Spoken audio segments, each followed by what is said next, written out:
care doctor does not require an MD. And it's already helping me in my practice draft letters to insurance companies to say, why the heck won't you cover my patients' prescriptions? Some states are already experimenting with mandating that a bigger share of healthcare goes to primary care. That is the path forward.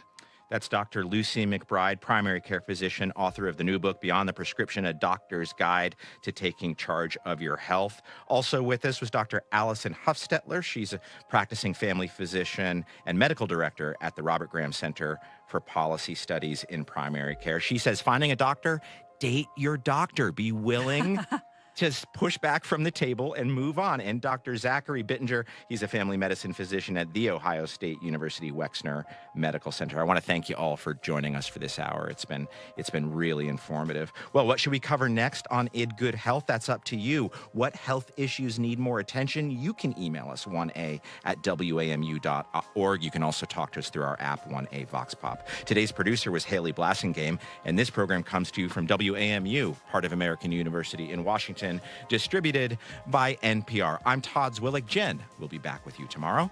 Let's talk more soon. This is 1A.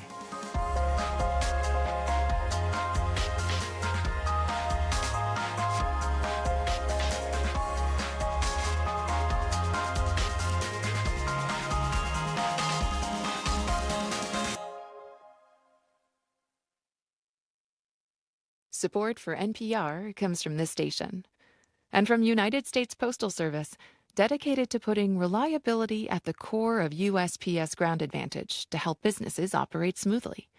More at usps.com/Ground Advantage. And from Workday, an enterprise AI platform for HR, finance, and IT, dedicated to providing precision and the ability to not just help get work done, but get it done right. It's a new Workday. This is NPR. Local issues, national headlines, and your perspectives. Join us for Boston Public Radio with Jim Braude and Marjorie Egan. Coming up next on GBH 89.7. Funding for our programs comes from you. And the David M. Rubenstein Americana Collection in support of the JFK Library's exhibit Declaring the Revolution, America's Printed Path to Independence, featuring historic documents that inspired the Declaration of Independence. jfklibrary.org. Rosie the Riveter was the public image, but the women who served in America's war effort contributed in many other ways. Learn about them on Women of World War II. More Untold Stories, tonight at 7:30 on GBH2. Trees can cool neighborhoods, clean the air, and make streets more inviting. But in parts of Worcester, they're hard to find. Why have so many disappeared, and are efforts to bring them back making a difference? Over here, it's kind of just like a concrete jungle. It's hot. I mean, you could definitely feel it. Hear why some residents and advocates say Worcester needs more trees, and why others say it's not so simple. I'm Sam Turkin. You can find the rest of that story online at gbhnews.org. You're listening to 89.7 WGBH HD1 Boston. Online at gbhnews.org. GBH News. What matters to you? I'm Jim Braude, head on BPR and GBH and NEPM live from the library. Georgia Democratic Senator Jon Ossoff is going viral on social media for attacking the sleepy Trump, his decoy plane, and his young aide Natalie Harp, known as the human printer. Should the rest of the Dems take note of Ossoff's go-low strategy, and will it work? Then we'll talk with the UN's demining, as in landmine expert Paul Heslop, on how Ukraine is recovering from its ongoing war with Russia, plus Axios business editor Dan Primack on economic news. I'm Trenny Casey, in for Marjorie Egan. In the second hour today, it's CNN's John King on today's primary in Florida, what he sees in the Moulton-Markey polls, and, of course, other political headlines. And we're going to end the show with you. With a few more weeks until kids are tucked away in school, we want to hear from you on where it's okay to bring your children. Are there areas, though, of public life that should just remain kid-free? Call or text next on BPR, live from the BPL. Live from NPR News in Washington, I'm Janine Herbst. The U.S. is set to impose 50% tariffs on billions of dollars worth of goods imported from Canada, just after midnight. NPR's Kristen Wright reports. Americans could end up paying more for a range of Canadian products, including hockey sticks, cement for building and construction, and wine. Canadian Prime Minister Mark Carney says his government and the U.S. are in last-minute trade negotiations to stop the substantial tariffs. President Trump is relying on a section of the Tariff Act of 1930 that's never been used. It authorizes the president to impose up to 50% tariffs on imports from countries that discriminate against U.S. commerce. Trump claims some of Canada's trade policies do just that. The new tariff threat against Ottawa comes as free trade negotiations between the U.S., Canada, and Mexico have hit major stumbling blocks. Kristen Wright, NPR News, Washington. South Korea's president called for strengthening the nation's military capabilities a day after President Trump suddenly ordered the downsizing of annual joint military exercises. NPR's Anthony Kuhn reports Trump called the drills a costly and hostile gesture toward North Korea. President Lee Jae-myung told a cabinet meeting that a stronger alliance with the U.S. increases the nation's security. But increasing its own military capabilities, he added, would make South Korea a more valuable ally to the U.S. That includes, for example, developing its own nuclear-powered submarines. The commander of the U.S. military in South Korea, meanwhile, visited South Korea's defense ministry to discuss scaling back the annual exercises. Trump's order took many South Koreans by surprise. An editorial in the Hanguk Ilbo newspaper said, "It's absurd that the U.S. appears to treat North Korea more respectfully than its ally South Korea." Anthony Kuhn, NPR News, Seoul. Water levels in the country's second biggest reservoir have reached a new record low. From member station KJZZ, Alex Hager reports Lake Powell is just 22% full.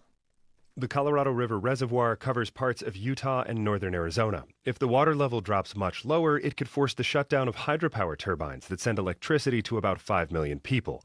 If it drops further, the dam could have trouble sending water downstream at all, jeopardizing the supply for major cities like Phoenix, Las Vegas, and Los Angeles. Just downstream, Lake Mead, the nation's largest reservoir, also hit a historic low last week. The records are the result of drought, climate change, and steady demand for Colorado River water. Policymakers are trying to agree on a new plan to rein in demand for the river over the next 2 years. It's expected to be released in the coming weeks. For NPR News, I'm Alex Hager in Phoenix. New data from the CDC shows exemptions from routine vaccines among kindergartners has increased to 4.2% during the last school year, and that's a record, mainly for non-medical reasons. You're listening to NPR News from Washington. And from the GBH Radio Newsroom in Boston, I'm Judy Ewell. Attorney General Andrea Joy Campbell is applauding a federal court ruling that struck down the Trump administration's attempt to exclude coverage of certain types of gender-affirming care as essential health benefits under the Affordable Care Act. Campbell said gender-affirming care is critical to the emotional and physical well-being of transgender people, and the Trump administration doesn't have the authority to unlawfully make it less accessible. The U.S. District Court for Massachusetts ruled the Trump administration unlawfully modified the ACA's essential health benefit categories without following procedures required by federal law. A.G. Campbell co-led a coalition of 20 other states in challenging that attempt to exclude coverage for some. The latest poll of likely Massachusetts voters shows U.S. Senator Ed Markey with a double-digit lead over his challenger, Congressman Seth Moulton, with 2 weeks to go until the September 1st primary. More than 52% of likely voters said they favored Markey, compared to 38% for Moulton, and the Suffolk University Boston Globe poll released today. Now, Moulton has sought to make the 80-year-old Markey's age an issue in the campaign, and voters responding to a UMass Amherst poll released yesterday said they liked Markey's experience and his voting record as a liberal in the Senate. In sports, the Red Sox host the Diamondbacks tonight. A high rip current risk is in effect for swimmers at coastal beaches. That's until 8 o'clock tonight. Clouds, a chance of showers this afternoon, highs in the 70s. Clouds tonight, lows in the 60s. The sunshine returns tomorrow, highs in the 80s. Right now it's cloudy, 72 in Boston. This is GBH. Support for NPR comes from Edward Jones, where they believe rich means being open to new possibilities. Their financial advisors are dedicated to helping clients move forward with confidence. Edward Jones, let's find your rich. Member SIPC. This is NPR.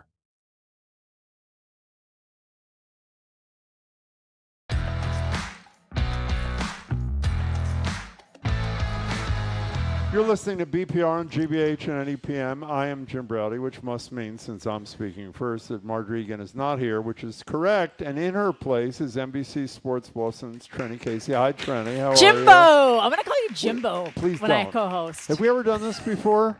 One time. Oh, thanks for remembering. One time. It was a long time ago. I thought it was so bad that you never asked me back, but now when you're gone, Maybe it was. yeah. Well, so let me just give you a little piece of advice. Since you asked, if you call me Jimbo, you won't be back again. So there you go. We're live at the library and streaming at youtube.com/GBH News. Before we get started, there's actually a new show we want to alert you to. Our colleague Zoe Matthews has a new show. It's called Not My Politics. It's focused on young people in politics. First episode, which is terrific, by the way, is available on GBH News YouTube channel or on our BPR podcast. Congratulations. It's really great, Zoe. Well done. I love this, Zoe. Georgia Senator Jon Ossoff is getting millions of views for his in-your-face criticism of Donald Trump on social media and in campaign speeches. Here's Ossoff recently at a campaign rally. And while the sailors on the Lincoln fight his war,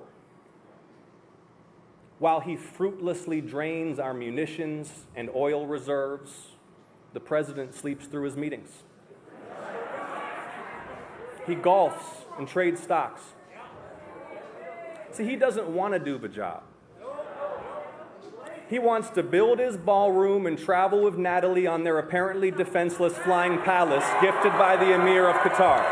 Ossoff is drawing public attention to Trump's so-called human printer. That's what Natalie Harp is called. Human printer meaning part of her job is to print positive articles about Trump and hand them over to him. That's his 35-year-old executive assistant. She's a former One American News host. Seems Ossoff is taking the opposite of the much-repeated Michelle Obama approach. When Trump goes low, Ossoff has decided to go low with him. Is this the kind of response Democrats should have to Trump? Or are you a go high kind of person? And is Natalie Harp, again, the human printer, is she fair game for criticism? The number is 877-301-8970. And by the way, while Ossoff says repeatedly, obviously he's running for re-election, so he can't say he's running for president, he denies that he has any interest in running in 2028. But a lot of people, particularly after this kind of rhetoric, are suggesting, especially coming from a southern state, from Georgia, that he's the right kind of guy. 877-301-8970. What do you think of Ossoff's approach? So I'm going to be honest. I don't necessarily love it because I think what differentiates the two parties is that by and large, the Democrats have tried to take the high road and maybe be critical, but I also don't think, at least that soundbite in particular, that's nothing compared to the way that the White House responded to Jon Ossoff. Well, they called him Pee Wee Herman. They called him Pee Wee Herman. He was also, I don't even know if I can read the tweet that Stephen Chang put on, the senior director of White House Communications. I mean, there are words in there. I mean, I'm being told that I can't. Like, to me, there's a huge difference between calling out what President Trump is doing, which is ignoring or bypassing what's happened on the USS Lincoln. I think Natalie is complete fair game. She works for him. He's there. And then you've got Stephen Chang tweeting this out. John Jackoff has to be the biggest cuck loser in politics. Instead of denigrating hardworking people serving their country, John should look deep into his soul and ask himself why he's a miserable person who hates his country. Then Davis Ingle wrote he's a cringeworthy feminine theater kid. It's a spokesman cosplaying as Barack Obama. So we called someone a jackoff, used a slur. I have an idea of what the C-U-C-K means. It's a completely different type. He's not as bad as Trump. No, it's not. No, but it's not other even close. than Gavin Newsom, the governor of California, nobody talks about Trump in this kind of way. Nobody has mentioned Natalie Harp. And you say the difference between the two parties. I'll tell you one other difference between the two parties. The Republicans win and the Democrats lose. And I have to say, this is exactly true. When you were talking about a vicious, sadistic, sexual abusing, felonious president, You got to play his game. And as you said a minute ago, it's not nearly as low as Trump himself goes, but you got to call him what he is. And he's not I love that name-calling. Ossoff's doing it. Yeah, he's not. John Ossoff isn't name-calling. He's calling out the president. Yes, he is. And that, to me, is the big distinction. So I don't even know that I would say that the Democrats here are going low. Like, I don't think by pointing out that he has a 35-year-old Who else has mentioned assistant. Natalie Harp? Name one of their Democrats That who's is, mentioned Natalie Harp. and I do wonder why all of a sudden John Ossoff is mentioning Natalie Harp. She hasn't really, other than, and it was a while ago that the New York Times came out with that story where they released her very flowery emails. No, they're not emails. Here's in regime change. The Are they Maggie letters? Are they Jonathan actual Swan letters? thing. She leaves him notes around the White House that say things like, quote, "You are all that matters to me. I only want to bring you joy." And on like this. She leaves If I write you needs. notes like that, can I call you Jimbo?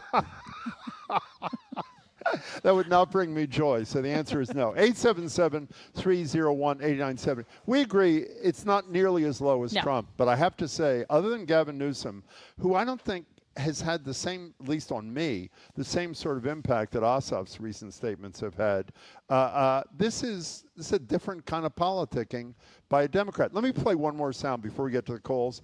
Here is Ossoff again doing what all of us, at least all of the people I know, were thinking, but not saying. Jay Clayton, who was the nominee for Director of National Intelligence, couldn't bring himself during his confirmation hearing to say that Biden won the election. He's dancing around this. And exactly what I was thinking before I heard Ossoff speak, Ossoff says, here he is. Isn't it humiliating to be unable to answer this question, to have to indulge the president's delusions? We know, you know, everybody in this room knows. Low key, but he nailed him, and he nailed it. 877-301-8897. Is this kind of politicking what you think the Democrats should be up to, or do you think it has potential to backfire? Where do you want to go first? Hello, Trenny. Hi. Oh, sorry. I thought you were going to go to Zach first. Oh, I thought good. we always went to the person who was in red on the call screen. You go to Zach. Okay, Zach is joining us from Springfield. Hi. Hello, everyone. So I absolutely think, honestly, that more Democrats should take after Ossoff at this point, because I don't think it's particularly low. I think it's somewhat tasteful, but it still highlights that Donald Trump is retreating into like the sycophantic figures around him. He's doing weird things, obsessing over relatively meaningless topics like the ballroom. When he is doing things with such terrible consequences, when you look at the Iran war, when you look at what he's done with tariffs, things are just hurting us in terms of cost of living. So I think that it's good to draw this sharp contrast. I think that'll be vital for Democrats going into the midterms. I think that when we get to 2028, any Republican We lost Zach. We didn't cut you off, Zach. I think you ended up cutting yourself off, but you made your point. Thank you much for the call. 877-301-8970. I'm thinking about what you said, and it's interesting that, and I think you're right, when you say he's really not going that low, and I approach this saying it's lower. I don't mean that in a pejorative way, but you're right. When you compare it to every word out of the mouth of Trump or Carolyn Levitt or Stephen Chung, who, by the way, if people don't know Stephen Chung, you never see him on camera. He's the communications director. He is far more disgusting in terms of how he deals with people than Carolyn Levitt ever was. And the reason they're attacking John Ossoff is because he is pointing out what everyone knows. I think and you're I right. think truthfully, more Democrats should be focusing on the economy and people's. I mean, that's what, right? Money drives everything. And for too long, I think Democrats have focused on these peripheral social issues, which are important. I'm not saying they are not. But right now, we're in such dire economic straits, or at least a lot of people are. He hammered that home. That was the opening part of what he talked about, is how we're paying more for groceries and gas. And we, that the people are hurting. And so that some people, notice it, but others are hurting from these economic policies. That, to me, is all he's doing. He's only pointing out the obvious and doing it in very cultivated targeted the key. sound bites. Every Democrat is smart enough in 2026 to know the economy is the Achilles heel of this president, whether it's the economy caused by Iran, the failed promises to bring down prices on day one. But he says it so artfully. Can we hear Ossoff one more time? This clip we played in the lead. Here he is again talking about Donald Trump. And while the sailors on the Lincoln fight his war, while he fruitlessly drains our munitions and oil reserves, the president sleeps through his meetings. He golfs and trades stocks. See, he doesn't want to do the job. He wants to build his ballroom and travel with Natalie on their apparently defenseless flying palace gifted by the Emir of Qatar. I think he was incredibly artful and just, he nailed it. Brad, you're in Gloucester. You're next on BPR. Welcome to the show. Hi. Brad. Okay. Zach disappeared. Brad never shows up.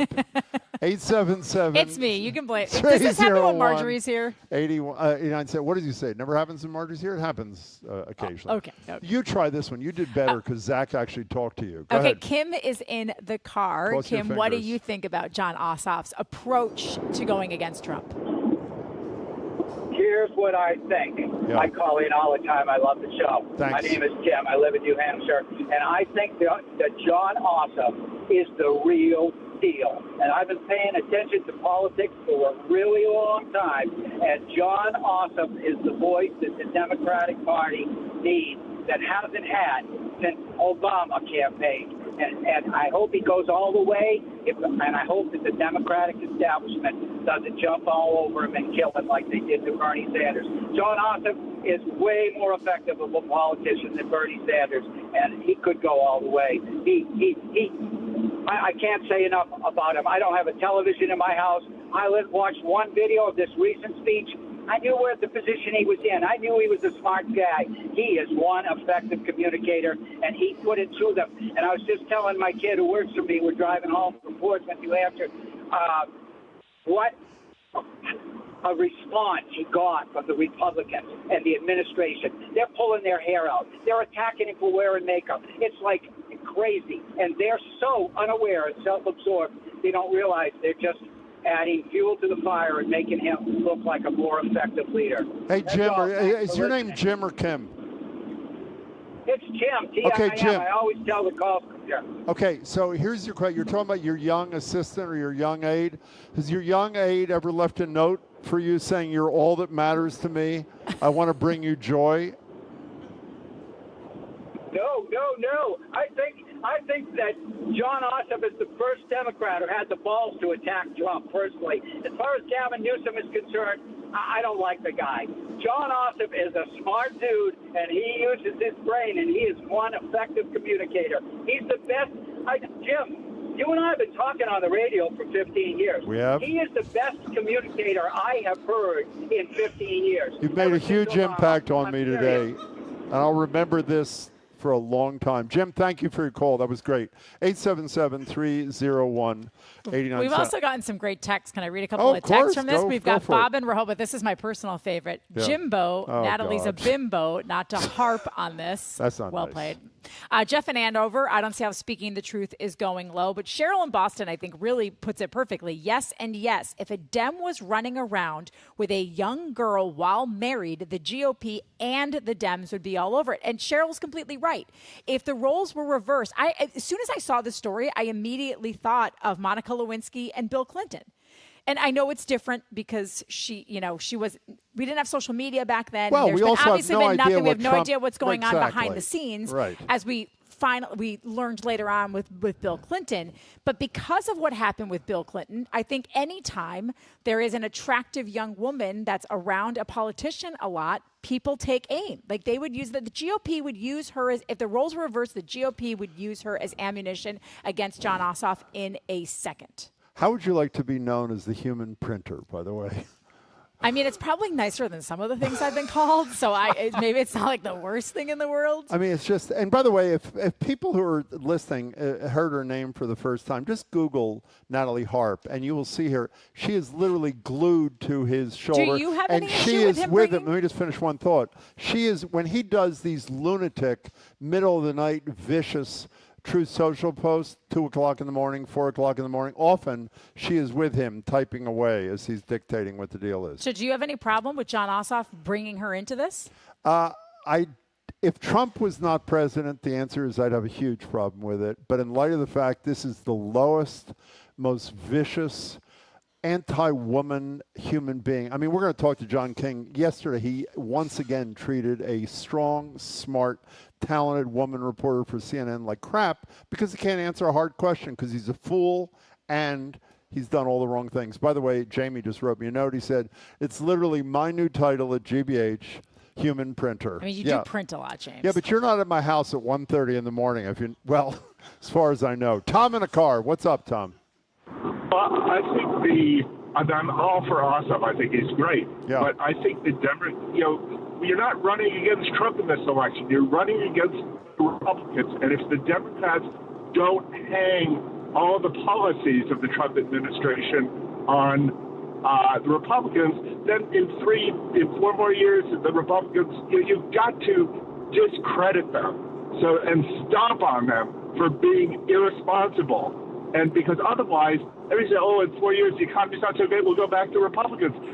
The Republicans have always been against Social Security. They've always wanted to dismantle the government. They just found somebody in Trump who's able to do it. Tom, I want to make sure I understand you because I think by going after Trump, as he did in that one statement, and as Trenny said, there was a lot more to it, I think he does go at the Republicans. He's basically saying the guy you have glommed onto, Mr. and Ms. Republican, and while the sailors on Lincoln fight his war, and people know what's happening to them, even though Trump denies it, drains our munitions and oil reserves, and on, building a ballroom, I think it was essentially an attack on all Republicans just through Donald Trump. You don't see it that way? Tom? We probably cut him off too. Tom, my apologies. It wasn't because of anything you said. It's just I guess I interpreted Tom's comment Tom. more as why don't all Democrats follow Jon Ossoff? Oh, like, I why see. is that not the okay. messaging constantly to remind people where, like, Because they don't know how to show win. people That's the why. receipts. That They don't know how to win. It's been really disappointing. Yeah, they play by one set of rules, and Trump and his allies play by another set of rules. And I don't know if people know, Trump controls the Supreme Court, the presidency, the House, and the Senate. So obviously, it works. And I think Jon Ossoff here has proven that you don't need to resort to childlike name calling in order to get your message across. You can just point out the facts, and it drives the right crazy. I agree. Josiah in Provincetown, one of my favorite people. I agree with Trenny. It's not really going low. He's just describing the situations that everyone's aware of. You know, you both may be right, Josiah and Trenny, but again, others are not doing it. You know, Gavin Newsom is too clever by half. You know, he tweets these things that are an attempt to go back at Trump, like Trump goes at him, but it just doesn't work. This is like, sounded like a normal human being just venting his anger at the way this guy is leading this country or not leading this. I just thought it was beautiful and perfect. Rob in a car. Hi. On with Trenny Casey and me, Jim Browdy. Hi. Hey, long-time listener, repeat offender on the call. Thank you. I'm happy. I love this guy. He's finally reading Trump's receipts. That he's not lying. He's not making anything up. He's reading Trump's receipts. I mean, I'm drag queen angry with this guy, and I'd like to stick a couple of my sisters on him.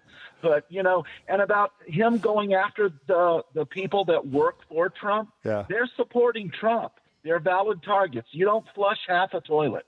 There were a couple of good lines in there, Rob. Thank you I like Rob. very much. You know, he mentions they work for Trump. One of the things that drives me totally out of my mind is when all of these people who served Trump for almost the whole first term and then decided January 6th was too much, they basically try to rehab their reputation on CNN, all these places, when they were there for and turned the a blind crimes, eye. Totally turned a blind eye until it was time to go to protect themselves. What also, listen, you're anonymous, so I'm going to call you out a little bit, but we got an anonymous texter who says, you like his approach, meaning John Ossoff's. He's accusing the president and a woman having an affair with absolutely no backup. I can't believe you're actually talking about this. It's just disgraceful. If you'd called in, maybe we could have a conversation about this. I'd like to know where John Ossoff accused President Trump of having an affair with Natalie Hart. He doesn't. He does not. He calls out the obvious, which is he has this right-hand person who's there by his side all of the time,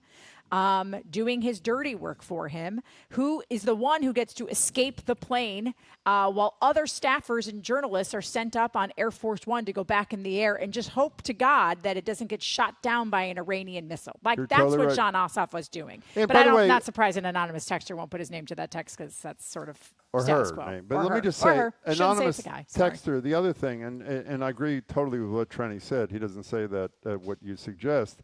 You should just be aware that the guy that he's talking about was found by a jury in New York City to be a sexual abuser and attempted yet again yesterday to have the $5.5 million verdict to Eugene Carroll overturned unanimously, including his two sycophantic justices, Thomas and Alito, rejected his case. And as Marjorie says all the time, 20-some other women, at least in our opinion, have credibly accused him of, and I'll be kind, sexual misconduct. So even if he had gone that far, this is who Donald Trump is. You know, it is who Donald Trump is. Where do you want to go next? You want to go to Karen in Shrewsbury? You have a minute, Karen. Take it away. Oh, hi, guys. It's my sister and I, Kristen and Karen. Hi. Hi.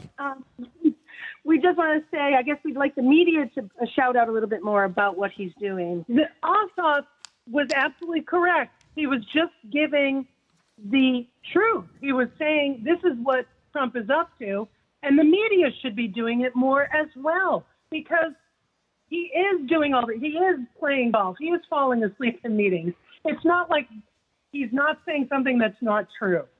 So the media should be calling him out as well. Karen, if you're not truth. already reading Margaret Sullivan's brilliant Substack, who we mention all the time, she is saying exactly what you are saying.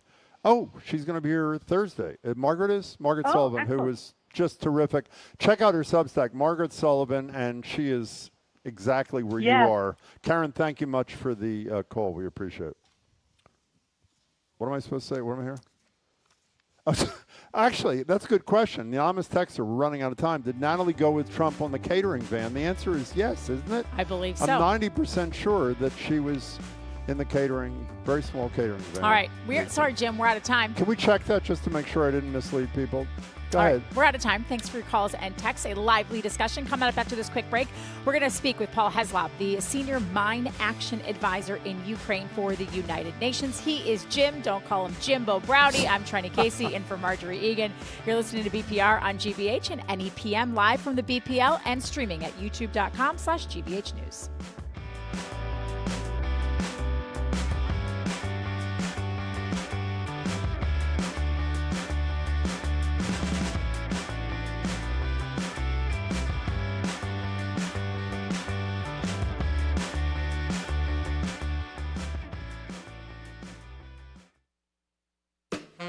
I'm Jared Bowen. Coming up on The Culture Show, Pulitzer Prize-winning novelist Richard Russo. He has spent 40 years writing about the people and places America leaves behind. In his new novel, Under the Falls, a rock star returns to the struggling upstate New York town he fled at 18, only to find roiling resentment. He talks about his first full-blown thriller. Plus, restaurant legend Barbara Lynch joins me. That and more on The Culture Show today at 2 on 89.7 GBH. Our programs are made possible thanks to you. And New Bedford Whaling Museum, dedicated to igniting learning for all ages through explorations of art, history, science, and culture. More about their summer programming and exhibits available at whalingmuseum.org. And Berkeley, presenting its inaugural homecoming block party outside Fenway, featuring Susan Tedeschi, Tiwa Savage, and more. September 19th from 1 to 6. Tickets at berkeley.edu/homecoming.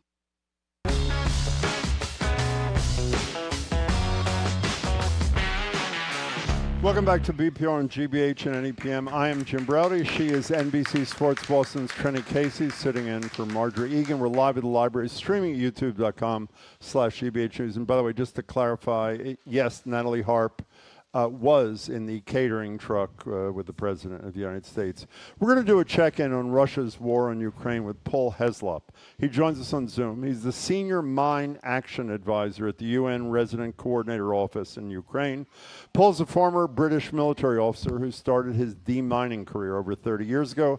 Every country where there are landmines, Afghanistan, Sudan, Angola, and more, he has been there working to make the people there safe and leading what is essentially a recovery effort. He now leads the demining work in Ukraine, where about 30% of that country is contaminated with these unexploded weapons, one of the most mine-contaminated areas on the planet. Paul Heslop, it's great to have you. Thanks so much for your time.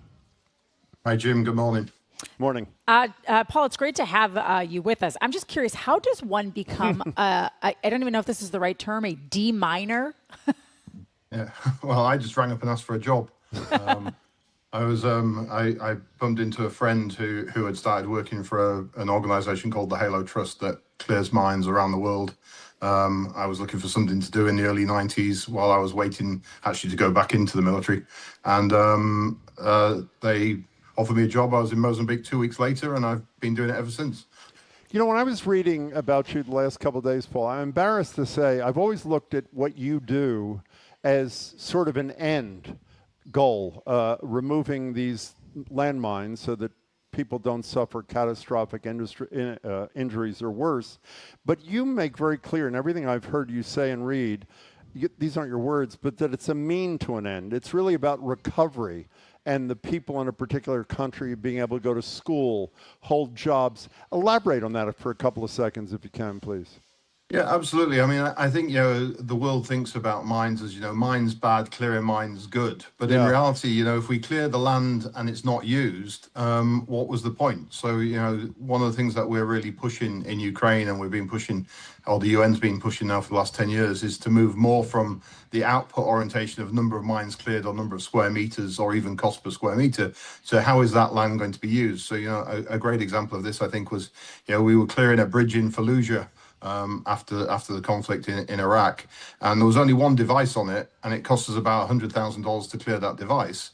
But we cut down the travel time for a woman on the south of the river to get to the maternity ward from 4 hours to 15 minutes. So if you can imagine, the impact of that in terms of maternal survivability during childbirth, child survivability from childbirth, access to hospitals and health posts. So it wasn't the clearance of the device that was slow and expensive. It was the impact from clearing that device, and the fact that now 10,000 vehicles a day use that bridge, saving hundreds of thousands of hours and the economic cost of that.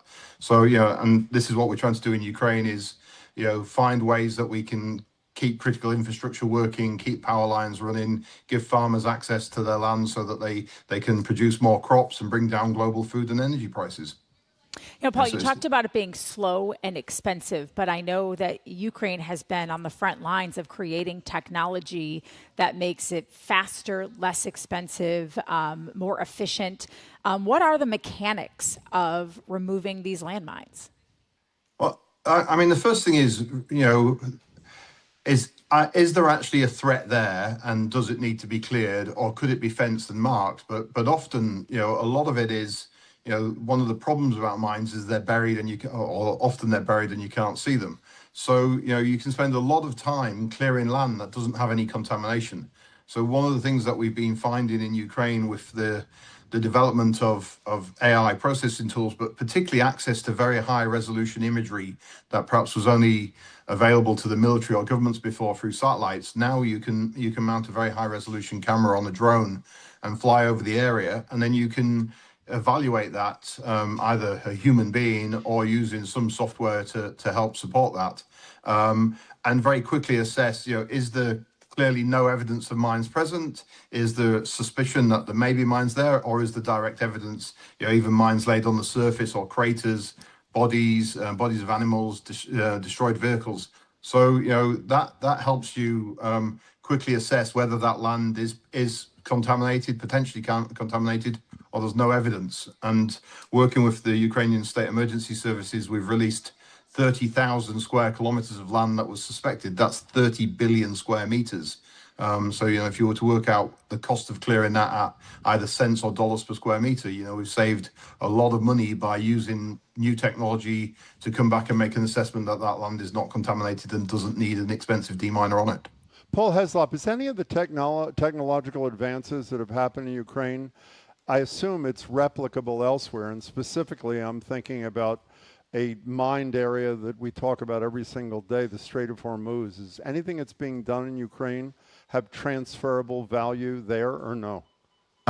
Yes, and I mean, one of the reasons I'm in Ukraine and I volunteered to go to Ukraine is that I think it's a pivot point in the history of mine action or humanitarian mine action, where we're seeing new technologies that will be replicatable in countries like Afghanistan, Iraq, Syria, Sudan, Somalia. Strait of Hormuz is slightly different because we deal with landmines and they talk about sea mines. Sure. But certainly underwater robotics, robotic mounted sonar sensors. I'm not really an expert on sea mines, but using LiDAR and radar and different things. So certainly the technologies and the techniques that are being developed in Ukraine will help. And actually my colleagues at UNDP, the UN Development Programme, have just bought 60 underwater robots to support the Ukrainian police, the Special Transport Service and the emergency services to help clear harbors, rivers, under bridges and waterways. So some of the processes and techniques used in underwater vehicles with support from the UN in Ukraine will definitely be transferable. We'll get back to current events in a second. I want to bring up something that happened almost 30 years ago that I'm guessing you've only talked about maybe 100,000 times. When you were in Angola with a relatively high-profile person who happened to be Princess Diana, here is Paul Heslop in Angola in '97 demonstrating to the princess how to safely detonate a landmine. As you can see, they've been working away here and they've uncovered a mine. What we're going to do now is place a charge here and you will detonate a mine. You'll just press a button, there'll be a bang, and you'll have got rid of one of these things. One down, 17 million to go. She says one down, 17 million to go. We have a photograph of the two of them there. Your great line in a BBC interview not too long ago, I didn't want to be known as the man who blew up Princess Diana. Landmines in and of themselves have to be unbelievably stressful work. How stressful was it working with her around landmines? Actually, this again is a big misnomer that people think clearing mines is very dangerous and not and stressful. I don't find it so. I mean, one of the that's you, Paul. Go ahead. But I mean, statistically, I've had more colleagues killed and injured in the last 10 years driving to and from the minefield in car crashes or from heart attacks. Plenty of people like me in their 50s who, not as fit as they used to have drunk and smoked too much and not looked after themselves and have a heart attack. So, I'm more likely to die from that than I am from a mine. Minefields themselves are very structured, they're very well laid out, they're very organized. We have very standard procedures. The deminers follow very standard drills. They wear very good protective equipment. They have very good equipment and detectors. And it's a very organized. So, it's probably no different to any other high-risk job, such as being a lumberjack or a coal miner or working, in oil and gas, for example. So it's very structured. It's got good health and safety. I never really feel concerned when I'm visiting a minefield or working with a device. Although, of course, when you do the long walk to go out and deal with an item, you do get a little bit of twitchy bum time. But it's all good. I've never used the expression I'm going to use that twitchy bum time. I have to say, can we stay on the princess for a second? Did her willingness or interest in doing this, did it change the world's perception of this whole issue? Well, I mean, the thing was, what was unbelievable was just the amount of media attention we got from it. We'd had a visit from Madeleine Albright a few weeks before, and when she landed in, sort of the smaller version of Air Force One and had a C-130 with vehicles landing behind, I thought, oh my God, what's this? But when Diane arrived with 90 journalists in tow, and we're in a live minefield and we're trying to do crowd control, and there were not just mines but UXO and everything around it. The stress of the visit wasn't the problem. It was trying to manage, the media, and just making sure that one of them didn't run into a minefield and set something off. I mean, when Madeleine Albright visited, her security detail patrolled through the minefield to secure it, and it was a minefield full of bounding fragmentation mines and anti-personnel mines with an anti-tank mine underneath, so that if you stepped on that, you became pink mist. I'm just stood there absolutely bricking it that somebody was going to trigger a fragmentation mine, take out Albright, and we all get engaged by the security detail. So it ended up me standing on top of a Land Rover screaming a lot of expletives, telling people to stand fucking still because otherwise somebody was going to get killed. Having had that a few weeks before, that was our big concern with Diana, that somebody would try and get that special shot or that angle, and we just hear a bang and see a leg flying through the air. I mean, to that point, you sort of brush off the dangerous situation that it is to demine these, but you obviously, by that point, you are in a controlled environment, you know what you have found, you know what you're trying to go dismantle, but 90% of all recorded casualties are civilians in these minefields, 40% of those are children. And what struck me, and I think Jim as well, is that, a lot of these modern day bombs and IEDs that are being dropped and left, I hate to call it's a failure to explode, but 10% of what's dropped does not go off. How does that happen? How has technology increased so much to find these, whereas the technology of the explosive devices themselves are still so unreliable? It's a fantastic point, and it's something that I've been discussing for years. I mean, some of the North Korean stuff being used in Ukraine, there's a 40% fail rate. As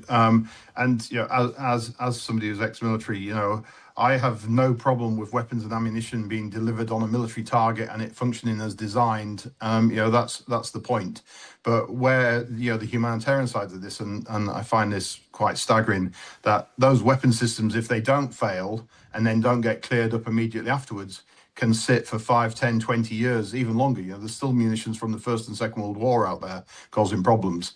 It's not the military target that was intended that gets killed or injured. It's a child or a woman collecting firewood, who 5, 10, 20 years later picks it up, kicks it, sets fire to it, throws it at something.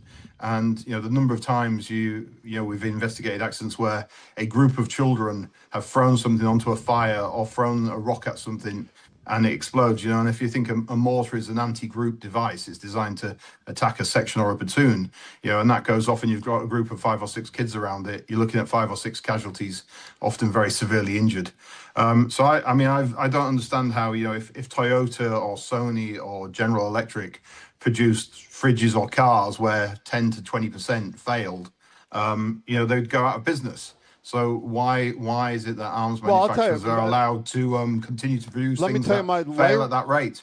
Let me give you my lay response to that. Maybe they want them to fail, so they terrorize the country well beyond the combat itself. Is that not plausible for some of these monsters like Putin?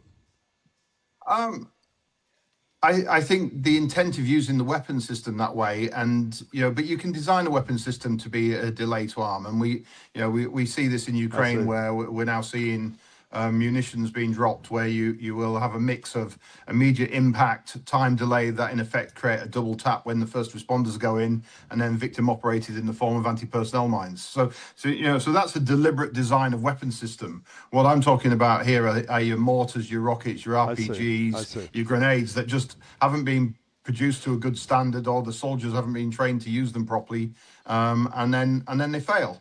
And to me, I think, if we were saying to the arms manufacturers, you've got a 10% fail rate, you need to put aside 10% of your cost to pay for the clearance of this, or 10% of your revenue for the clearance of this, you'd suddenly find that they didn't want to do that, and the fail rate would decrease very quickly. And to be honest, 10% of $1 trillion which is nothing in arms manufacturing terms, would pay for our operations probably for the next 10 years, next 20 years. Just that we only have a couple of minutes left. A couple of things. When Hegseth, Secretary of whatever he calls him, War, Hegseth, said, I think it was in December, that he was pro landmines virtually anywhere he could use them. I started reading about this Ottawa Treaty from also 30 years ago. The U.S. and Russia are not signatories. Does this anti-landmine convention of 30 years ago have any real-world impact in your work? Yeah, that was why Diana visited Angola, was to highlight the need for that treaty to be signed. Over 160 countries have now signed it, and we've seen, a massive reduction in the number of mines around the world as a result of stockpiles being destroyed, not being acceptable for mines to be used. And certainly, there weren't a lot of state-on-state conflicts between, 1990 and 2020.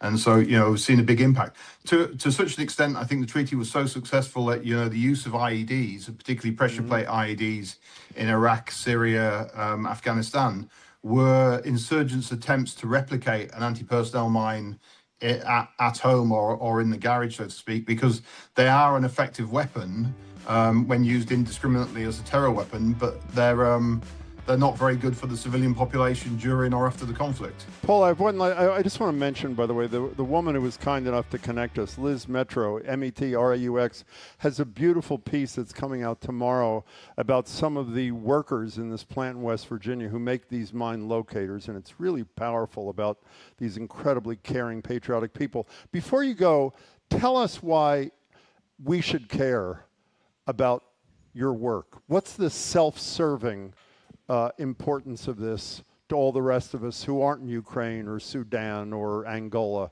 Why does this matter to us?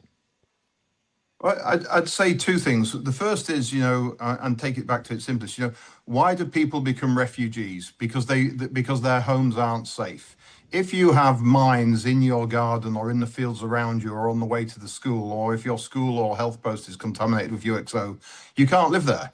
And so you become a migrant and you become a refugee.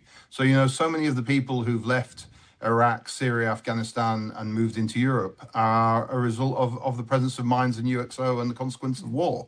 So if we want to either encourage people to go home or we want to stop people having to leave, clearing mines makes a massive difference to that and makes a massive impact. In Ukraine, the presence of mines and UXO is affecting global food prices. Yeah. So everybody who's listening to this today, they're paying more for their gas, more for their food, more for their pasta, more for their bread because of the conflict in Ukraine and because of the perceived presence of mines and UXO across the fields of Ukraine, which is the breadbasket of Europe. So if we get those cleared, we'll bring down food prices, we'll bring down energy prices, and the whole world benefits. But, if you think for us in New York or Boston, 10 cents on the loaf of bread is an inconvenience. If you're an Afghan on $1 a day or a Somali on $1 a day and your price of bread has doubled because of food prices, people are going to start to starve. So it affects global food prices, global food security, and it's the poorest of the poor who are the most affected by it. Boy, the world could use a lot more of you, Paul Heslop. Thank you so much for your time. We really if I could just make one final sure. point, if it wasn't for the Russian aggression of invading Ukraine, I wouldn't have a job. I wouldn't be in Ukraine. So, I'd rather be out of a job because there's no contamination. So, I am directly employed as a result of unprovoked aggression in 2022. Let's hope it ends soon. Paul Heslop, thanks for your time. Really appreciate it. Paul, thank you. We have been speaking with Paul Heslop, the UN Senior Mine Action Advisor in Ukraine. Coming up after this quick break, we have Axios business editor Dan Primack. He is Jim Browdy. I'm Trenny Casey. I'm in for Marjorie Egan. You are listening to BPR on GBH and NEPM live from the BPL and streaming at youtube.com/GBH News.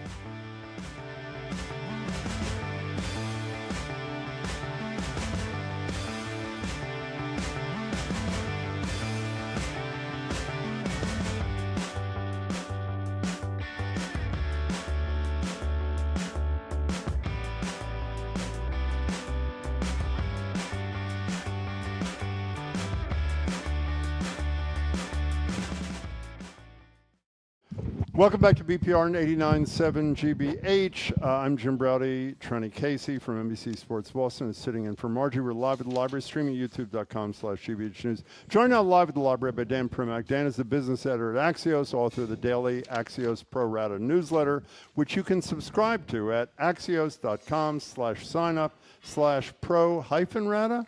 That seems like way too much. Just get prorata.axios.com. There it is. Get prorata. Say the rest. .axios.com. Perfect. Nice to see you, Dan Primack. Welcome. Dan, nice to have you. I love Axios. I read it every morning. The economy is, I think, frustrating for everyone. Is it as frustrating as it seems? What is the state of the economy right now? I mean, you'd say the state of the economy is good, except for one giant problem, which is everything costs too much, right? So, when you look, and I think it's we use kind of antiquated numbers to a certain extent on this, right? Like GDP is very good. That's being driven a lot by AI and AI spend and the growth of these companies. The stock market is very good. If you've got a 401k, you're pretty happy with that. But if you would like to buy gas or maybe something like food, then you're frustrated, and you've been frustrated for years. And even though, the rate of inflation sometimes goes down, sometimes goes up, it's still inflating. So for those of us who are totally clueless, I would be the head of that club. Why is the stock market doing so well while the prices of the grocery store and the gas pump are so outrageous? Largely because of AI, because you've got this just massive boom. You're creating not just a new industry, and we've seen a new widget get built. Really, the entire economy, the business economy, the enterprise economy is getting re-architected, maybe even the consumer economy too. And so you've got an incredible amount of spending that goes into that, whether that be data centers or energy or the AI companies themselves. And when there's a lot of business spending, well, then stocks go up. Yeah, the reason I'm smiling is not your reaction. If you read the Drudge Report, every day one of the top 4 articles is AI bubble about to burst, ?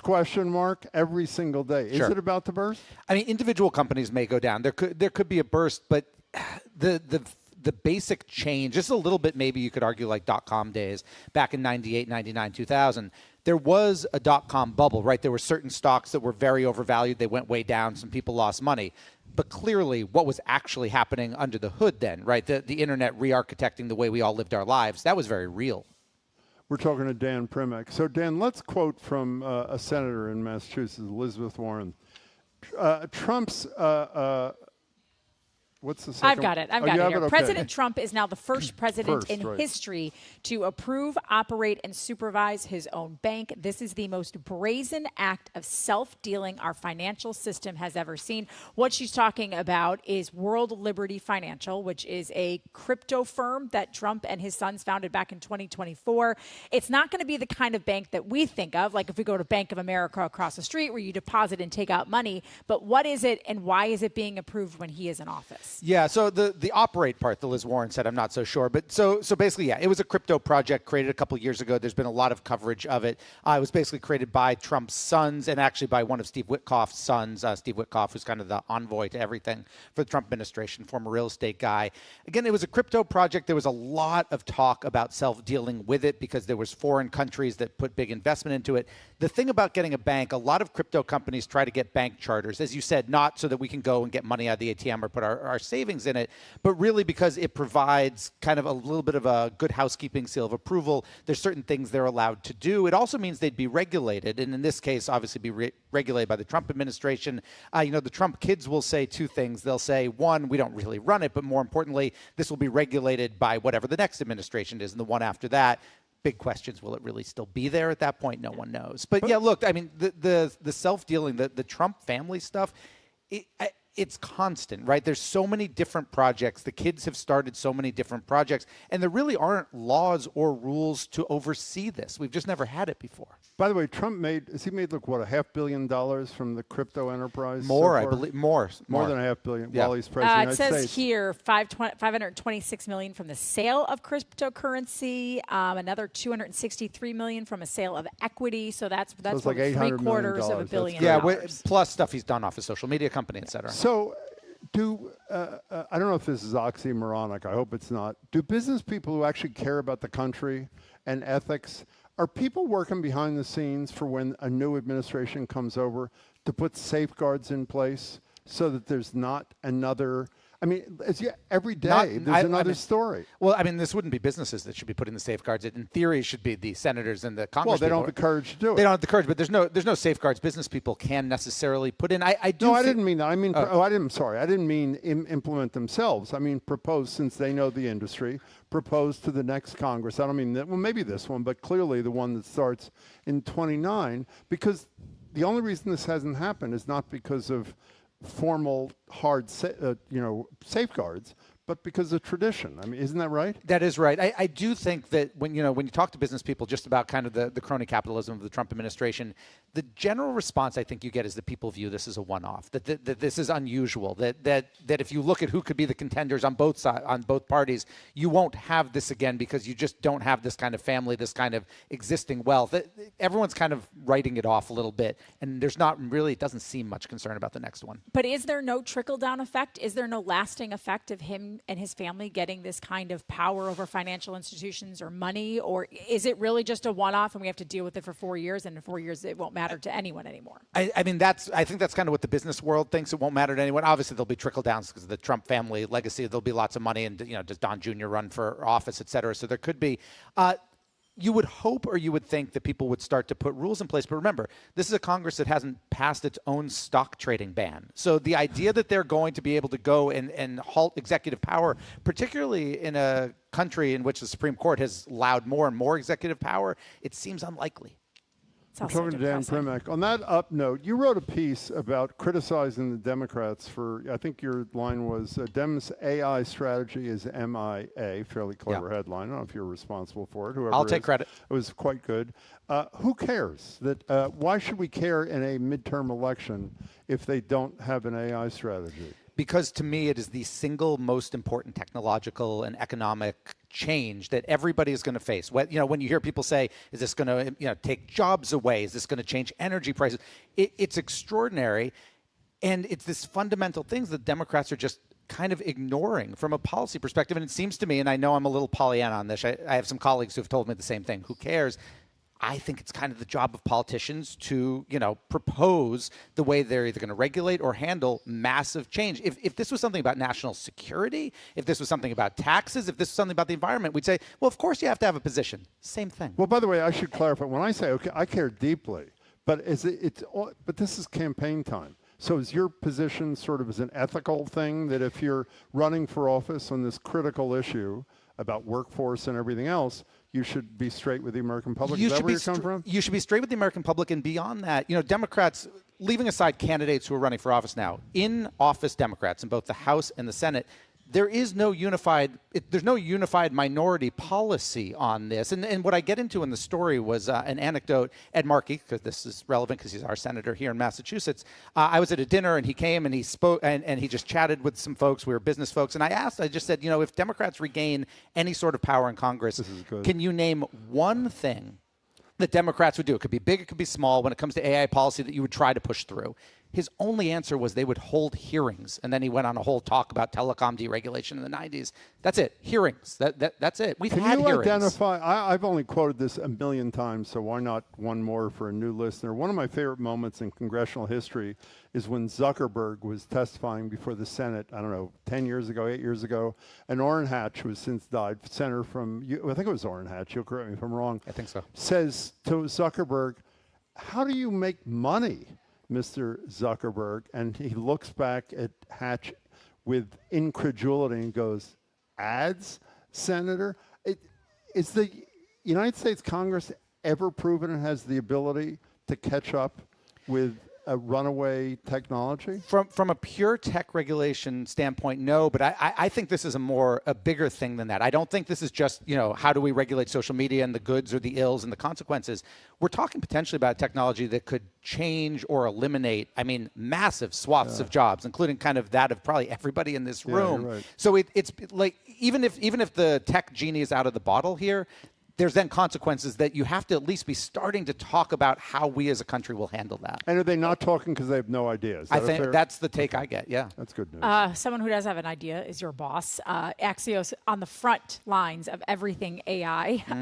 Right now, you guys are trying to save local news with AI. You have a deal with OpenAI.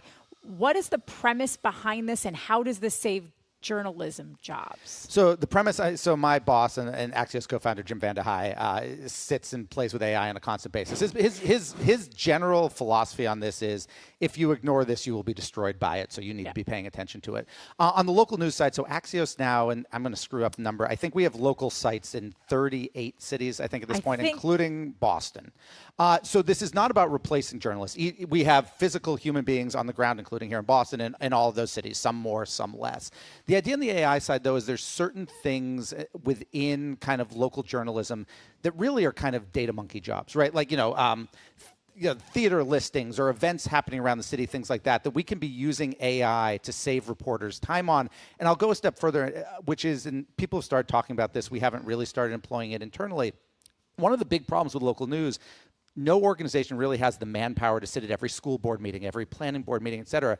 But all of those are recorded. All of those are taped. And if you can imagine local journalism being able to take all of those meetings, all the stuff that's happening in local government, use AI to surface the stuff that's actually important, if something important happened in them, and then use humans to report that out, it could really kind of, from our perspective, kind of hypercharge local journalism and make it more responsible and more responsive. I mean, I think one of the ways you could use that is if you don't have to go. Back in a million years ago, I was a local news reporter, and I sat, you would sit in school board meetings, and there would be nothing. You'd have to make a story out of nothing.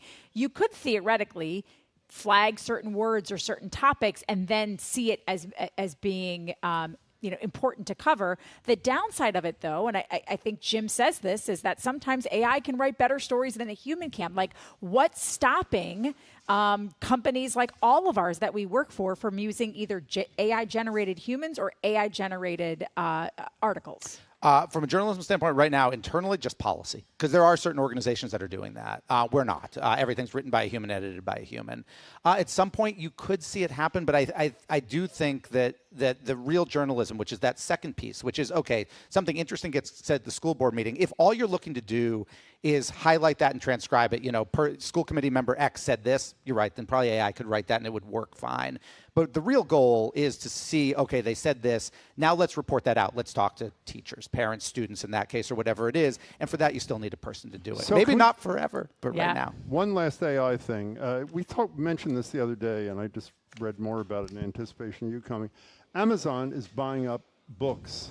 They say rare books. You have to tell me what rare is, if you know. I don't know what that. I don't think they mean I'm not a publishing person, but publishing people know what rare books are compared to others. And essentially what they do is they rip off the binder because it's a lot easier to input the stuff for AI use, and then they toss the books.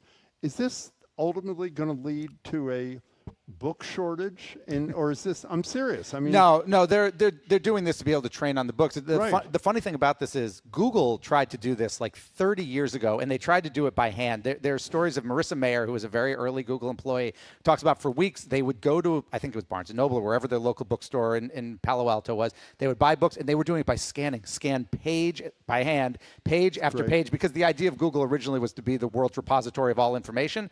Well, you need to have all the books to do that. This is just a new version of that. Now, there's all sorts of fair use issues and questions of should they be doing it, and authors aren't being compensated. But that's been true for kind of all content since AI began. Not to harp on AI, but as we talk about the books and we talk about inputting things from journalism and working with OpenAI to train it, I guess one of my issues too, and I guess we don't really have any privacy, but what about privacy? What about, uploading interviews or something? So yesterday, that you don't, privacy. Does it just not, I guess it just doesn't matter? It exists. It depends on obviously the terms of service. So for example, if I was to do an interview with somebody and I was to use OpenAI, it's not being fed into the training. It's not being fed into the system. So there's kind of, and this is very simplistic, but there's two parts of AI, right? There's what it trains on, but that's not necessarily the questions you ask, if that makes sense. So if you were to upload an X-ray or medical file, the system's not training on that. The system's training on different data. Okay. Dan Primack, it's nice to see you as always. Thanks for having me. You know almost everything. Do you know that? I know. We didn't get into the one sports story we had. We didn't get into the same. We didn't talk Lakers. We didn't talk Lakers. You wrote about that, didn't you? I did. He did. Kushner's brothers bought the Lakers. Buying the Lakers, and now there's a family fight over it now. Yeah, Jeannie Buss just saw on CNN. She's not happy about it. Read Dan Primack. You'll learn everything you need to know. Nice to see you. All right, Bye. We've been speaking with Dan Primack, business editor at Axios and author of the daily Axios Pro Rata newsletter, which you can subscribe to at axios.com/sign up, blah, blah. What is it What again? is it? Get Getprorata.axios.com. There you go. Thanks, Dan. Thanks, Jim, for that. We say goodbye to you who are listening on NEPM, but be sure to tune in to the Fabulous 413, which starts at 3 o'clock this afternoon. Show, though, here in Boston continues. Coming up after a quick break, we have CNN Chief National Correspondent John King. He's Jim Browdy. I'm Trenny Casey. I'm in for Marjorie Egan today. You're listening to BPR on GBH and NEPM, live from the BPL and streaming at youtube.com/GBH News.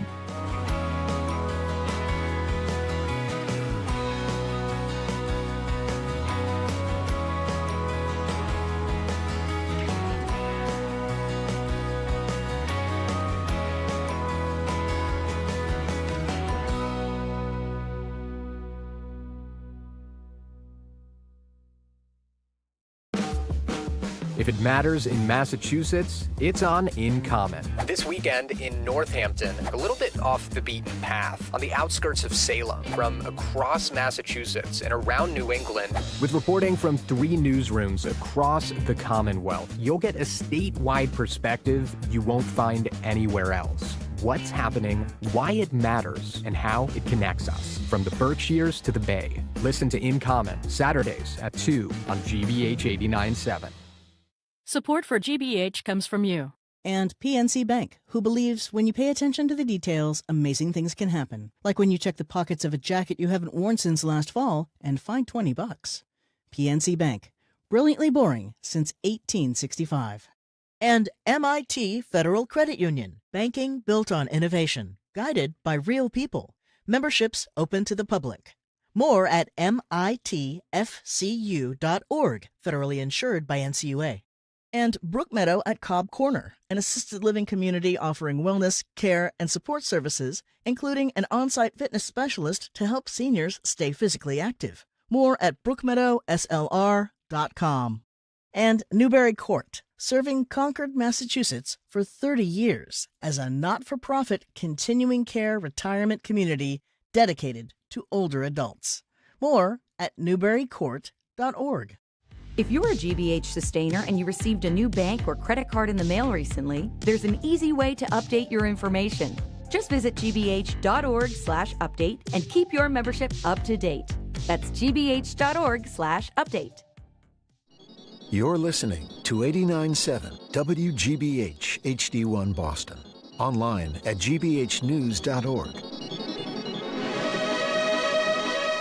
GBH News. What matters to you?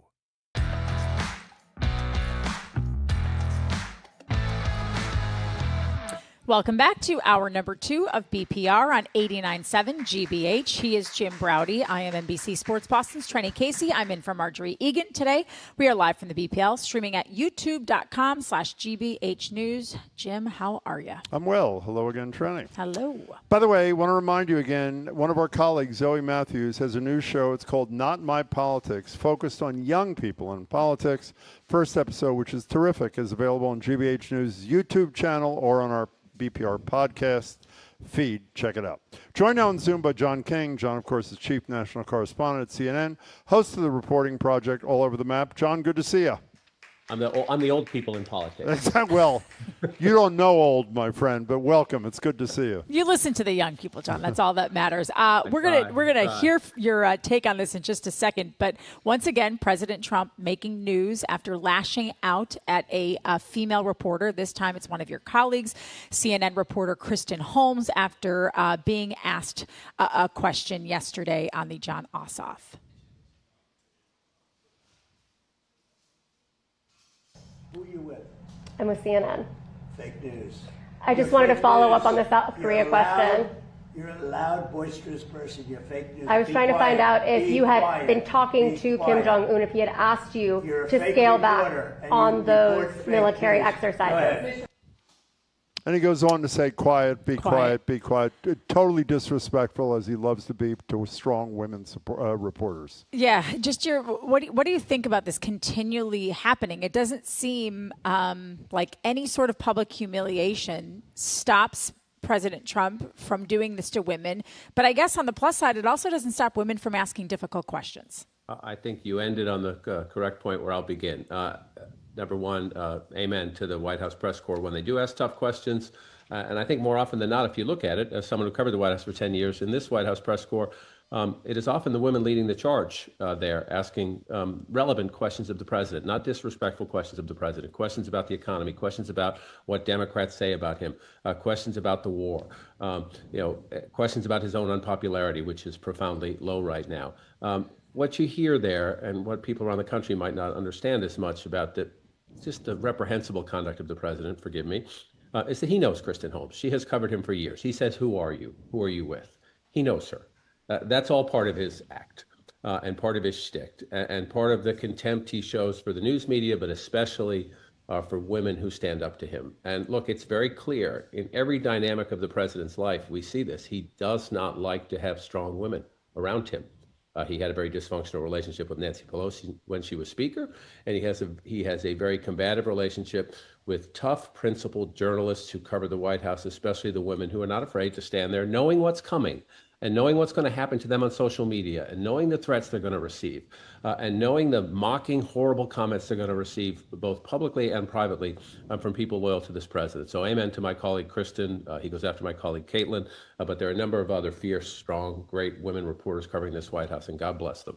You know, one of the things that got him bent out of shape was not just the question about his kind words about Kim Jong-un and abandoning South Korea and these exercises, but was also being asked about what John Ossoff said about him in general, but specifically about Natalie Harp, the so-called human printer who's by his side all the time. We talked to our listeners about this at the top of the show, John, and while it is not exactly a scientific sample, every single caller loved how Ossoff dealt with this thing. What are people in Democratic circles saying about Ossoff's approach to dealing with Donald Trump? There's a lot of talk, a lot of buzz about John Ossoff right now, who has to win his own Senate race in Georgia this year, be reelected first. But there's a lot of 2028 talk about John Ossoff and about, Donald Trump won't be on the ballot in 2028. But, we've had this debate, Jim, for how many years? We're in a decade of Trump now. And one of the big conversations among Democrats from the very beginning, but including now that he's back in this second term, which is very different from the first term, is how to handle Trump and whether to just focus on policy or whether to try, like he does, to get under his skin sometimes, to be a little personal sometimes, to dropping the Natalie bomb was not by accident. And John Ossoff knew that he would get a response. And if you look at, what White House aides have said on the record and what other people are trying to do, and the same thing about him being trolled and threatened in social media and the like. So, look, when I covered the White House, there was more of a line between certain things, I guess. Trump has obliterated the lines, and there'll be some people out there who say, ooh, I don't know, do you want to bring a young aide into this conversation? But as you note, what Democrats are desperate for is people who are willing to fight him and fight him on his terms and not afraid to get muddy and dirty and to, frankly, forgive my language, piss him off. And guess what? In this case, it worked. John, we're talking to John King from CNN. John, are you okay with his tactics? In my personal opinion, to me, he didn't necessarily go low. He just pointed out the obvious of what's happening. Is that the best tactic, where they're not stooping to Trump or his administration's level by name calling? They're just simply pointing out the obvious of what's happening in front of everyone's very eyes. I always say that I've done this a long time, and Jim tries to take me off the cliff on occasion. And my job is to cover them and to watch them and to be a student of the system. So I don't say whether I think this is great or that is great. I will say that it's different, right? It's different that you have this happening right now. But Ossoff is trolling Trump like Trump and his people troll everybody. And he's trolling him in the case of dropping the name Natalie Harp with someone who is fiercely loyal to the president, always at his side, and who is, without a doubt, just a subject of conversation around the White House about this unique way Trump operates and the small circle he has that is always with him. And so Ossoff knew exactly what he was doing here. And again, we're 11 weeks away. 11 weeks from tonight, we'll be counting votes in the midterm election. I can tell you from my travels, I think this is going to be a much more consequential big election than even a lot of people in Washington think, because people of all persuasions are ticked off. But when you get to the Democrat slice of the pie, we're watching this play out in the primaries, the Democratic Socialists versus the establishment and everything in between. But at the core of that are a number of Democrats, not just younger Democrats, but especially younger Democrats, who just want to see more fight and more moxie and more modern warfare, if you will. And that what John Ossoff is doing is using social media, very viral images, very little campaign nuggets, and it's working so far. So people like it. The question is, we're in 2026. Who knows how this escalates as we move forward? John, speaking of primaries, I know there's Florida, Wyoming. I can't remember the third state. You'll tell me in a second. What are you watching tonight of particular interest? The race that I'm most interested in actually is Debbie Wasserman Schultz moving into a new district, which is a majority black district, and running against 4 other people in a primary, all of whom are black, and choosing not to run in her own district, which is more Republican than before redistricting. What's of particular interest to you? I think watching Florida in the sense that, to me, Florida should be a much more competitive state. If you look at the demographics of Florida, it should be a much more competitive state than it has been over the last decade. The Democratic Party has just collapsed there. So watching them pick a successor to Ron DeSantis, who wins that Republican primary, is important because it's a big state. It's one of the states that potentially, it hasn't been lately, but potentially could be competitive in 2028. I think these gubernatorial elections, who will be the governor who has to sign off on the 2026? That will be DeSantis in Florida, and then the 2028 election results in these states. If we're going to continue to be in this climate, even without Trump on the ballot, where people are questioning the integrity of elections. So winning a governor's race is very important. To your point about Debbie Wasserman Schultz, she gets back to a little bit about, it's a little slice of what we were talking about earlier in the sense of Ossoff and where the passion is in the Democratic Party. I think that Debbie Wasserman Schultz is running against the will of the people at the moment, if you will, who want new, younger, fresher voices. And she is the very establishment, the former Democratic National Committee chairwoman, moving to another district to try to protect herself. We'll see if it works. She can raise a lot of money. She's a very effective communicator and politician. But when you travel, a lot of people, the one interesting thing that you hear from the most Trumpy person to the most Bernie Sanders person out there is this quest for reform, get money out of politics, term limits, get new faces, younger faces. So I'll watch the Wasserman Schultz primary tonight just for the idea that it is running counter to where the energy in her party is right now. Go ahead. Can we stay on that theme just for a second? There is a race in Massachusetts. There are a bunch of races where there are young progressive candidates challenging an incumbent. But one race where one of the major themes is the other guy's been there 50 years and it's time to go is Seth Moulton's challenge to Ed Markey. I'm sure you know 2 polls in 2 days. Yesterday, a UMass poll had Markey up 28 points. A Suffolk Globe poll this morning had him up 14. Moulton's reaction is primary polls have been atrocious, and he cites Hong, the loser of the primary there in Wisconsin, Trenny's home state, who in polls was up 20 to 40 points before she lost. Who's right here? Is this are we waiting for a walkover election for primary for Markey, or is this still up for grabs? Look, I think in this environment, the volatility age we're living in, the disruption age we're living in, you should leave everything up for grabs until people vote. I would say that Seth Moulton is not wrong when he says that a lot of the polling has been off, in that the progressives have been running much higher in the polls than they perform on primary day.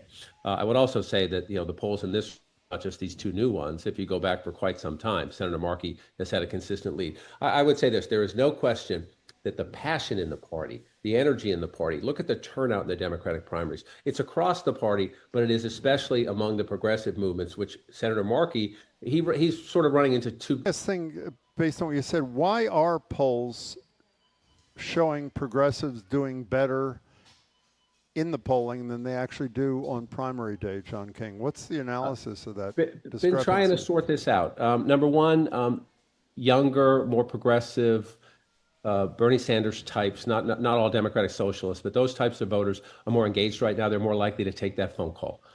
There's a lot of online polling done now, less phone polling done now. They're more engaged in that community. I do think we saw in Michigan, the pollsters are having a hard time polling in the black community right now. That's not a huge slice of the Massachusetts electorate, not as big a slice as the Massachusetts Democratic electorate as it is in, it was in Wisconsin or in Michigan.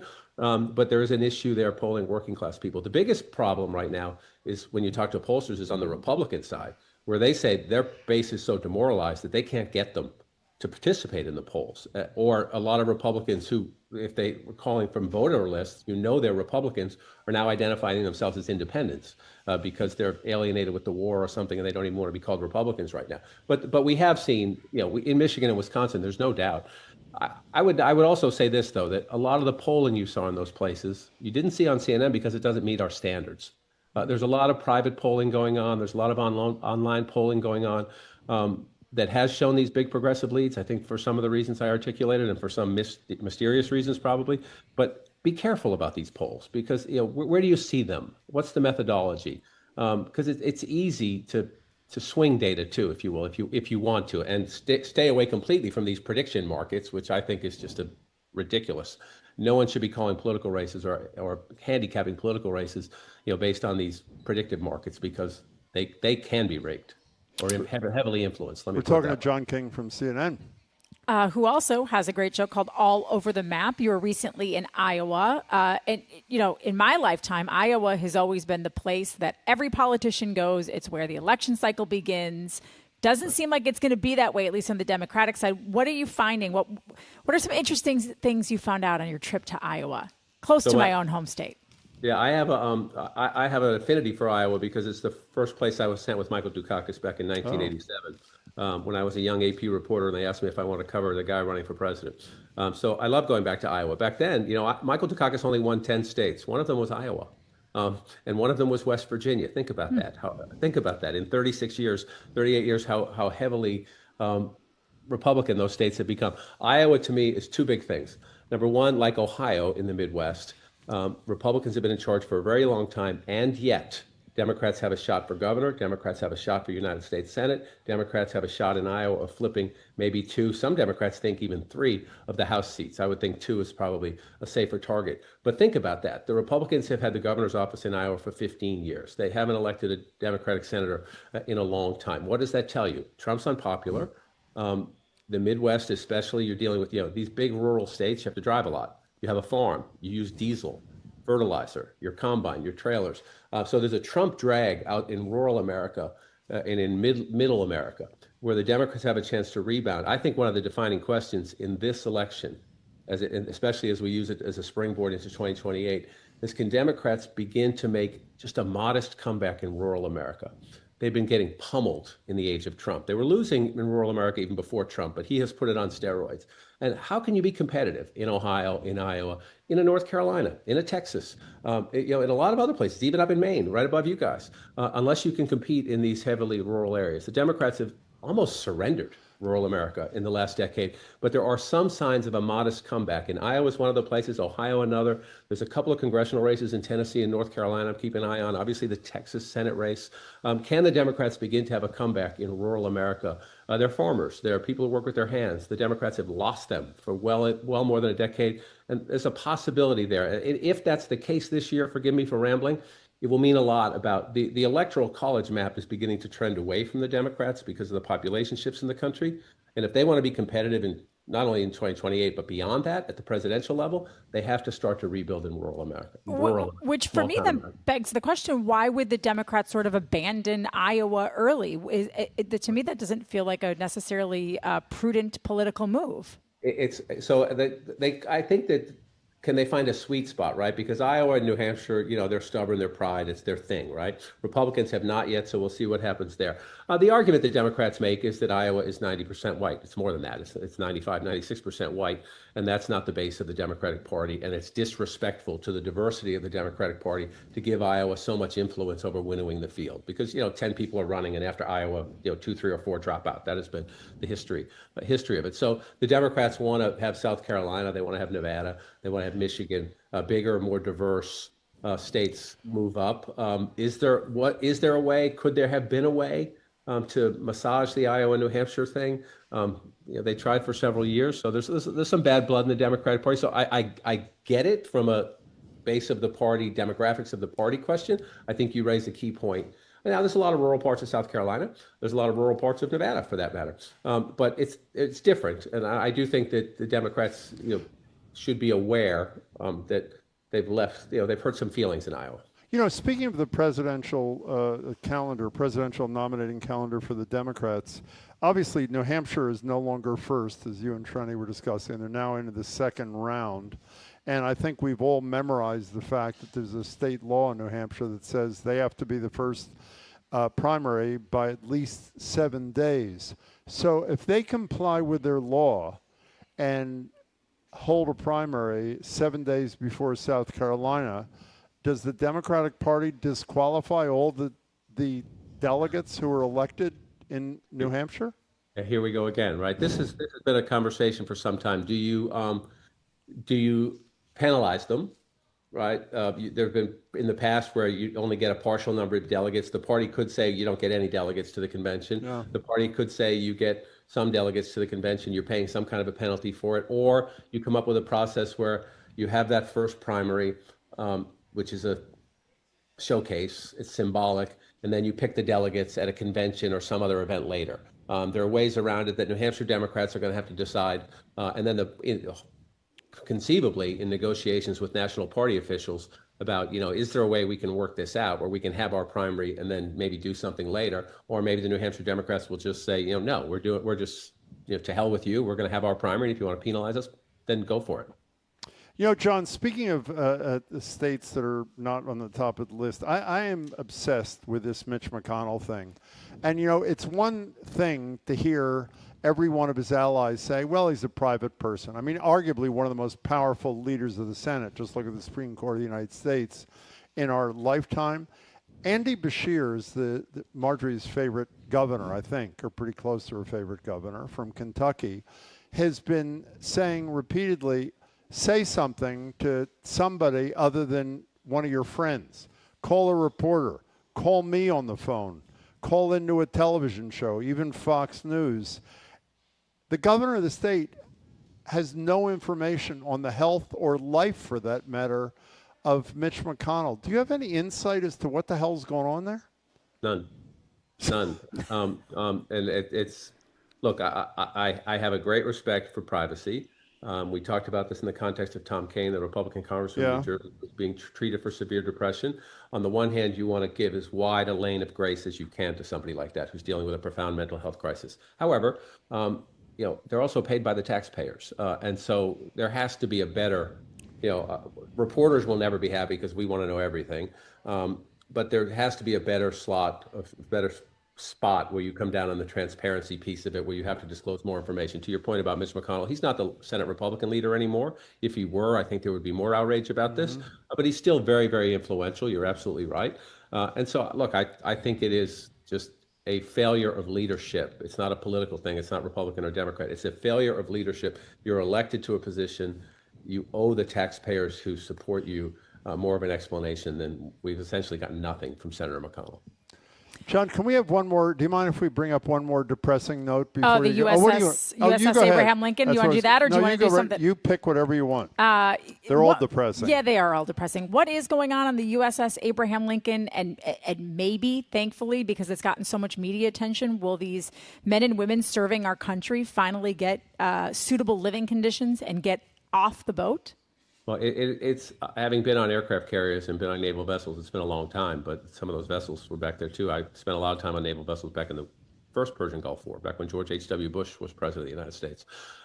It's tough. I mean, even if you spend a week or so, as I did, you go onto vessels, you're there for a week or so, it's very cramped, it's very different. So they've been out for months on an aircraft carrier. My colleague Pamela Brown spent quite a bit of time on the Lincoln, by the way. She's written a couple pieces about it on CNN.com explaining, if anyone wants to understand what it's like, you should go see those pieces. I do believe it's now being replaced in theater by the USS George Washington and should be heading out of theater. I'm not on that ship. God bless anyone who serves in our military, whether you agree or disagree with what the president's doing in Iran. These men and women have nothing to do with it. They're following orders and they're doing their jobs and they're heroes, and they're leaving their families behind. For the president to just so casually and dismissively say their deployment should be even longer, there's nothing going on there. I think that's a reflection of the president's character and his disrespect for people who give their lives and follow his orders. So I hope that the conditions improve. Again, this is a transparency question. The military is not supposed to tell us everything. Of course they're not. They have to protect operational security. At the same time, you wish they were not so publicly dismissive in their comments when people, including families of the sailors on that ship, are raising questions about living conditions and potential mental health crises. You would hope that people in public office, all the way up to the commander-in-chief, would be much more respectful of those voices. And John, before you go, I have two much lighter things. One, the reason I was smiling while you were talking about something so serious is a listener just sent me a photograph from this interview of your son walking up the stairs behind you in a towel. That's number one. That was excellent television. And I did see that, but I didn't want to point it out. That was excellent. Just home from camp. Yeah. He was great. It was very nice to almost meet him. Can I go back in history for a second? I've mentioned this before. Young Cub reporter John King, working for Associated Press, was the reporter who broke the story that Lloyd Benson was Michael Dukakis' running mate way back in 87, 88, whatever. Were you there for the Belgian endive moment with I love Michael Dukakis, I should be clear. I really love him and admire him. Were you there for the Belgian endive moment? I was not. That was a colleague of mine, Bill Welch, I believe, at the time, of the alternative crops that Iowa needed to plant. You know, they were having a farm crisis, and he said, you really need to think about alternative crops like Belgian endive. That was like John Kerry and the cheesesteak. We tend to do that in Massachusetts, right? We just our politicians tend to mess up the rest of America somewhere. Yeah, that was a doozy. And yet he went on to be the Democratic nominee. I remember well, and the course of history might have changed. I don't remember that, but having grown up in the Midwest, I can tell you we do not grow a lot of Belgian endive in our fields. Hey, John, as always, it's wonderful to talk to you. Take care of yourself. We're watching tonight. What's Texter that? just let me know. I had no idea that John King was a graduate of St. Mark's. St. Mark's School. Yeah, my husband is also a graduate of St. Mark's. That's why that caught my eye. I didn't graduate because I went to Boston Latin School about 6 years. Oh. 6 years. I still got my left hand still hurts from the nuns. John, good luck tonight. We'll be watching. Thanks, Take care John. of yourself. John King. We have been speaking with John King, CNN chief national correspondent and so host of great. the Reporting Project All Over the Map. John, as always, thank you. He is great. I love that he's also a big Boston sports fan. Coming up after this quick break, we'll open the phone and text lines to get your thoughts on proper etiquette when taking kids out to eat. And more broadly, should there be places where kids should and should not be allowed? He is Jim Browdy. I'm Trenny Casey, in for Marjorie Egan. You're listening to BPR on 89.7 GBH, live from the BPL and streaming at youtube.com/GBH News.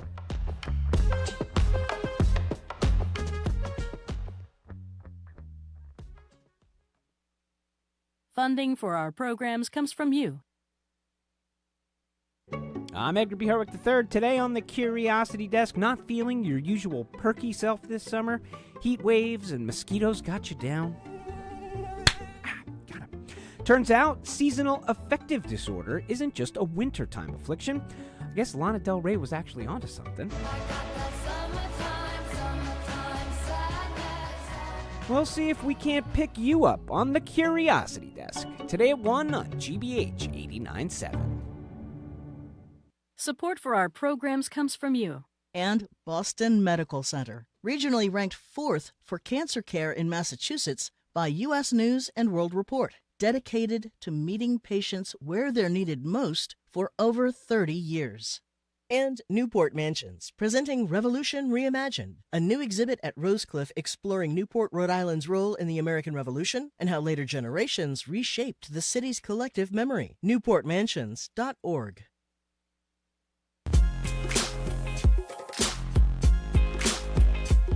Welcome back to BPR and 89.7 GBH. Jim Browdy and NBC Sports Boston's Trenny Casey sitting in for Marjorie. We're live at the library, streaming at youtube.com/GBHs. Dining out at a restaurant, as I'm sure you know if you listen to the show, is, in my opinion, one of the great joys of life. Unless, that is, you're seated next to a table with anywhere from 1 to 6 kids at it. Nothing, and I mean nothing, not even a mediocre meal, can ruin a dinner more than a bunch of screaming little kids running around, throwing crayons, whatever. There's a piece in the Washington Post out this week that attempts to give parents a how-to guide for bringing children out to eat. Things like choose the restaurant wisely, call ahead to talk to the owner saying you're bringing kids, pay attention to your kids. Really? I mean, really. But I've got to admit, I don't even think the kids should be allowed at a restaurant past, 5:30 in the afternoon. The lines are, I'm sorry. Lines are open at 877-301-8970. Call or text. How do you navigate going out to eat with your own kids? And if you're can I say what you said about yourself this morning at this? Yeah, go ahead. And if you're a, quote, barren heathen, like my co-host described herself this morning. Barren childless heathen. Excuse me, childless heathen. I don't know if I'm barren. I never tried. How do you get over the irrational rage you feel sitting down for, let's say, cocktails with friends only to be interrupted by a drooling, whining, walking diaper. And beyond restaurants, there are other spaces that should be children-free. I think there should be separate planes where people ride with their children, other planes where children are not allowed. 877-301-8970. What's the appropriate way to integrate kids into restaurants and other places where non-kids, otherwise known as adults, go to have peace and enjoy themselves? Where are you, childless, barren heathen? So I thought that I would be the one who would come across this conversation as a terrible human because I don't have children and you do. I do. But like, you don't want kids anywhere after 5:30. Like, Correct. even that seems like a little wild to me. Like tonight, I have some friends. They're visiting from Washington State. Yeah. They're heading up to a family home in Vermont. That's nice. And we have 6 p.m. dinner reservations at the Boston Sail Loft. It's got a kids menu. It's a loud, boisterous restaurant with a children's menu and crayons. Like, that is fine. If I'm going somewhere like that, that's already loud and there's kids and there's lots of people, like, that is an appropriate place to take some, a 5 and a 7-year-old or an 8 and a 6-year-old to dinner. Where I don't want children, well, I don't want children on my planes, at least not like in the near vicinity, because I've seen them barf and kick my seat and scream the whole time.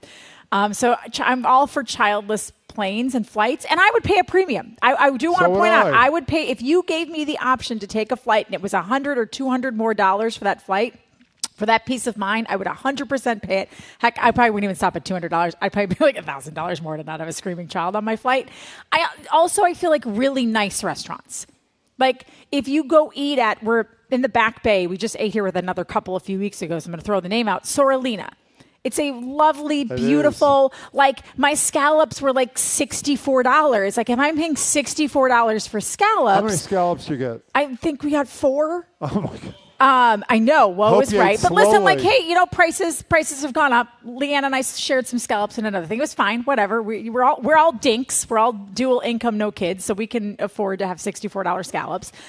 I don't want like a 7-year-old throwing a temper tantrum as I'm trying to enjoy like my nice red wine and scallops. Can I tell you why your thing doesn't work?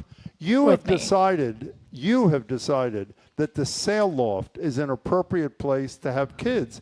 Well, somebody else may decide an appropriate place to have kids is at Sorolina's. So what is wrong with saying if you have young kids, you have your reservation by 5:30, you're out of there by 5:40, and you go home.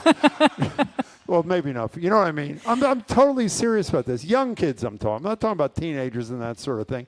So you think there should be, you should say like, by 7, sort of like, okay, so I'm from Wisconsin. Everybody knows that. It's no secret now.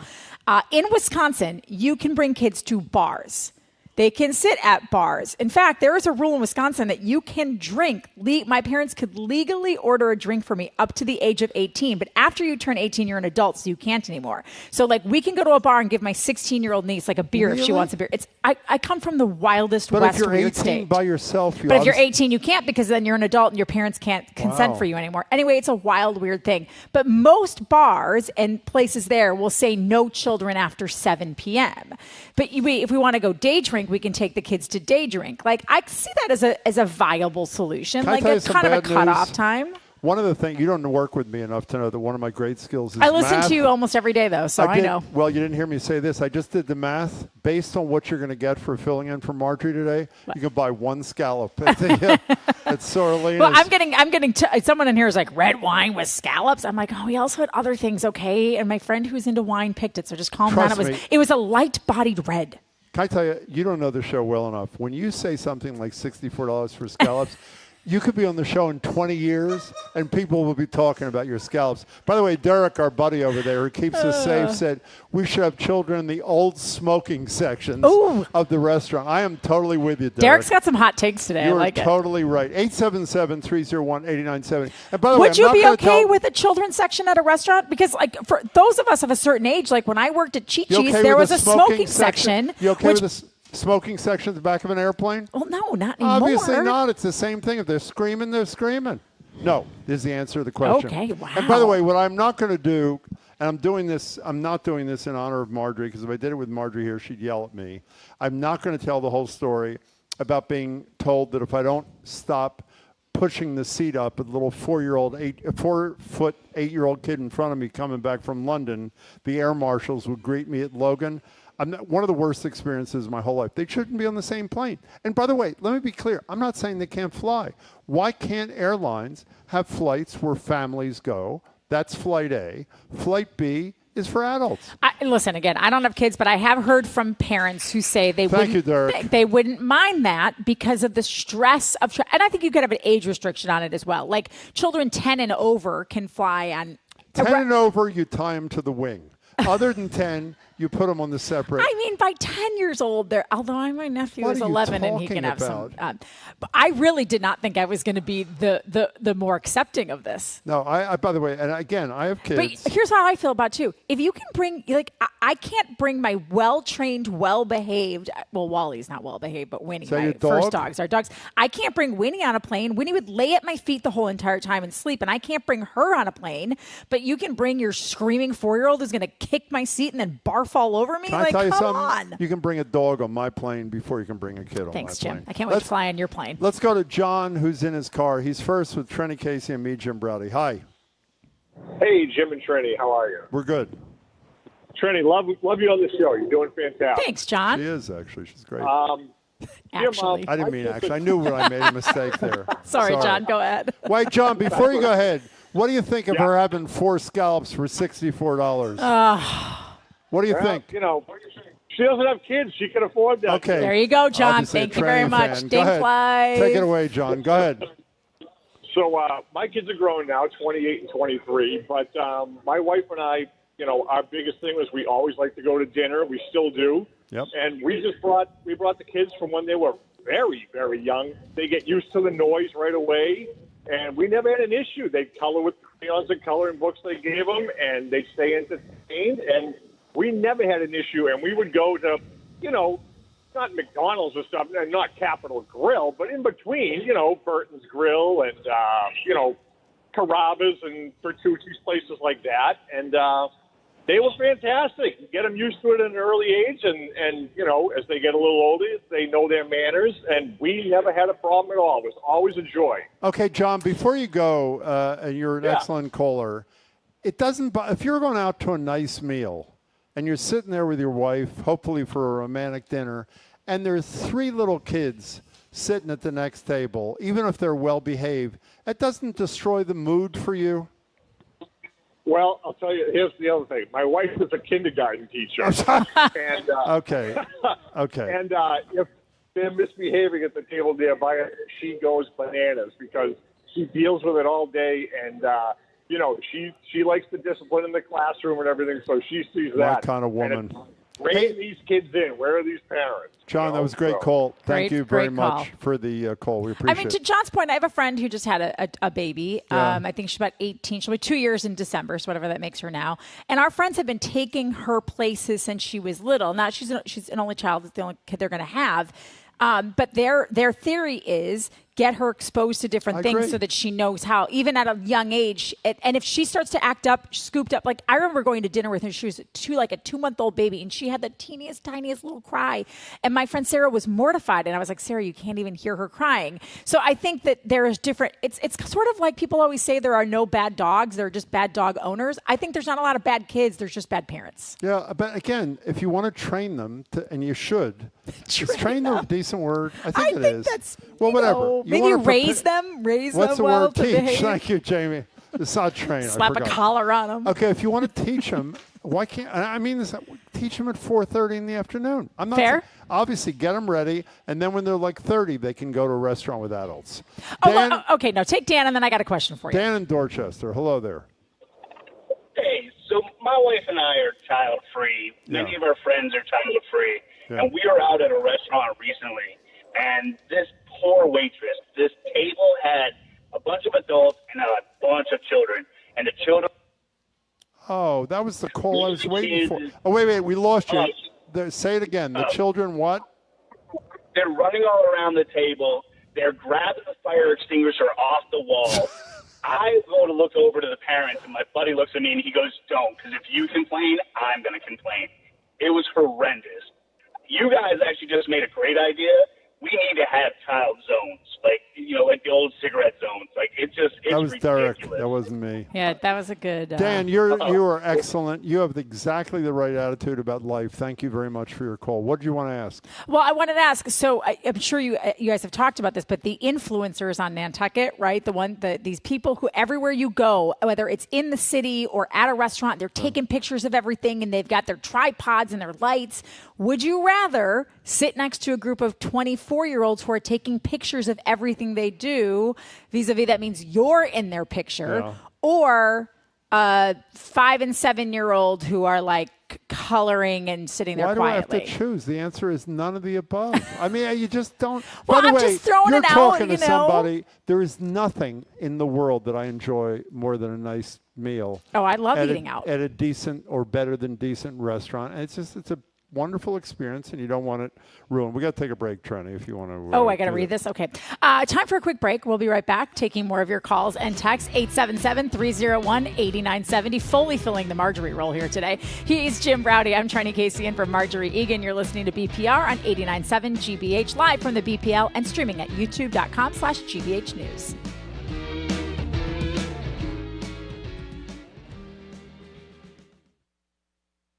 After killing millions of animals worldwide, the highly contagious H5N1 avian flu has arrived in Australia and New Zealand. We could have a greatly accelerated push to extinction for a lot of species. I'm Mary Louise Kelly. The threat avian flu poses to Australia and New Zealand's unique wildlife. On the next All Things Considered from NPR News. Today at 4, here on GBH News 89.7.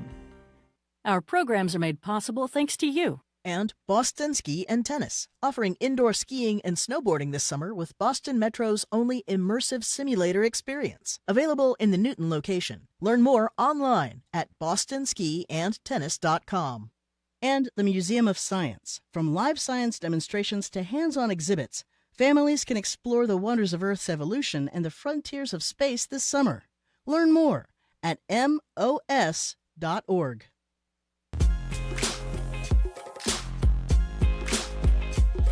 Welcome back to BPR 89.7 GBH. Trenny Casey from NBC Sports Boston sitting in for Marjorie. I'm Jim Browdy. We're live at the library streaming at youtube.com/GBH. If you just tune in, we're talking about the etiquette of taking your kids out to restaurants, on a plane. What should the rules of the road, so to speak, be? Now, anonymous texter, though a lot of them, says, after listening to Jim's views about children in public places, it makes me want to find restaurants and airplanes that ban stuffy elitists like him. I can picture his attitude and grumpy face ruining my appetite. There are more than one person that feels that way. Now, there are some abusive comments, which we will not read. On the border is Andrew in Gloucester, who says, aircraft and restaurants should have shock collars for children. That even I would say is a bit much, but separate dining times, separate planes is not that unreasonable. It's great for the family. By the way, let me tell you another thing. As someone who had young kids on planes when my kids were young, you go on a plane in total anxiety that your otherwise well-behaved kid is going to act freak up. out. Yeah. And it's not only stressful for the people who are not the parents of the little kid, it's stressful for the parent of the kid who actually cares about other people and doesn't want them horribly disturbed. So the perfect solution is just don't have them there. That's why I've said some of my friends who are moms have said they would happily fly on a plane where they knew it was all other families, because then they would know that everybody's in the same boat and they don't feel like they're disturbing anyone. And by the way, if you're an adult without a kid who wants to fly on a flight with kids, then go fly on a flight with kids. I mean, that's fine with me. TJ in Boston. Hey, you're on with Trenny and me. Hi. Hi. This is where you say something. Hello? TJ. Hi. Hi, Hello? TJ. How are you? Oh, sorry. That's okay. Hey, how's it going? Sorry. Excellent. I thought it was somebody else. No, it's you. So on the airplane topic, absolutely. Like recently I saw maybe a 4-year-old in a first class seat, and that literally offended me to my core. They haven't lived enough of a TJ, if life I to wasn't be able to, married, like, I'd marry deserve you that right flight. now. Go ahead. Absolutely. But I called in because of brewery. My buddy was in town this weekend. We went to a brewery. When you go to a bar, a brewery, and you see like families there with kids, and even in the middle of the afternoon, I get they have to go somewhere, but like kids are screaming and the whole purpose is drinking alcohol. I don't think breweries should allow kids in. Absolutely not. I love your line, by the way, in the middle of that, TJ. You say, I know kids got to go somewhere. Exactly. Just not there. Got to go somewhere. Just not there. Hey, excellent call, TJ. Thanks for doing it. So the one area I do disagree with TJ, like breweries to me are sort of open. They've got music, they've got inside, they've got outside. They're loud, they're big. Like to me, it's hard having kids somewhere that are obviously dedicated to just adults. Like you can take basically I feel this way. If I can bring my dog there, you can bring your kid there. If I can't bring my dog there, you shouldn't be able to bring your kid there. I don't know why kids get all these special treatment. Here's a good one. This is a Solomonic split the baby, literally and figuratively kind of thing. Paul from Salem. Jim earlier touched on what I think represents a solution to the restaurant conundrum. I didn't even know it was a solution. If they have a children's menu, go there with your kids with reckless abandon, meaning and the other people know there are going to be kids there. Otherwise, time limit yourself to early dinner. If you're picking a restaurant for a child-free experience, stay away if they have a children's menu at all times. That's not a horrible Not a terrible compromise. solution. I could maybe live with that, yeah. Where do you want to go? Let's go to David in Hancock, New Hampshire. Hey, David. We love Hancock, as you know. Welcome. Hey, guys. We love you, too. Thanks. And Trudy, I especially love the Spotted Cow in Wisconsin. It's a good beer. It's a good beer, New Glarus. But I think Jim, if you don't want to eat with children, you should move to the villages because they don't allow children there. But all they do is have sex. You can't do anything else there. And listen to Jimmy Buffett. But that's a good point, actually. But I think there's a problem with both of your guys' overall premise, and that problem is that you seem to assume that grown-ups behave incredibly well all the time, and they don't. On the airplane, they don't behave. They get drunk. They take a dump on the drinks cart. Nicely put. They yell. Thank you. They scream. At restaurants, they're obnoxious. All kinds of stuff. And what do we do with those grown-ups? We kick them out of the restaurant. We gag them and strap them to their seat on the plane. And so I don't think we can have a blanket rule for all children. Some children are incredibly well behaved. And so I think if they're not well behaved, then kick them out of the restaurant. And if they're not well behaved on the plane, gag them and strap them to the seat. So you think we should treat kids just like adults? Exactly. All right. David, thank you. Say hi to everybody up there for us. We appreciate your call. 877. Well, I don't know why I'm giving the number. The lines are full. You go where? Oh, Bonnie in downtown Boston. Hi, Bonnie. What's up? Hi. So I'm originally from Connecticut, but I lived in Vermont for about 10 years. I was a mortgage broker. I was a ski instructor and a bartender and waiter in very nice restaurants up there. Yeah. And when I was tending bar, the people would come off the mountain and they'd come in and they'd have their 2-year-old half crawling over the bar and who's spitting up, and the kids that want to play games on the bar. I said, I'm sorry, there's no children allowed at the bar, but the hostess would be glad to seat you in the other dining room, right? And so at the end of the night, the hostess would say, gee, I was getting all these people that were coming up to me for a table. I said, I guess they were just looking for a table. There was no room at the bar, you know. But the other thing is this gentleman that was just talking, there is something about a child's voice that is like 1,000 times higher in pitch. I don't know if you ever noticed this. You know, you could have a whole room of adults many times, and there's exceptions. But when a child starts to talk, that pitch of their voice kind of goes right through my eyeballs.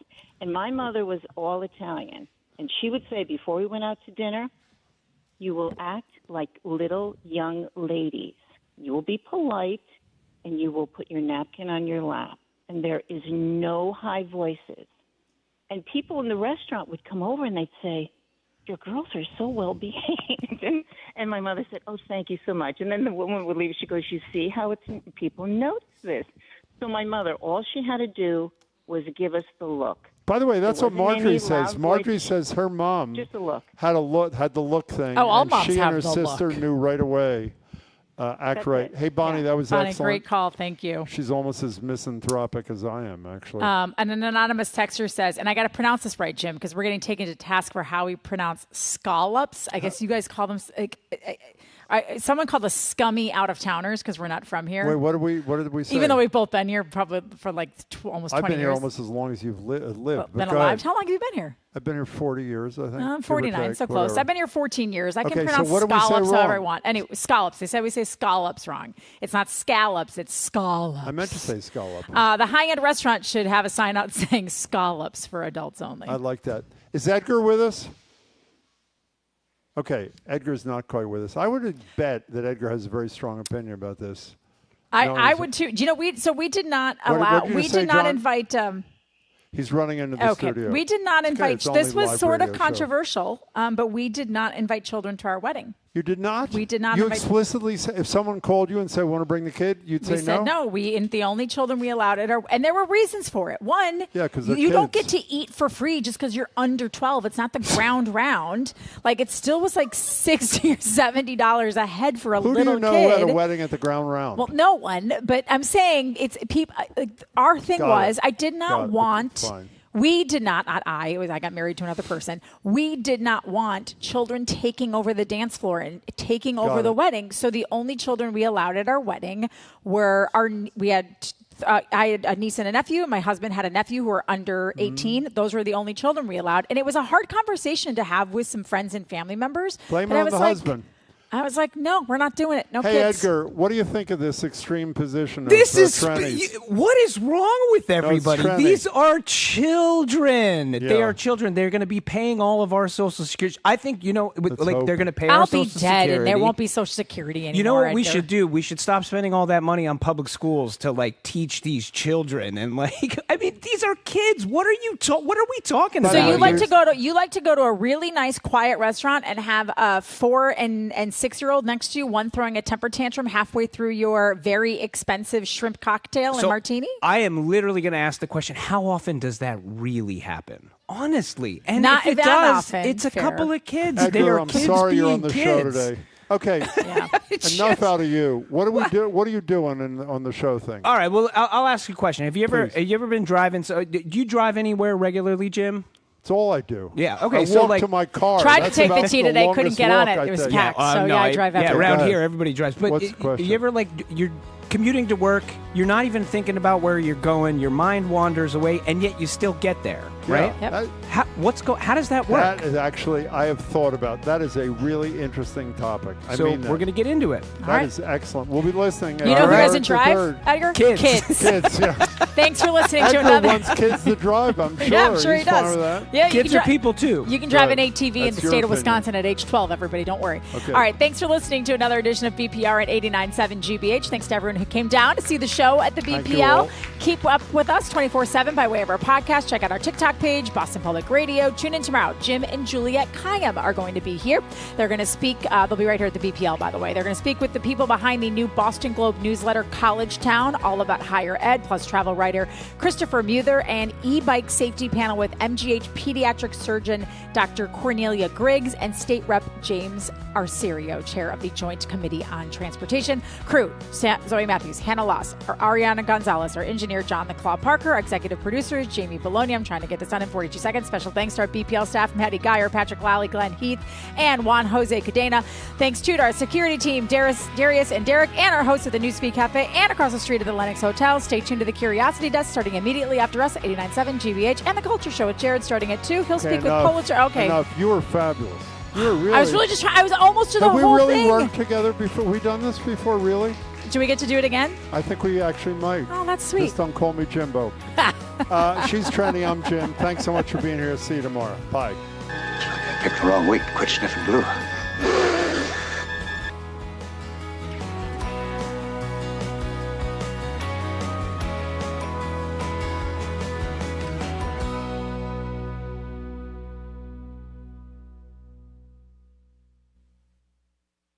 From the stories of centuries past to discoveries that will define our future, How Did We Get Here's how-tos and more. Journey with us down the rabbit hole on the Curiosity Desk. Coming up next on GBH 89.7. Support for GBH comes from you. And Cambridge Trust, a division of Eastern Bank, dedicated to helping individuals and businesses pursue their financial goals with a full range of banking and wealth management services. Learn more at cambridgetrust.com. And Modern Pest Services, providing integrated pest management for Boston homes and businesses. Modern Pest uses a prevention-first approach to seasonal pests to help target the source of the problem. Learn more at modernpest.com. You're listening to 89.7 WGBH HD1 Boston. Online at gbhnews.org. GBH News. What matters to you? I'm Edgar B. Harwick III. Today on the Curiosity Desk, we open with a listener question about desalination, the process of taking the salt out of salt water, and why it's so hard to turn the Earth's 352 quintillion gallons of ocean water into something you can drink. Thanks for your question, Lorraine in New Hampshire. Hope you're listening today. After that, if you drive your car, you know this phenomenon. You're on the road and your mind starts to wander, thinking about what you're going to make for dinner. Maybe you're wondering why we don't desalinate more ocean water. When suddenly, boom, you're at your destination. How did you not make any wrong turns or worse, crash your car? Then we usually associate seasonal affective disorder with the cold, dark winter. But you can get hit with the summer blues, too. Some tips to hack your brain and get a little pick-me-up in these final weeks of August. That and more is all ahead this hour on the Curiosity Desk.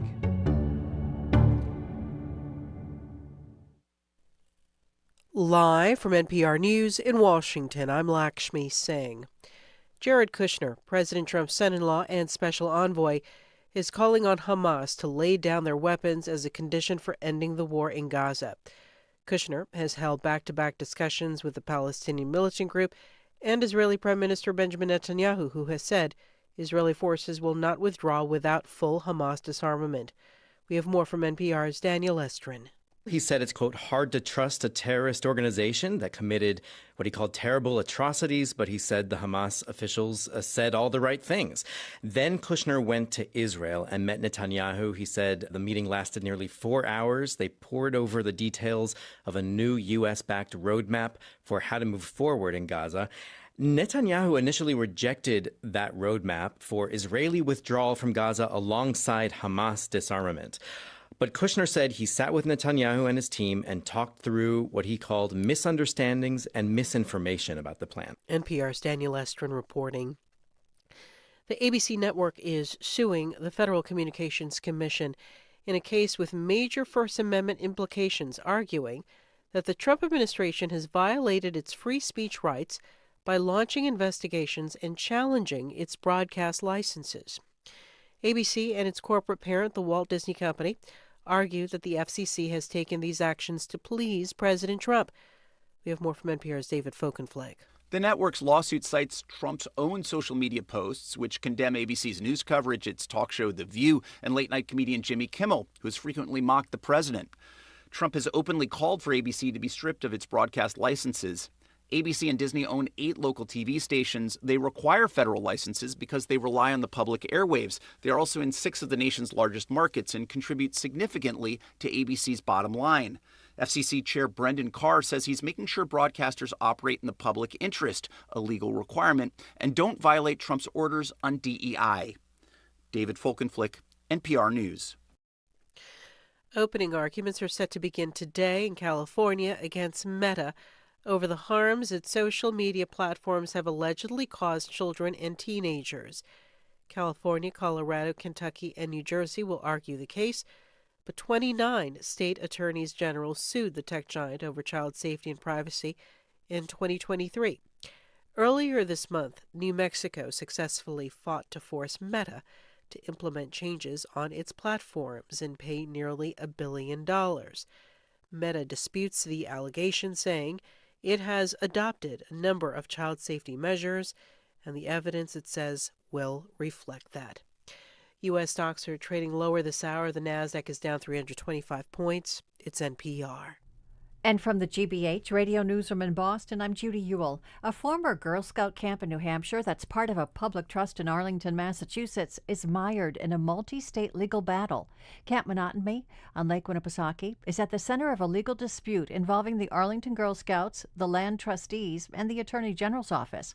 Jessie Trowbridge attended the camp, and she opposes the sale. She says the trust was set up to keep the shoreline property reserved as a summer camp. Places like this are disappearing really all over the country. This is a really common story where camps are being sold to developers, and that means that these really beautiful natural places are now places where only wealthy people get to go. The Middlesex Probate Court will decide if the camp will remain as is or be sold to a developer for $18 million. Police in Worcester are asking the public for help as they search for a woman wanted in a death investigation. Authorities are seeking 58-year-old Karen Solomon after a man was found dead at her home. Police say Solomon was last seen in the city and she may be armed. They're asking anyone who sees her to call the police. The Lawrence City Council meets tonight for the first time since Mayor Brian DePena was arrested and charged with fraud and money laundering. Prosecutors allege he spent more than $1.5 million in COVID relief funds on his political campaign and personal debts. The mayor's attorney says DePena is not stepping down. In sports, the Red Sox host the Diamondbacks tonight. A high rip current risk is in effect for swimmers at coastal beaches. That's until 8 o'clock. Clouds and a chance of showers, 74 in Boston. This is GBH. Support for NPR comes from NPR stations. Other contributors include Fisher Investments. As a fiduciary, Fisher Investments is obligated to act in their client's interest. Learn more at FisherInvestments.com. Investing in securities involves the risk of loss. This is NPR.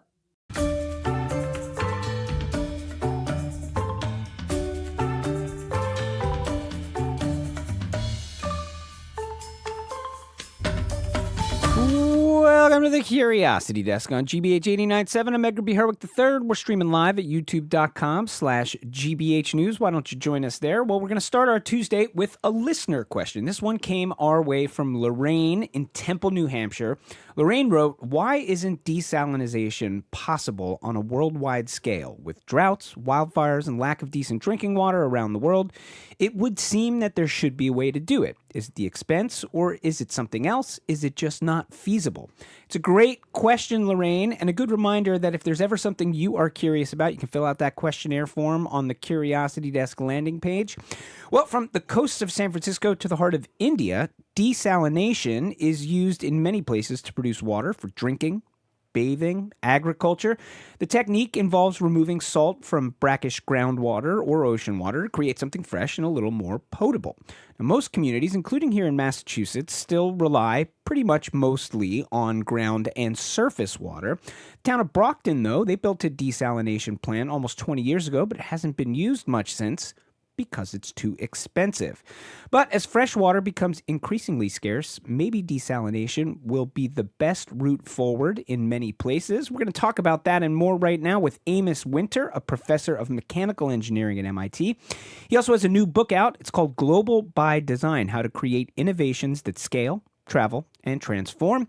And in that book, he talks about developing innovations, including new techniques for desalination, that are maybe more viable in emerging markets. Amos, welcome to the Curiosity Desk. Thank you, Edgar. It's a pleasure to be here. All right, I'm going to begin with a very important question. There was a lot of debate in our gang in the lead up to the show today. Is it desalination or is it desalinization? And does it matter? Are they really interchangeable or no? No, there's no Z in the word. Okay. It's desalination. It's desalination. So I'm going to try to say that, although I think already I've said it salinization once and salination the other time. But anyway, let's talk about desalination.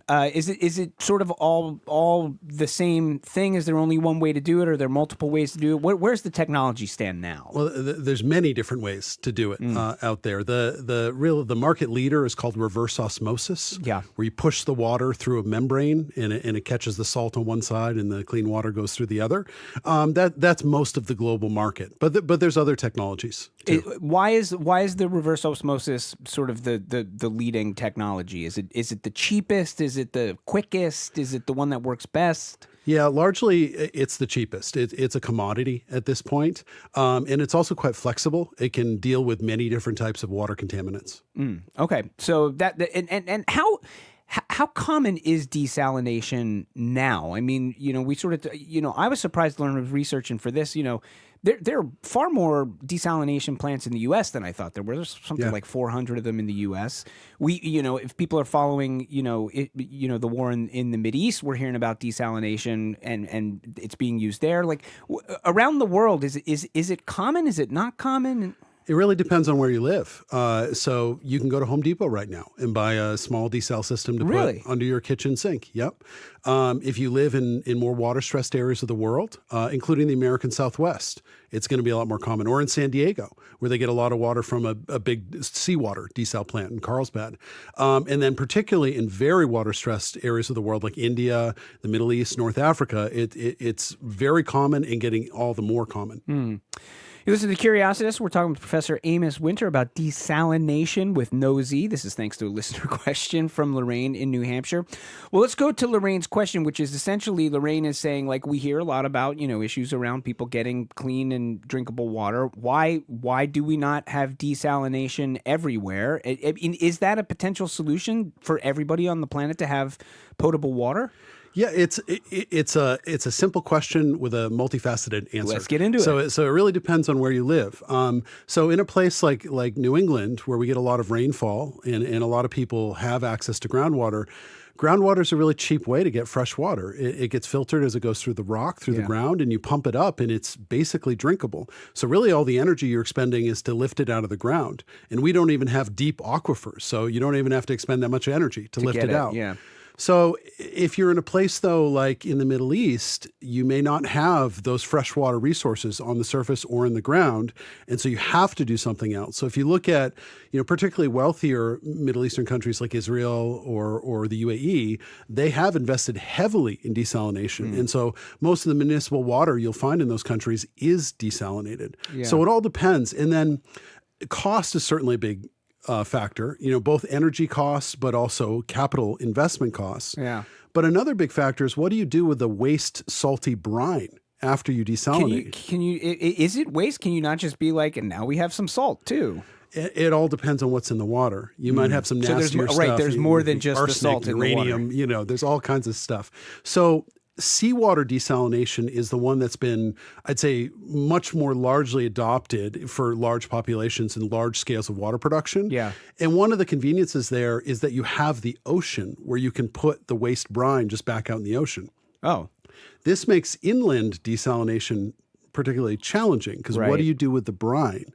And I think this is an ever-growing challenge because more than half of the world's population lives more than 100 kilometers from the coast. Wait, say that again. More than half the world's population lives more than 100 kilometers from the coast. Which so that's means inland. Inland, which means it's too far to pump seawater desalination, certainly on big scales. So this is why brackish water desalination's a bigger and bigger issue and more and more needed.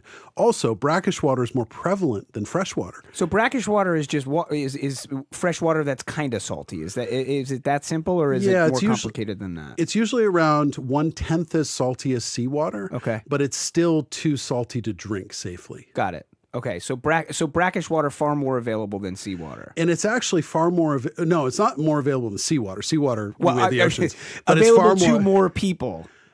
Available to people inland in a way that seawater is not. It's actually more prevalent than fresh water around the world. So if you just randomly drill a well anywhere, you're more likely to hit brackish water than fresh water. So it's really an underutilized resource now that particularly water-stressed countries are really looking at to tap into. So can we get into the energy cost bit of this? I mean, when we talk about energy, like, can you put it in perspective for me? Like, is it like having I don't know what, like, versus like a data center, which is something we're talking about right now, as a big stress of energy cost. I mean, is it data center level to run a desalination plant? It all depends on the size. Yeah. And actually data centers are driving more desalination demand too, because you might not want to pump salty water through your data centers. Yeah, you need the water. Yeah. As far as absolute energy, I'm trying to put it in a relative perspective. It's, I think comparatively, the way to think about it is imagine you go to a well, and you drop a bucket down, you lift it up, you can drink the water. Yeah. Then imagine instead you take seawater, you got to run it through a pump, Yep. You got to push that through some filters first. Yep. Then through some membranes. Yep. Then around a pipe system. Yeah. Right. You got to buy that electricity from somewhere. Yep. Right. Or invest in capital infrastructure. So yeah, it's very energy intensive compared to just taking water out of the ground. Sure. And so is it the issue of for a lot of places, it's like, take Boston, for example, right? As you like, we're by the ocean. So in theory, we could, invest in desalination if we needed to, but you have to compare that to the cost of, you're saying like that you would never spend that because we have available fresh water. So until you don't have an alternative, why would you spend the money? Is it kind of that? Yeah. And it comes down to what is the cheapest freshwater, the viable freshwater you can get. And here we are really blessed with a lot of rainfall. All right. So in your book, you talk about work designing a low-cost desalination system in India. Tell us about that. Tell us about these places where desalination is the best option. Sure. So what drove this is small-scale, village-scale desalination systems have become very popular throughout India. We worked for many years with a company called Tata Projects that had installed about 3,000 of these village-scale systems that would produce enough water for about a 3,000-person village, enough drinking water. And we realized working with them that they were actually not tapping into the major market. The major market is actually off-grid. They were limited to operating on-grid because that was cost-effective. Once you go off-grid, you have to pay for the solar panels and the batteries and everything. And so they were really interested in, could we go off-grid with a low-cost desalination system? And so what my lab really innovated was ways to make solar-powered desalination much, much, much cheaper than it previously had been. And about 5 years ago, we were able to hit price parity with our off-grid desalination technology versus on-grid reverse osmosis, which is the industry standard. Okay, so you basically found a way to get enough power out of the solar panels for the same cost as it would cost to hook up to the grid. Is sort of it. And the real trickery was in taking a variable power source like the sun, because the sun rises and falls, and clouds go by and everything, and being able to utilize that power directly and let the system change its power consumption in sync with what's available with the sun. How does that work? Well, it works by we change the rate at which water flows through the system. So we change our pumping power and we change the rate at which we extract the salt out of the water. So we change our electrical power. Yeah. And so we match that in real time. And the cost savings came from we could operate with much smaller solar panels and much smaller batteries than you would need to with, say, a reverse osmosis system, which has to run at steady power. I see. So how technology like this, how scalable is that? There's really no limits. There's the technology we used, which is called electrodialysis. It's a means of electrically pulling the salt out of the water. There's large scale plants that can make millions of gallons a day. So it's just, you just put more modules basically in series to make a bigger and bigger plant. But here's what's interesting about this. Go on. What changed is the market. So in the last 5 years, the price of reverse osmosis, solar panels, and batteries has gone down dramatically. So 5 years ago, we published a paper in Nature Water about this. We hit price parity with on-grid RO. In that time, the cost per unit volume of water has gone down by a factor of 3. That's a lot. With solar-powered reverse osmosis. So now you can afford to buy a containerized reverse osmosis system and pack it with a reverse osmosis to get as much water out as you can so you minimize wastage. You can afford to put in a big solar array and put in big batteries. Doesn't matter. It's cheap enough that it's cost-effective. Wow. Yeah. I mean, that's kind of amazing. It's good for the global market. It was kind of a bummer for us, but wait, why was it a bummer for you? Because we use a different technology than reverse osmosis. We had envisioned this great opportunity in off-grid communities, which is like the major market around the world for both potable water and ag water.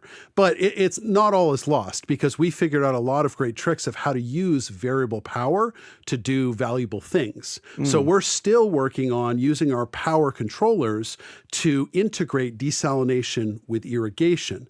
And there's all sorts of trading we can do of one system uses the power, the other system uses the power. We buffer water in tricky ways. So we've adapted that technology that was initially for potable water for other uses. You're listening to Curiosity Desk. We're talking with Professor Amos Winter about desalination, thanks to a listener question from Lorraine in New Hampshire. Lorraine, I hope you're listening today. We're really getting into an answer for you here, I hope. As we look forward into the future, I mean, is this like potable water as an issue? Is this something that's just going to continue to be a big issue? Like, is this a market when you say like solutions like you're talking about for desalinating water, whether it be for drinking, whether it be for agriculture, going to be of increasing importance as we look 10, 20, 30, 50 years down the road? Constantly. Yeah. The world's getting warmer. The population is growing.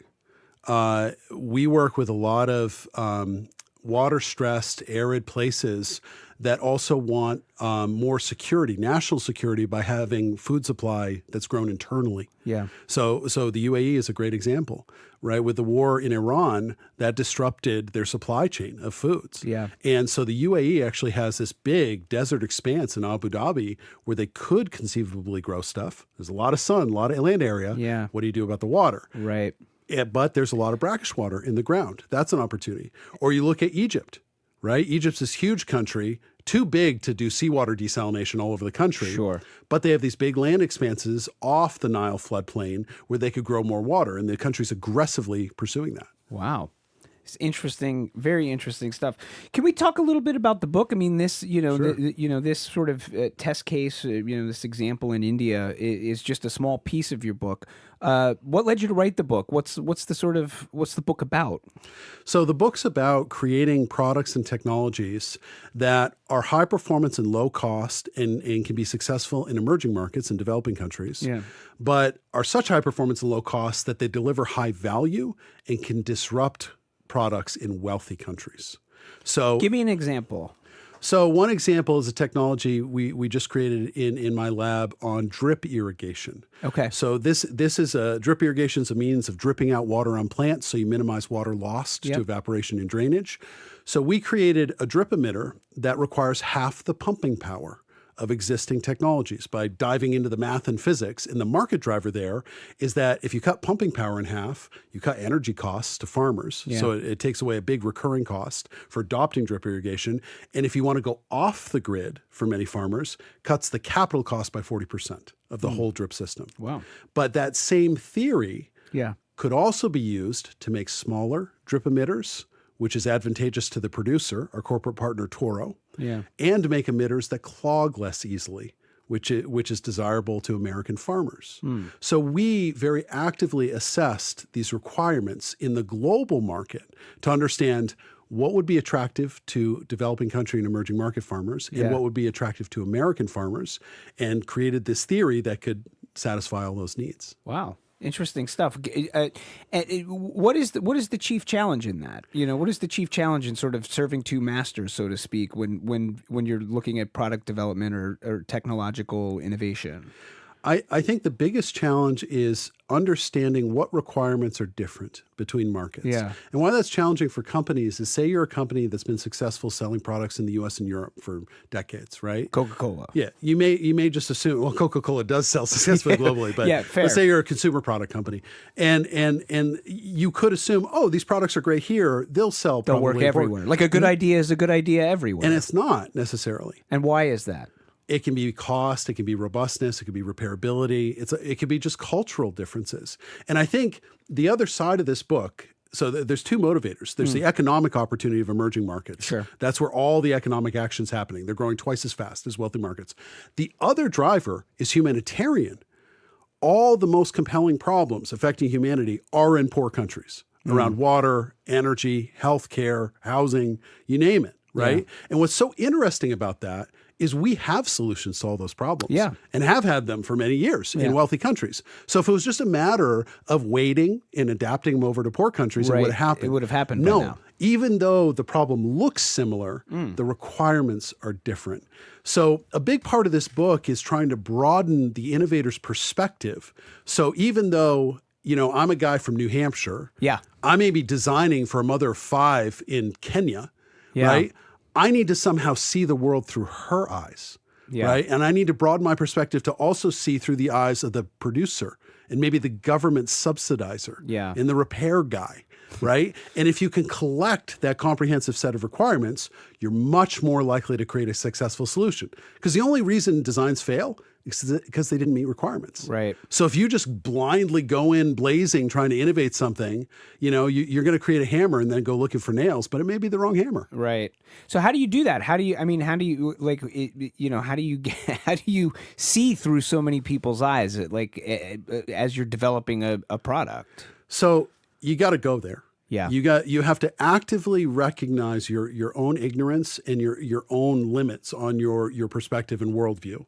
And you have to bolster those actively by seeing through the eyes of other stakeholders. So, me and my group spend a lot of time abroad connecting all the links in the chain of stakeholders who are going to determine the success or failure of products. But the other thing that we do, and we talk about in the book, is you can also seek a lot of inspiration by understanding the governing physics and math behind technologies. What is the energy? What is the flow rate? What determines cost? And every innovation that we create comes from this dovetailing of unique market insights driven by the unique requirements, and then deeply understanding the physics of what is possible. Yeah. So like in the desalination example we talked about, we realized, we can change flow rate and salt extraction rate to match our power consumption with a variable power source. That was meeting the needs of a different problem than what had been met in the U.S. In the U.S., we have steady power. Right. Right. So we never have to bother to really think about that. Variable power. Yeah. So we actively put ourselves in that necessity is the mother of invention situation by seeing what is different about this problem and what requirements do we have to satisfy for a viable solution. Well, there you go. Another way to say it is be curious, maybe. Be curious about what would work and what wouldn't somewhere else, or what another person might want. I would say that, be curious, but another important principle we talk about in the book is being a tempered dreamer. Ooh. Right? In that, yes, don't limit your imagination, but there are constraints on everybody. Sure. In skill set and resources and time, right? And same with companies. And so it is a very valuable innovation exercise to let your mind run and dream, but also understand what are the guardrails that I'm going to have to operate in to be successful, and what are the deficiencies that I have that I can fill in with other perspectives or hiring consultancies or other help or whatever you need. All right, there you have it. We've been speaking with Amos Winter, professor of mechanical engineering at MIT. His new book, we were just talking about it, Global by Design, How to Create Innovations that Scale, Travel, and Transform. Again, thanks to Lorraine in New Hampshire for submitting that question that got us going on this topic in the first place. And thanks to Amos for being with us. Thank you. When we return, you ever been on the road, you're letting your mind wander, and then you wonder how the heck you managed to still take all the right turns, or for that matter, the right left turns? We'll investigate next, plus 4 things you're going to want to... All right, enough. I'm Edgar. This is the Curiosity Desk. Stay with us.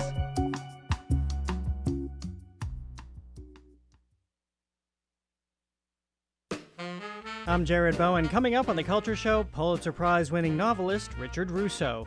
He has spent 40 years writing about the people and places America leaves behind. In his new novel, Under the Falls, a rock star returns to the struggling upstate New York town he fled at 18, only to find roiling resentment. He talks about his first full-blown thriller. Plus, restaurant legend Barbara Lynch joins me. That and more on The Culture Show today at 2 on 89.7 GBH. Support for our programs comes from you. And Newport Mansions, presenting Revolution Reimagined, a new exhibit at Rosecliff exploring Newport, Rhode Island's role in the American Revolution and how later generations reshaped the city's collective memory. NewportMansions.org.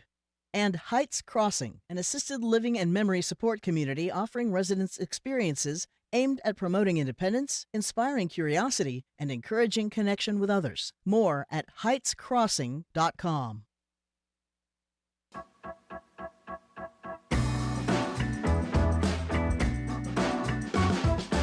You You are listening to the Curiosity Desk on GBH 89.7. I'm Edgar B. Herwick III. We're streaming live at youtube.com/GBH News. Well, with me in studio now, producer on the big show here, the incomparable Rachel Armani. Hi, Rachel. Hi. So, Rachel, question for you. Have you ever been to Tennessee? Oh, I have not. I feel like I'm Never thinking been? of the where is this going? You're the only 10 I see.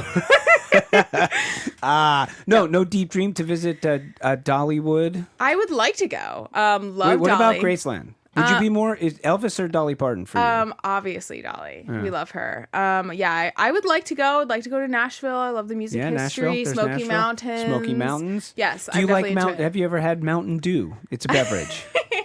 I have had Mountain Dew. Mountain I Dew haven't is had it in a made- while. I used to be a Mountain Dew? Baja Blast girl. Invented in Tennessee. Wow. Yeah. Do you know okay. what's the state nickname? What they're the what state? Do you know? You gotta know this. University of Tennessee. You follow college football? No.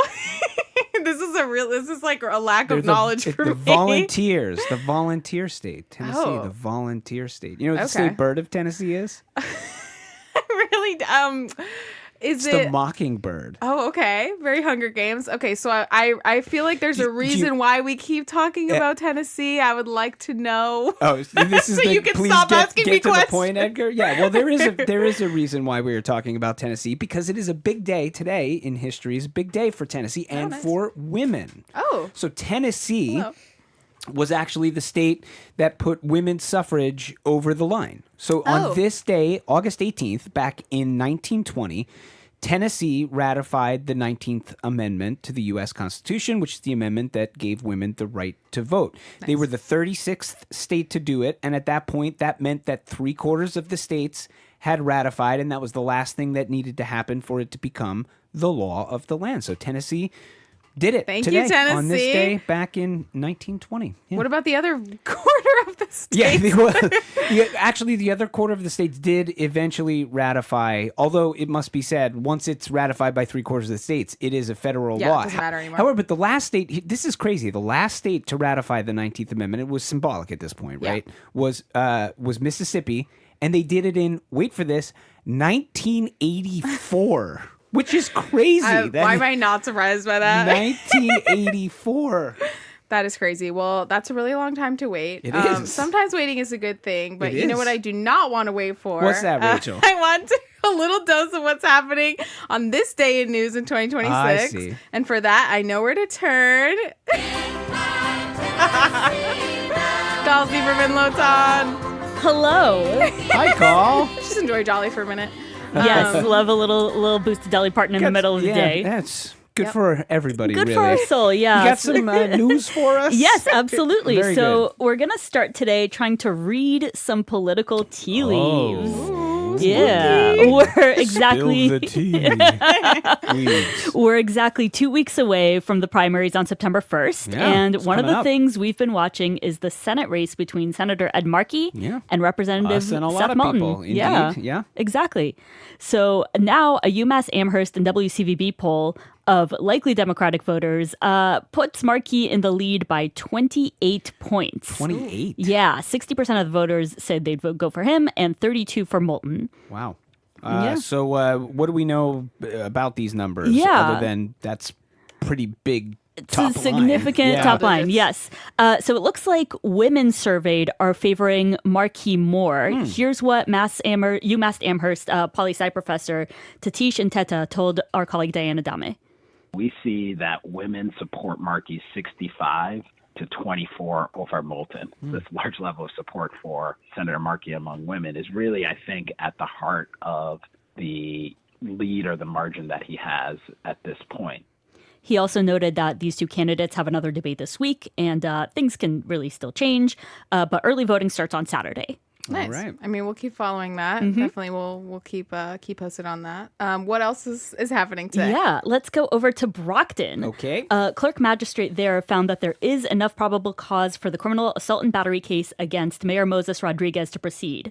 You'll probably remember that a high school student accused him of inappropriately grabbing her and pulling her close at a parade back in May. A lot of people saw the video of that student's mother yelling at Rodriguez at Brockton High School's graduation, telling him he wasn't supposed to be there. And Rodriguez has said he denies any wrongdoing here. So what does this ruling mean? Does it mean a trial is going to happen? Yeah, so it's a procedural step. Yeah. It means that the next thing we can expect is an indictment where Rodriguez will formally be charged with assault and battery and enter a plea. And then we'll see where the case goes from there. In some cases, there's a trial. In some cases, there's a plea agreement. Right. It really depends very, widely. Yeah. Well, we'll see. Have to see how that pans out. Yeah. Do you have anything else for us? Yes. So we've got a story out of Falmouth over on the Cape. Heard of it? Yeah. So you've heard of it. You've heard of it here and there. They're considering this vote to allow more development in town. And one of the things they're considering is the town's water supply. Oh, hey. Is a desalination plant Yeah. I don't know if they're on the specifically looking at desalination. But yeah, it's really they got water around there. It's really important. A lot of water off the Cape. Yeah. So exactly, right? They're surrounded by water, but you can't really just drink it out of the ocean. Water everywhere. It's a combination of things. Well, you can. But. Yeah, you won't have a good time.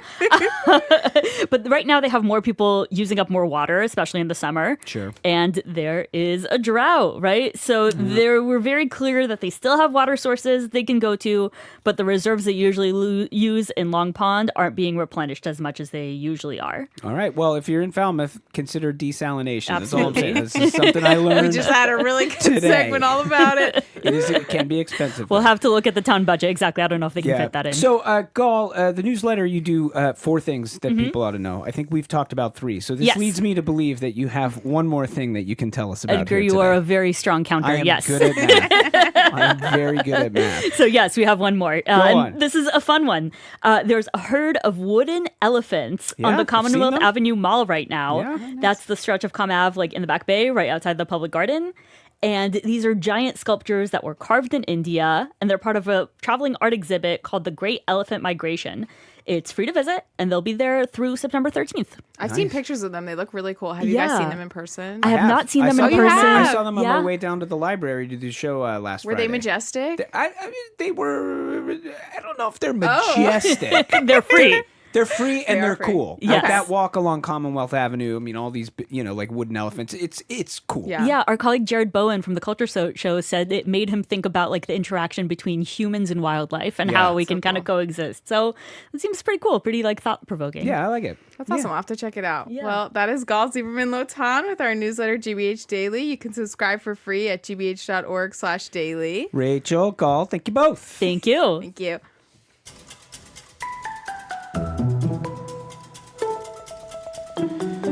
Now, if you're looking to drive down Comm Ave to see those elephants firsthand, there's no better option than public transportation. That is true. Just hold off on the angry text. But if you do drive, like, for example, if you're legally allowed to drive, unlike myself right now, for reasons I will not get into, don't worry, it's not a DUI. But let's say you were going to drive, and let's say maybe you've taken those roads many, many times before. So many times you can't count. You might find yourself for a moment thinking about something other than driving while you're going, just letting your mind wander, and yet still, somehow, you make the right turns, and you end up where you were trying to get to. Which brings us to a listener question from a few years ago that read, "Every day when I drive, I find there are fairly long stretches where my mind wanders, but I seem to manage to stay on the road. I make all the right turns. How am I doing this without crashing or going off the road? How is my brain compensating for my lack of attention?"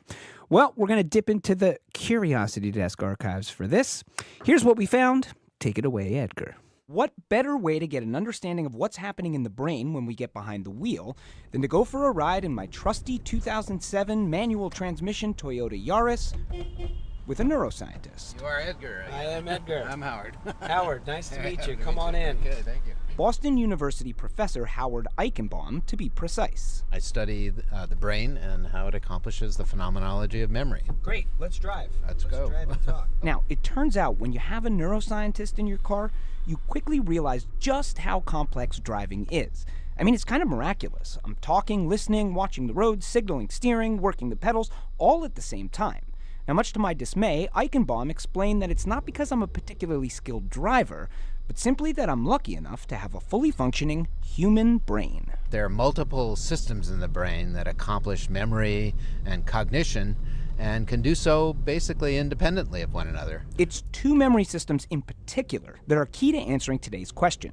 The first is called the declarative system. The conscious brain system, the declarative system that we have, really has maps of the information in our heads, maps of all kinds of information, like, what's your family tree, who was your favorite professor when you went to college. And among those sorts of information are maps, geographic maps in your head. So if you're driving and thinking, okay, I need to make a right on Beacon and then a left on Exeter, you're using your declarative system. If you're following a GPS, declarative system. Right here, where I'm semi-lost and trying to figure out where to go, declarative system. You try to use the parts you do know and the parts you don't know. You try to use visual cues that are on your map, like where's Commonwealth Avenue, and you infer what would be a logical route to go for, which is exactly what you're doing right now. But there's another system hard at work when we're driving as well, the implicit or habitual memory system. Now, this system forges its memories largely by doing. It's why you can accelerate or steer without really thinking about it, and why, once you learn, riding a bike is just like, well, riding a bike. That's this habit system. It's so wonderful that way that it can just completely take over out of consciousness on its own. But there's more to it than just muscle memory. Over time, the habitual system also learns to handle a whole host of other common occurrences on the road. Simple road rules like red lights mean stop and green lights mean go, and even more complex rules like what do I do if I want to change lanes. And if you drive a route enough, like say your work commute, your brain locks that path into that same habitual system.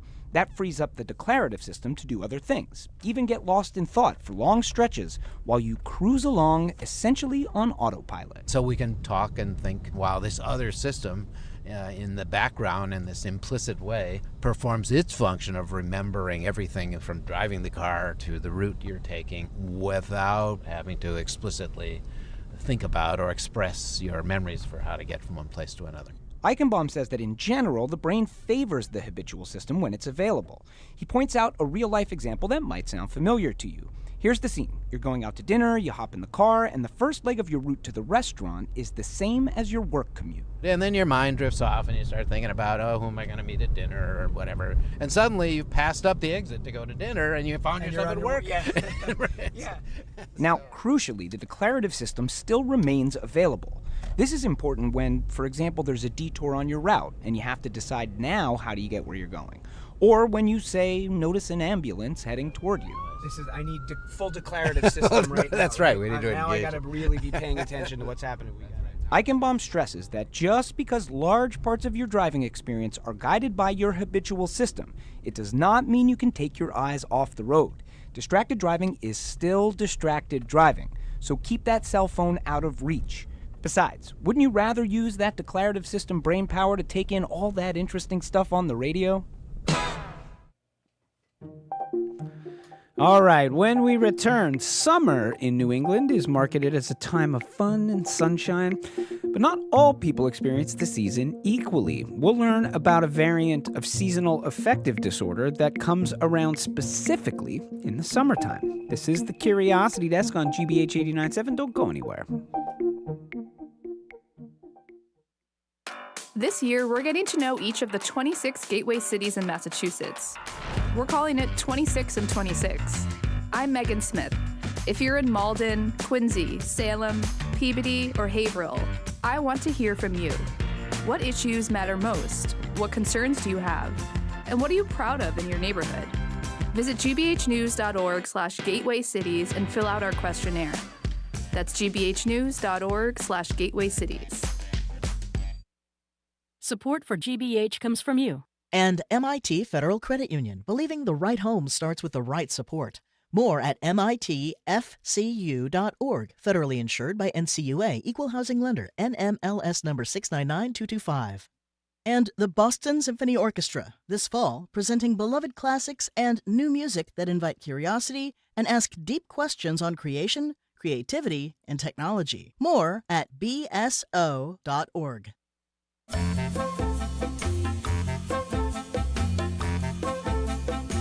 You're listening to the Curiosity Desk on GBH 89.7. I'm Edgar B. Herwick III. We're streaming live at youtube.com/GBH News. Well, we've got a kind of gloomy-ish, cloudy August day in the forecast, and to many, it's a sad departure from the summer sunshine, but to some, it could be a cause for relief. We usually think of seasonal affective disorder as a winter thing. The shorter days, less sunlight, that urge to stay indoors. But there is a lesser-known variant that works kind of in reverse, hitting in the summertime when everybody seems to be outside living their best life. So let's get into what summer sad is and how it works, how to spot the signs, and what to do if you think it's the summer season that's bringing you down. We're joined now by Dr. Ashwini Nadkarni. She's the medical director of Brigham General Adult Psychiatry and vice chair for faculty enrichment at Mass General Brigham. Dr. Nadkarni, welcome to the Curiosity Desk. Thank you for having me. So, seasonal affective disorder, I hear that and I immediately think wintertime, I think people with lights. What exactly is seasonal affective disorder? Let's start there. Yeah, so great question. Seasonal affective disorder is actually not a separate mental health condition, but rather a pattern of major depressive disorder.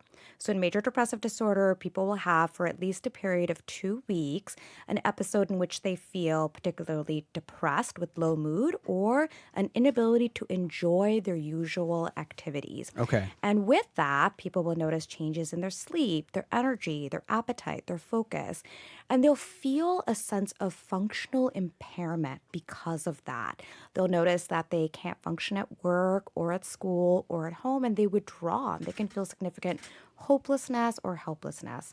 Now, with seasonal affective disorder, what happens is that the depressive episode is more likely to happen during a particular season for at least 2 years. So there has to be a seasonal association with the depressive episode. Seasonal association also over a period of years for it to really be.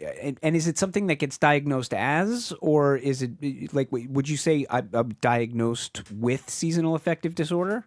Yeah, it's a specifier. So the person will present with major depressive disorder with a seasonal affective pattern of depression. Gotcha. Okay, so again, this is something we hear people talk about happening in the winter, but as you say, it's something that happens seasonally. So this is something that can happen in the summertime as well. Absolutely. So when we picture seasonal affective disorder, we think of that person who's snuggling up in bed, doesn't want to get out, is sleeping too much, is eating too much, maybe has some weight gain, and can't think that well. But there is that summer pattern as well, and it happens in about 10% of individuals. Now, it looks a little bit different in individuals who have the summer variant. So, for instance, these are people who will notice that they are not sleeping as well. They're sleeping less, they're eating less, they're anxious, they're restless, they're irritable.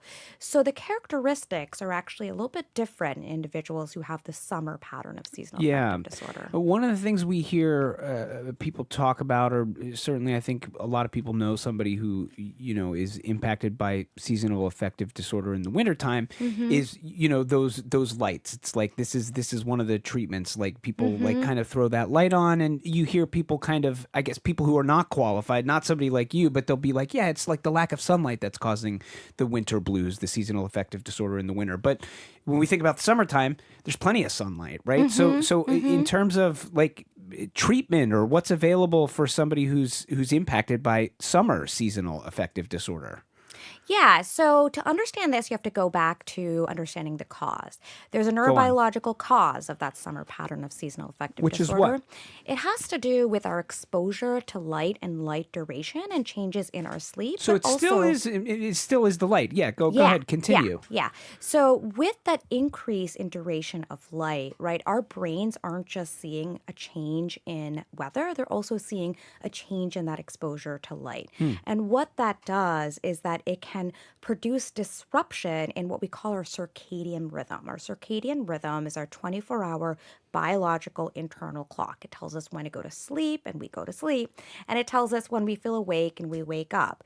Now, in the summertime, circadian rhythms are going to shift. People are noticing that they're going to sleep a little bit later.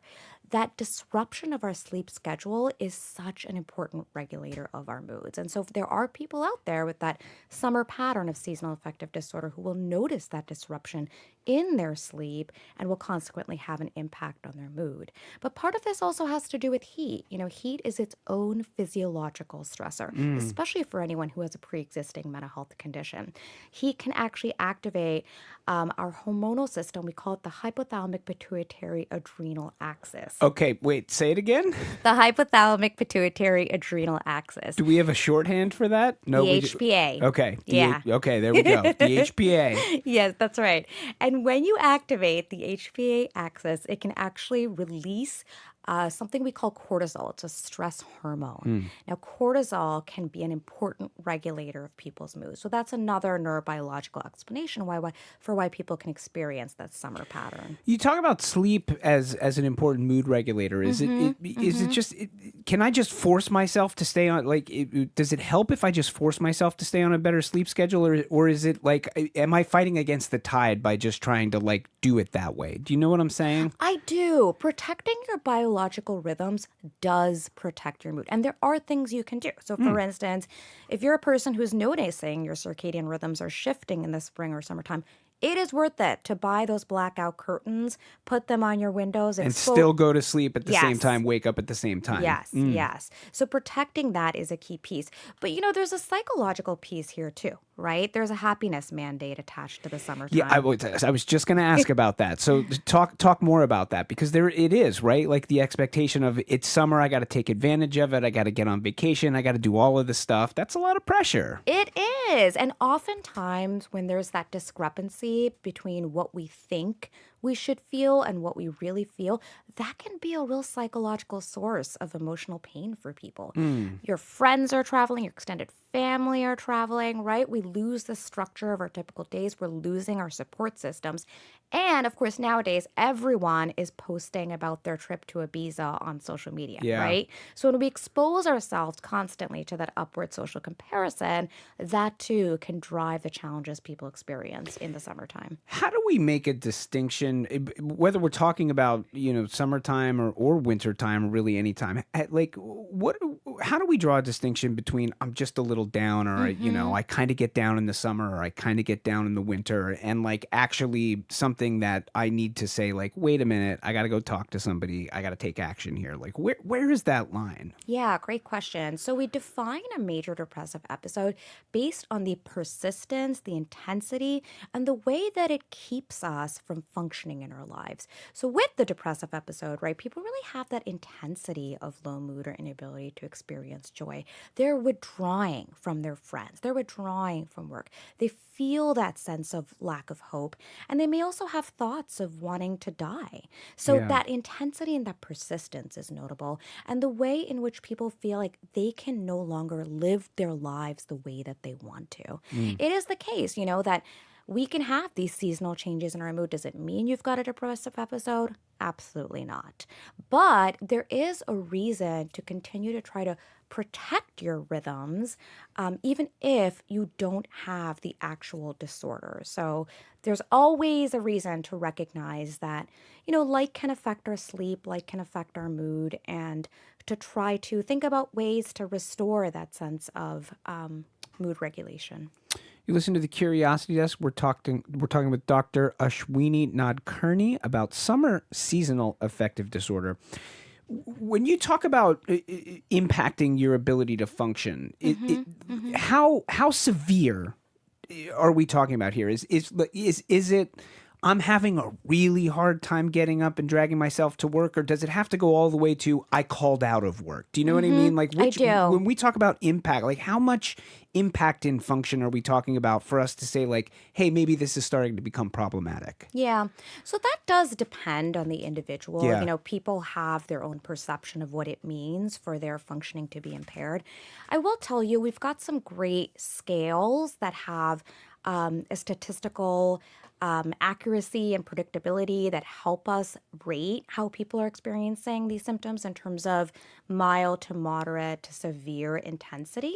That helps us get a sense of, the extent to which people are experiencing that functional impairment. But generally speaking, people know. Yeah. People know, right? You know what your baseline is. Totally. And yeah. people will often say, I'm not myself, or people around me are noticing I'm not myself. Yeah. And this is, and again, we're not talking about a bad day or two. The other thing here is this is sort of steady over a course of, say, 2 weeks. Is that's the number you said? Sort of 2 weeks? That's right. And that's when you go like, okay. All right. So now the important question, I guess, is if somebody's out there hearing this, it never occurred to them that there's such a thing as seasonal affective disorder for the summertime. And they're going, you know what? This might be me.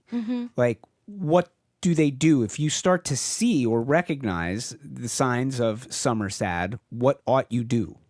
Yeah, so the first thing is to try to protect your sleep. We were talking about those blackout curtains and the shift in circadian rhythms. Also, to recognize that heat is that physiological stressor, try to seek out air-conditioned spaces. And that can make help. Sure to hydrate. Like it just can really, help. like if you know heat is something that like really that you really struggle with, just staying cooler and like really fighting to get your sleep on schedule, that can help. That can help. The other piece is addressing the psychological contributors, right? Trying to preserve structure and routine in your life. If you're somebody whose mood is affected by exercise and you're noticing you can't go outside anymore on those extra hot days, trying to, maybe do something indoors that can be physically activating. And then also trying to make sure that, if you are somebody who's affected by social comparison from social media, avoiding it, setting limits on use of that. No doom scrolling. Yes, exactly. Yeah, but these are all. I mean, this is the tricky thing, obviously, with depressive disorders. It's like all of these things that are the things that help. As you talk about, one of the major things that tells you you're having a depressive episode is that you're having trouble functioning. So it can be difficult to do the things that are helping, even like you're having trouble functioning. So what do you do if you find yourself in that place where you're like, I know I shouldn't be going on social media, but I can't stop myself. I know I need to be exercising, but I just can't make myself get up and exercise. Then what do you do? Yeah, so that's a good reason to ask for help. Just confiding in somebody you trust can be key. But then also seeking out those evidence-based treatments for depressive episodes. And what are the evidence-based treatments? Yeah, so cognitive behavioral therapy is a structured, present-focused, concrete treatment in which people identify the relationship between their thoughts, feelings, and behaviors and learn specific strategies to change the patterns in those. And then also medication management is incredibly helpful for a major depressive episode. Recognizing that we're really talking about a medical phenomenon, right? Do you think people have a hard time, like, sort of saying, like, this is a medical thing? It's not a me not being good enough thing. Is that an issue for a lot of people? I think so. It's interesting.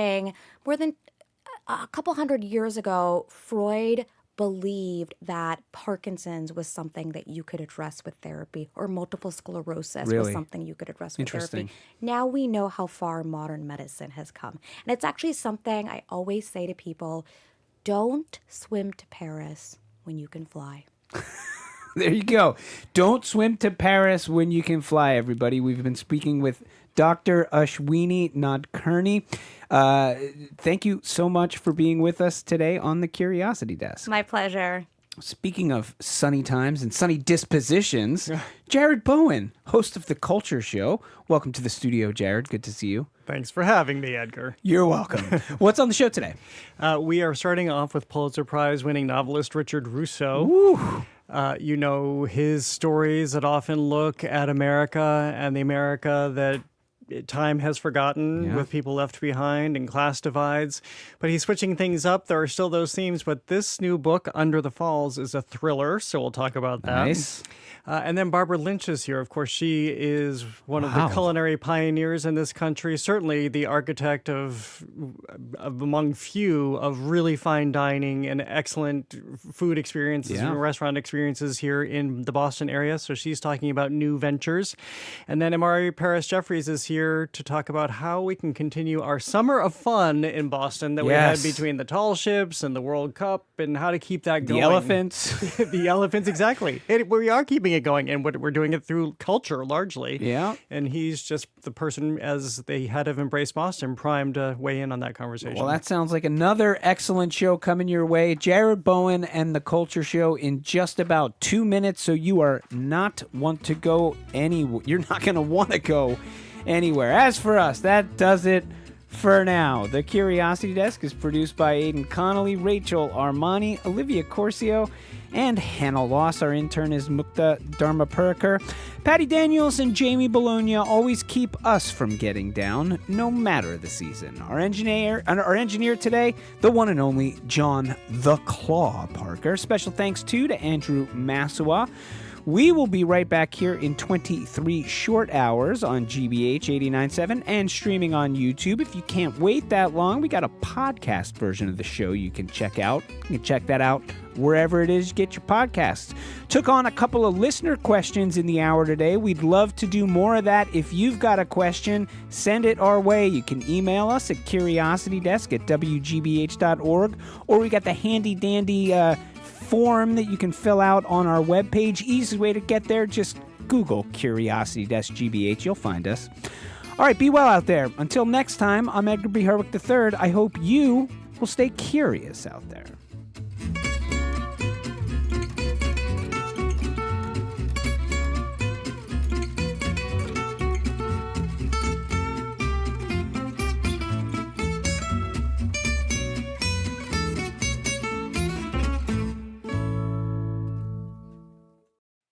What's trending?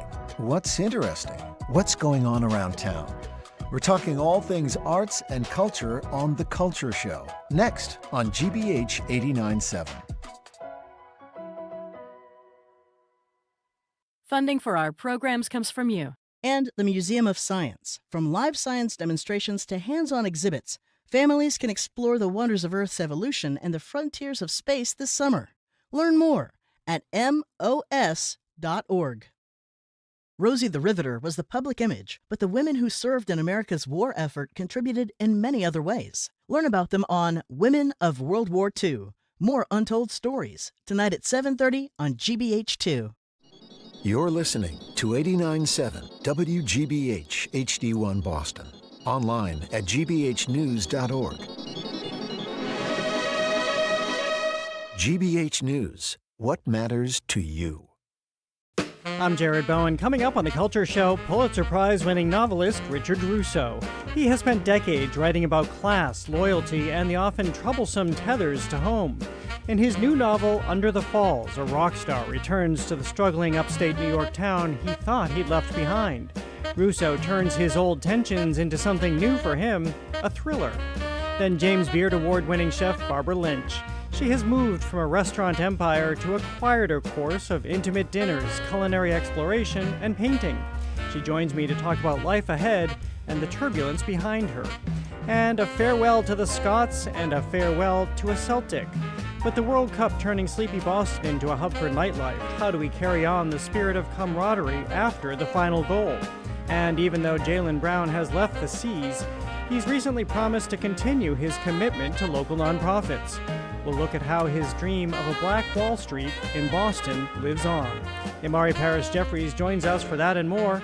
That's all right now on The Culture Show. The Culture Show is made possible in part by a generous contribution from the Fiducia Fund, proud to support this station's arts and culture programming. I'm Jared Bowen. This is The Culture Show live on 89.7 and streaming on the GBH News YouTube channel. For 40 years, Richard Russo has returned to the kinds of things America habitually leaves behind. Struggling mill towns, anemic main streets, and the people who remain when others get out. In his new novel, Under the Falls, we meet a man who did get out. Tyler Sinclair fled the small upstate New York town of Stone Mountain at 18, became a rock star, and turned the place he left behind into material for his songs. Now, 18 years later, and much to his dismay, he's returning home for a benefit concert, only to discover that he, as the local boy who made good, has left nothing but bad feelings in most of the mountain's residents. The novel draws on questions that have animated Russo's work for those decades: class, loyalty, and the complicated pull of home. But this time, they are layers in something new for Russo. His book is a thriller. Richard Russo won the Pulitzer Prize for his novel Empire Falls, and tonight at 6, Harvard Bookstore presents him in conversation with Tom Perrotta at the Cambridge Public Library. I'm sorry to say the event is sold out, but there will be a standby line. Richard Russo, welcome back to The Culture Show. It's great to see you again. Oh, it's an honor to be here.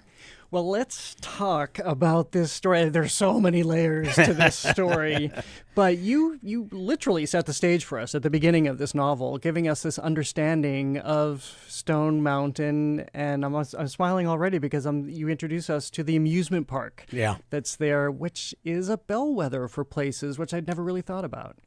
Yeah. My Stone Mountain is based on a place not very far from where I grew up, Gloversville, New York. And it is up, I think it's old Route 29. But you go up there, you go up that mountain, and it's pretty much as I describe what I did here. Interestingly, was to kind of set the stage when I handed this book in to my editor. She knew it was going to be a thriller of sorts, and it was something I had not done before, of course. And so when I turned it in, it did not have that prologue in it where you first get introduced to Stone Mountain. And I have one of the best editors in the business, Jordan Pavlin at Knopf. And what she wanted me to do was do what I did in all of my other novels about this same region, was to tell us about the place before I started turning loose characters in it.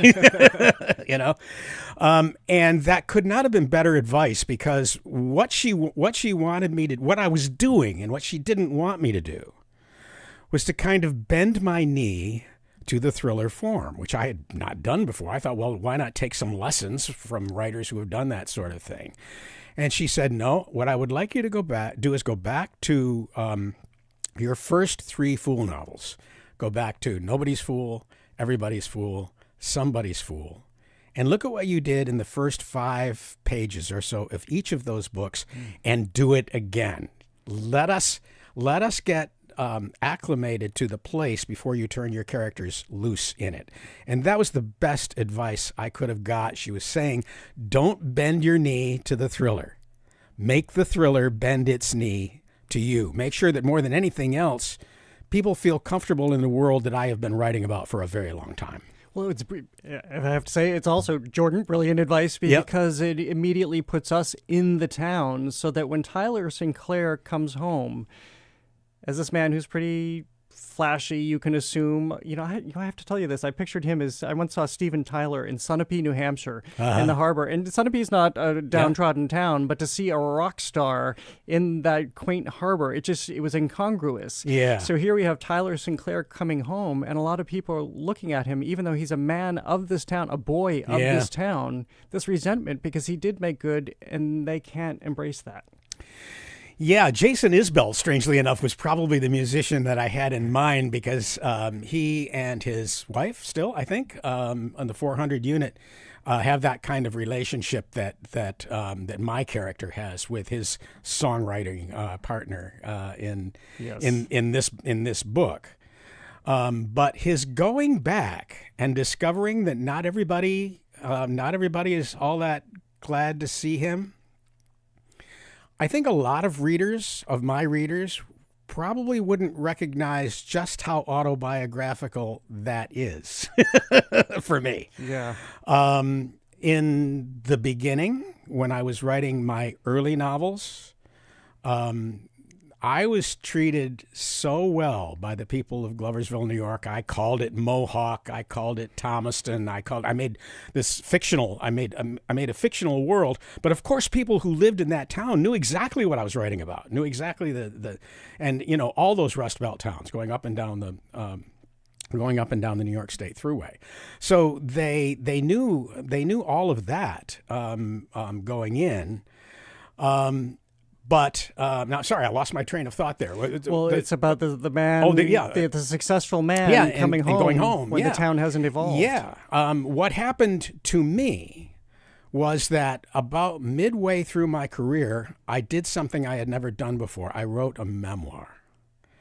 And in that memoir, I called this town that I had been writing about fictionally for a very long time, I called it Gloversville for the first time. And because I was writing a memoir and it was supposed to be true, I had to tell the truth. And so, among other things, I had to tell the story of the tannery and the glove shops and the kind of world that was. I told the truth about the way they dumped their carcinogenic dyes into the stream that kind of wound its way through the town of Gloversville, where I grew up. And the fact that the closer you lived to the stream, the more likely you were to get some really exotic and horrible form of cancer. Gloversville became a cancer study for a while. So I wrote about Gloversville, and I had to tell the truth about how dangerous some of the work was. I did some of that work in summers when I came back home, and I knew all about that, and I wrote about it, and I told what I think is the truth, certainly as I knew it.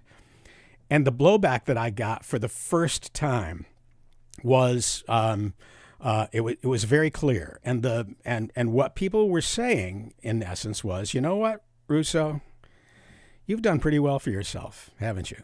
You know, you've written all these books, and you've made some movies, and you've gotten famous, and you don't live here anymore. You live in a much more elite sort of place, and so, but basically what they were saying to me, because I had done so well and I'd moved on, what they were saying was, well, guess what? You know what? We're still poor here. We're even poorer now than when you used to live here. Things are much more difficult for now. And what they were saying was exactly what they say to Tyler in this book. Where's our cut? Well, and as I've illustrated, Tyler has these immensely complicated feelings, not complicated about going back because he doesn't want to go back. No. His manager routes him there without him knowing it. Yeah. And then he's back in this town, and this flood of memories comes back. He understands in this benefit concert what happens, that where he stands, exactly as you have stood, about making money in his song off of the place he grew up. Of course, he has ownership of that. It's a long way of asking you how you now feel about going home. Can you go home?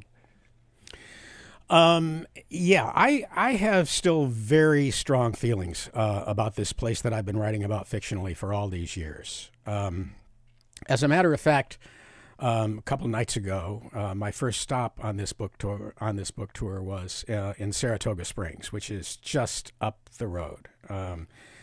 And there were all sorts of people from Gloversville there. For me, it was a very emotional evening. There were people there. I'm 77 now. There were people who came up to me who wanted to tell me stories because they knew my father, and they knew my mom too. And so going back there stirred a lot of old memories. It's difficult for me when I go back there now because I absolutely still love the place. I still have family there. But when I go back, it's very difficult for me now because when I go back to my old neighborhood and see what's become of it, Gloversville, when I was growing up there, it had an Irish section of town, a Polish section of town, and an Italian section of town, and a Serbian section. There was all kinds of people who lived there. But my neighborhood, all the people who lived there were assimilators. And they could have lived with the other Irish. They could have lived with the other Italians. They could have done that. But in our neighborhood, it was a very, very modest, lower middle class neighborhood. And many of the people who lived there, this was the first house they'd ever owned. And they kept those houses meticulously because what would be worse, to own a house and then lose it? That would be worse than never owning a house in your life, to have a house and to take care of it the way my grandfather took care of his house and all of our neighbors did. When I go back there now and see the neighborhood that I grew up in, and you see all those houses that have kind of pulled away porches now, you can't go up the front steps anymore. The porch doesn't exist. You have to go around to the back. And you see more police cars in the neighborhood than you ever would have seen when I was growing up there, because of course, one of the things that you associate with places like this, left behind places. It's not like drugs don't come in there. Of course they do, and drugs come into Stone Mountain as well. Yes. Is an important feature of this novel. But for me, going back there now, it's I'm associating with ghosts when I go back there. The ghosts of my parents, the ghosts of all those other families who lived on that street. And that street now is just not something I recognize, and it just breaks my heart. I'm speaking with Pulitzer Prize-winning writer Richard Russo about his new, I almost said movie because it does, it plays out like a movie. I know he wrote this as a screenplay, actually, or a pilot, I should say. We're talking about Under the Falls, his new novel. Well, keeping with the autobiographical thread, I don't want to give, I'm trying, at one point, Tyler has to consider the question of what he would do if he couldn't sing anymore. Right. The thing he loves most in the world. This is his art, and this is what fuels him. Of course, you're a writer. Mm-hmm. This is your art. It fuels you. Is that something that you've had to consider or fear considering? Well, it's part of the reason that I enjoyed writing this story about Tyler Sinclair was that the only other occupation I ever considered growing up as a young man was as a musician. I remember this from your last book. Yeah, and I had I played 12-string guitar at a restaurant in Tucson to help. I was a teaching assistant at the time, but in order to help make ends meet, I had a Thursday, Friday, and Saturday night gig at a really nice restaurant, and I did that all of those years. And so when Tyler goes out on that stage with his 12-string guitar in this book, that does bring back memories. That said, and there are times, I have to tell you, the right song comes on the radio. If it's a Springsteen song or one of the greats, there is nothing I want more than to strap on a Fender Stratocaster and turn up the volume on that amplifier and just go to town. So yeah, I would have. That was something that I considered doing, and I put away the guitar almost to the moment that I decided that I wanted to write. And I think that the idea was that I didn't know how much creativity I had in me. And I wasn't a very good writer yet, but as with most things, the desire to do something in the arts comes long before you're any good at it. You know, you have to, you have this sense of must about what you do. I must do this. And I remember having that sense of this wasn't even a choice anymore. I just had to do it, and I still sucked at it. But it was the right choice, and I haven't even counted how many novels I've been at it for 4 decades. And the one thing I know is that I will never stop writing. Probably, I won't stop writing novels. I'll probably, if I have a chance to write screenplays, I'll probably do that too because I enjoy it. But it was the right choice for me. It's a lot of people think that writers write to tell people what they think. I write because it's how I think. I have as many lunatic ideas and opinions as the next person you're liable to meet on the street. But I test, but it's when I have that pen in my hand or when I'm at the keyboard and that I get to test those ideas out, which is why I think I'll just never be a time. People might not want my books anymore, but I will continue to write them. Well, this is fascinating to hear you say this, because why is this the time then for how you think that leads you to a thriller and terribly fraught moments in this book? Well, it is a thriller, and thanks to that wonderful advice that I got from my editor, it's the kind of thriller that I wanted to write. A lot of thrillers are plot driven, and I love them. I don't mean to be an elitist here and suggest that I don't like plot driven thrillers. I just don't think I could write one. The kind of thriller that this is the only kind of thriller that I would know how to write. And without giving away too much about the ending here, the thing that I love most about this thriller and the reason that I think that it works is that most of what makes us afraid in a book is being introduced to characters that we can't bear the thought of anything bad happening to. That's where the thrill is. And when you get to the end of this book, where you have two characters who began very early on in the book, Tyler and his best friend Kurt. The first time we see Tyler in the book is he's sitting behind the falls, or under the falls. This is in a place on Stone Mountain where they build a dam every year and the water comes over the falls. And Tyler's just a kid. Yeah. And he's gone to sit under the falls, where he doesn't think anybody will find him because he's come there, he has watched his father beat the living daylights out of his mother. And this poor kid has had to stand there and watch his drunken father do this. And he feels guilty because he didn't stand up. He's just a kid and he didn't stand up. And his friend Kurt comes in and he knows exactly where to find Tyler. And he goes behind the falls. And basically what he tells him is that you're not alone.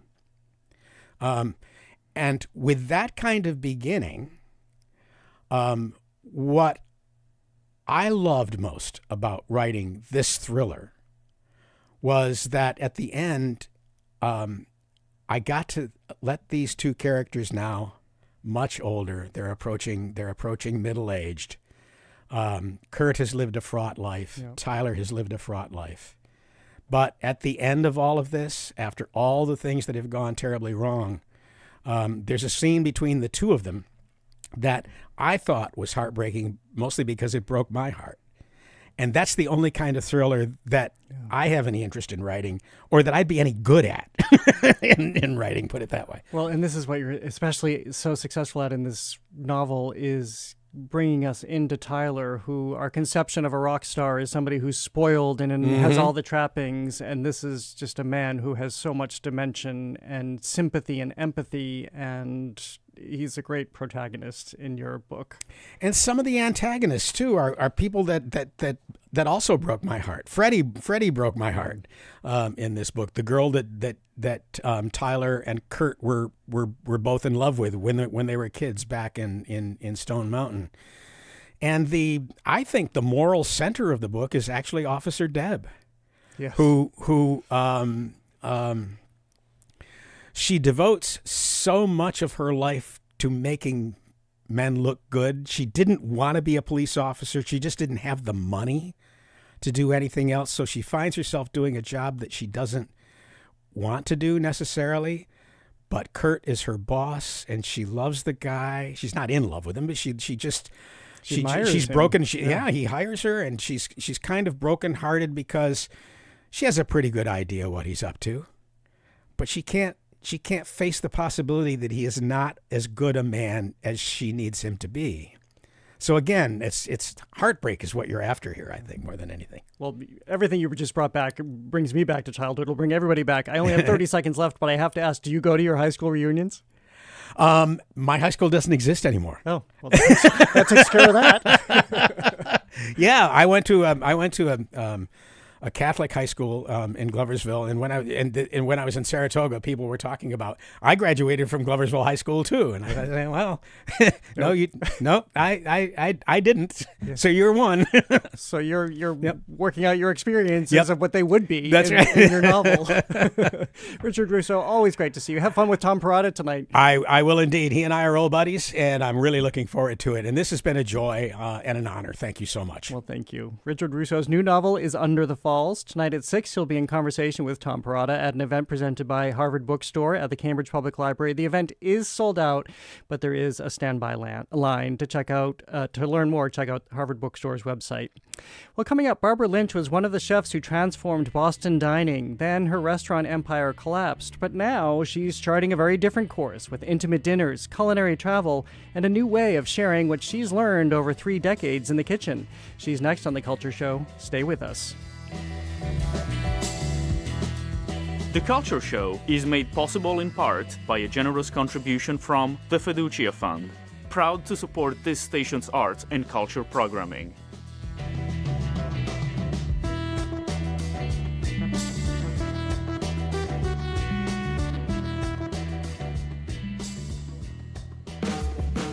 If it matters in Massachusetts, it's on In Common. This weekend in Northampton, a little bit off the beaten path, on the outskirts of Salem, from across Massachusetts and around New England. With reporting from 3 newsrooms across the Commonwealth, you'll get a statewide perspective you won't find anywhere else. What's happening, why it matters, and how it connects us, from the Berkshires to the Bay. Listen to In Common, Saturdays at 2 on GBH 89.7. Funding for our programs comes from you. And Concord Park, a Volunteers of America senior community in Concord, Mass., offering seniors the privacy and independence of their own apartment home, as well as care and support to help meet their needs now and as they age. ConcordPark.org. And Cambridge Trust, a division of Eastern Bank, offering business and personal wealth management and private banking services, investing more than $240 million in local communities since 1994. More at CambridgeTrust.com. And Innuendo in Natick, presenting Hunter Douglas Duet Architella PowerView shades for homes and offices. Hunter Douglas PowerView automation, measured and installed by their technicians at Innuendo and Innuendo.com. Trusted reporting is here for you every day on GBH Radio, and the best way to support it is by becoming a GBH sustainer. Sustainers make small monthly contributions that make a big difference. Learn more at gbh.org/sustainer.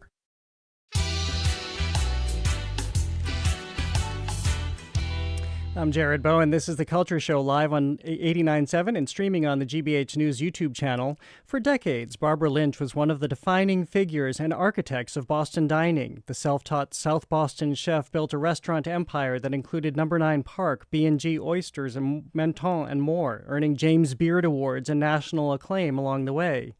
It all came apart. There were allegations of a toxic workplace, litigation, and ultimately the closure of all her restaurants. But now Lynch is cooking again and redefining her culinary contributions. Last week, she hosted a series of intimate dinners for a dozen guests at her Manchester-by-the-Sea studio, revisiting dishes from No. 9 Park alongside former L'Espalier chef Frank McCullen. The dinners are part of a new venture that brings together food, art, travel, and the decades of knowledge Lynch says she is ready to share. Barbara Lynch, welcome to The Culture Show. It's great to have you here. Thanks, Jared. Thanks for having me. Good to see you. Good to see you as well. Well, tell me, these just got underway. You've just had your first dinners. What's the experience that you saw happen versus what you wanted to happen? Honestly, it's what I wanted to happen. And I didn't put I don't have huge high expectations. I just want people on my mind, or what I've wanted to do for years is to have a mind lab, or to gather people around the table that are like-minded people who love food, who love culture, art, travel. To have them all in one room and get to know everybody and make connections that way. What is it for you to be cooking among all of these people and just having this immediate experience of them enjoying your food? It's kind of nice, actually. I haven't cooked in years, 2 years. So it's for me, art and cooking, painting and cooking are very similar. So I'm actually retraining myself back. Like, I made prune gnocchi, crispy duck, and so forth. And I just love cooking. Seriously, I love putting menus together. I love pairing the wines. I love pleasing people with food. And now I get to do it with both art, food, stories of my travels, ventures, all of the above. Well, I want to go to the art in just a second, but what is it to be cooking again? And you said you haven't cooked in 2 years. Is that a long time? Is it like riding a bike, or do you find it challenging to get back in there? It's challenging to get back in there when you're trying to erase some of the past. And I'll just be honest with you. So it's just do I want to do this again? Why would I want to do this again? And of course I want to do it again. It is like riding a bike, and I won't stop riding a bike, and so I won't stop cooking. But I feel like, for me, I like to do projects in threes for some reason. So I'm working on this wonderful recipe box that these dinners will pertain to. So it's an audio recipe box. So you'll open the box and here's the chef's picture, and say you picked up the bolognese recipe, and then you hit the QR code on the chef's apron, and oh my God, did you pick the bolognese? Thanks for picking that. This dish is my favorite. I learned how to make it in Cortona, a little town in Tuscany. Let's start making it together. So I kind of want to, instead of teaching cooking in person, I really feel like this is the way to sort of get these recipes out and to get people cooking. And so they're all your recipes and all your experiences. So when you say you were cooking in Italy, this is your memories. This is what you're bringing to the fore. Yeah. So, I mean, I had 7 restaurants, and each menu I designed, and So this is fun. This is like sharing everything, sharing experiences. Hopefully someday get somebody from point A to point B, just like how I got from the basics of food to L'Escoffier. I mean, it's possible. And I just love projects. Like, I love creating concepts. And so this is my next concept. And so the recipe box, and then probably travel, take it a little bit further, global, and talk to other artists and chefs and so forth. I mean, I couldn't do this when I was in a kitchen for 30 years. So it's really nice to have both. When you say you want to erase the past, yeah, what does that mean? Not erase it, just move on. I mean, oh my God, I was so lucky. Number 9 was almost open for 30 years. Who does that? I mean, I didn't have partners. It's like that. It's just a brilliant restaurant. I feel like the city's missing a gem sometimes. That's all. But life goes on. I mean, I've been planting seeds on these next projects for years and just couldn't get to it. Do you feel like you're in a different headspace, a different person now as you embark on this? Yes, I feel like I'm in a play every day. My whole life has changed. So I can't even believe I'm painting and people are actually loving the art. So like it's taking me a while just to get back into the real world. But I like it. What is the role of painting for you? Let me see. It's a way to tell a story. So most of it now is characters, food, travel. I didn't talk to a person for a whole year, so I drew for a year. You didn't talk to anybody? Nope. Well, 9 months. So I drew every day, and then I got tired of drawing, so I said, I'm just going to go tackle it. Like, I've dabbled in painting, but I've, again, never had the time, so I just started to fall in love with whatever was on my mind, I could paint. And so for a whole year, I've just painted. Well, actually, I Instagram every day. A painting of the day keeps alcohol away, so I love being sober, by the way.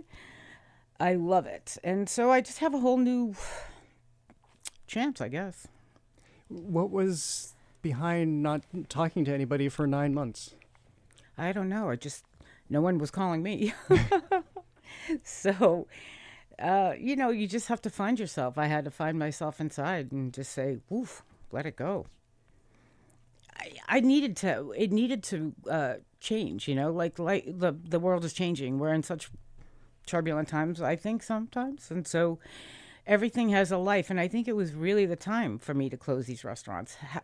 Would I have done it that way? No. But hey, great memories. And with every loss, I get to learn more. So I'm happy.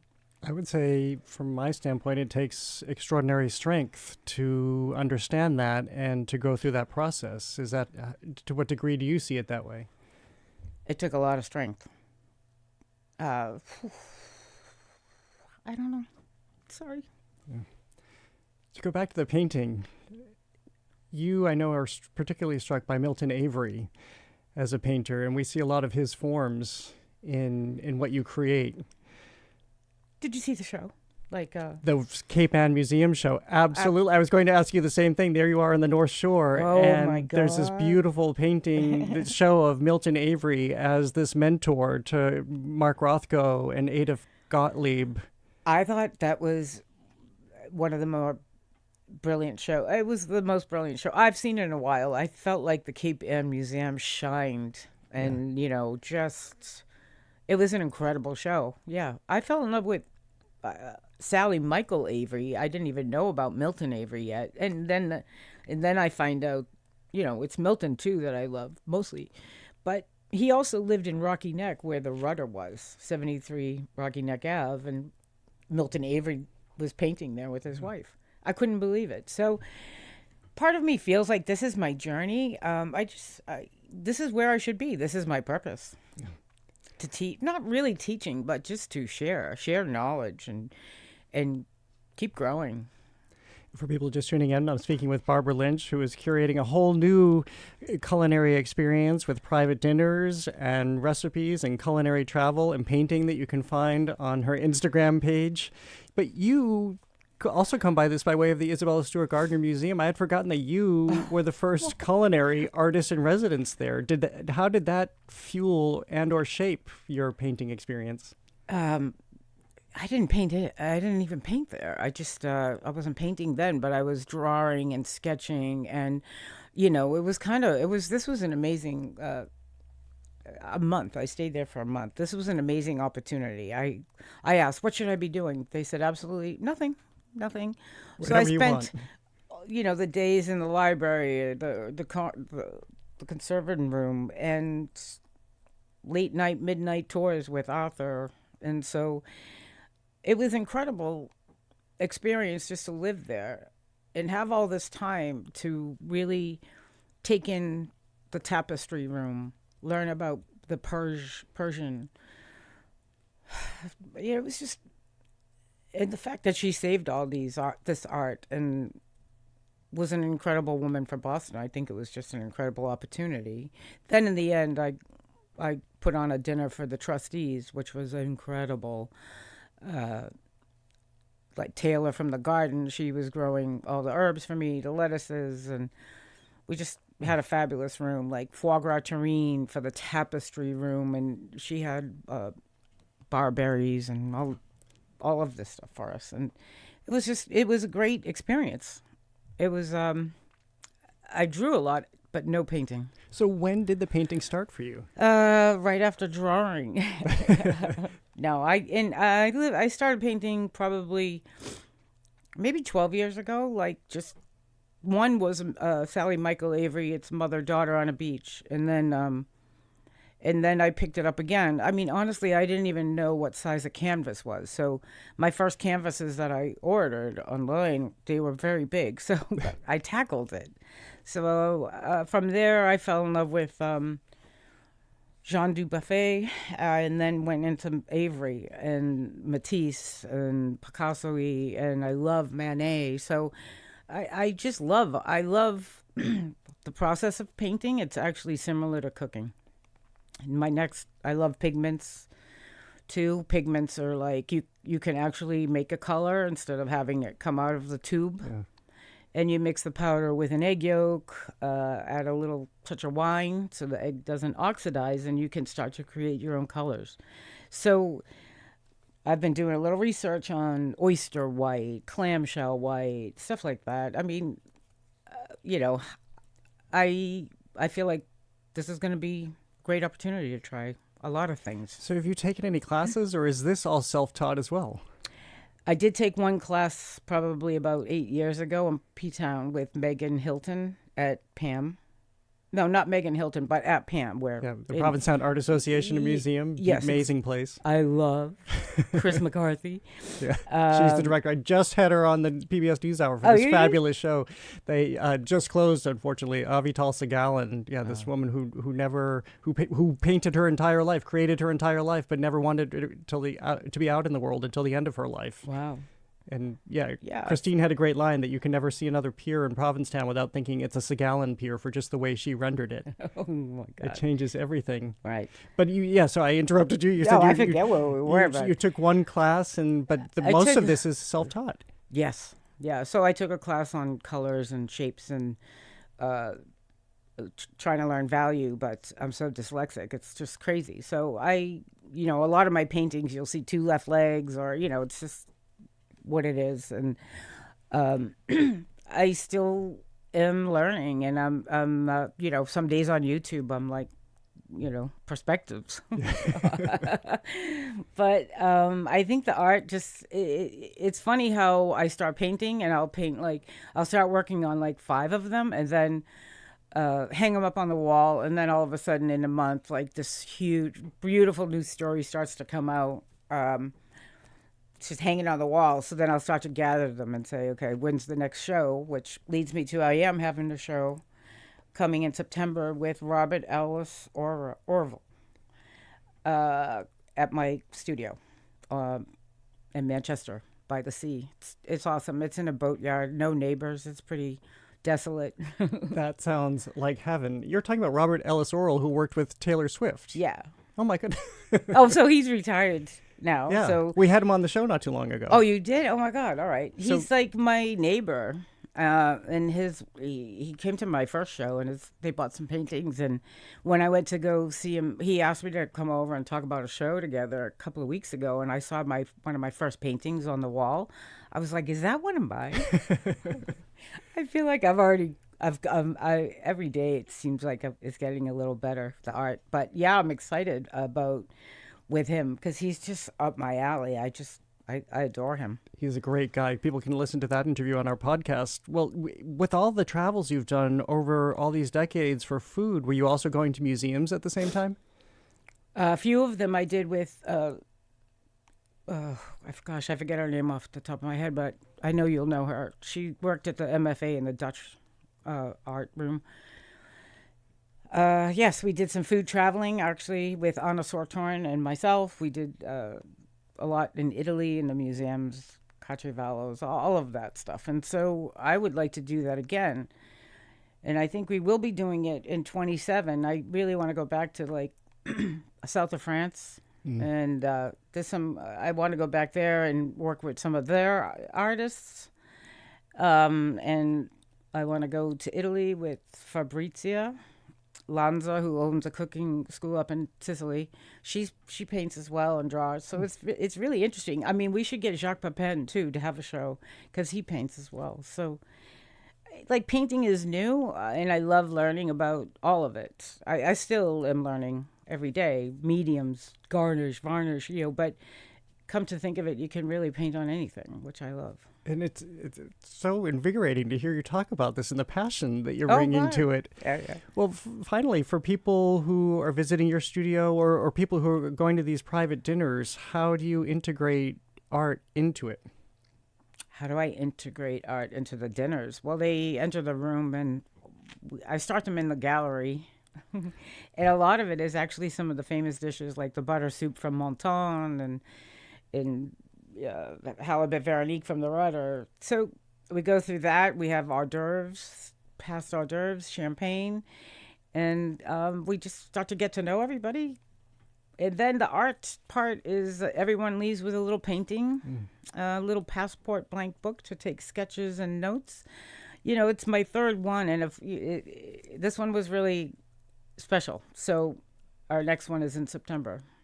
And tell me again when your show with Robert Ellis Orville is. So he's on the 26th, and the dinners will be like the 23rd, 24th, 25th. Oh.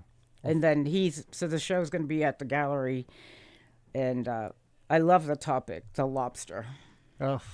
Well, congratulations on all you've done. And first of all, the dinners sound amazing.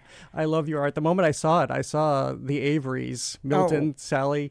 I saw it all, and I had just been at the Cape Ann Museum. Yeah. It's stunning work. So I think I love Avery, and I love Matisse. So Avery is just calmer. Like he's like not as like bold and expressive as Matisse. And I also think cooking is a craft. It's an art. Well, Barbara Lynch, thank you so much for being here. It's great to see you. Good to see you. Barbara Lynch is a James Beard Award-winning chef. Her new culinary venture includes intimate dinners, recipe subscriptions, and culinary travel, not to mention art exhibitions. Well, coming up with 1 month of summer left and the World Cup in the rearview mirror, how do Bostonians keep the party going? Embrace Boston President and CEO Imari Paris Jeffries joins us to talk about it all. That's next on The Culture Show.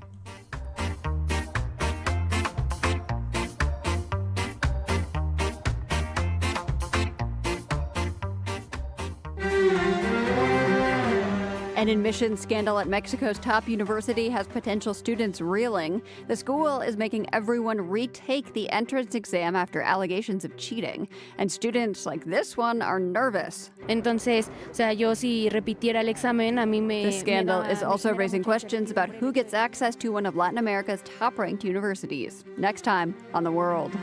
This afternoon at 3, here on GBH News 89.7. Our programs are made possible thanks to you. And Compass on the Bay, an assisted living community in South Boston for those with Alzheimer's and related dementias, with research-based therapeutic programming for those with memory loss. More at compassonthebay.com. Support for GBH comes from you and Lyric Stage Boston. It makes me feel proud that Lyric Stage Boston has been a sponsor of GBH for so many years. Heather Darrow, Director of Marketing. Things are ever changing in the landscape of digital media, radio, and sponsorship. And I've continued to become a supporter of GBH because of the consistency of their programming, their commitment to the city and the arts. To learn more, visit gbh.org/sponsorship. GBH Daily is a newsletter that keeps you informed, connected, and ready to go every weekday morning. You can subscribe today and get it in your inbox at gbh.org/daily.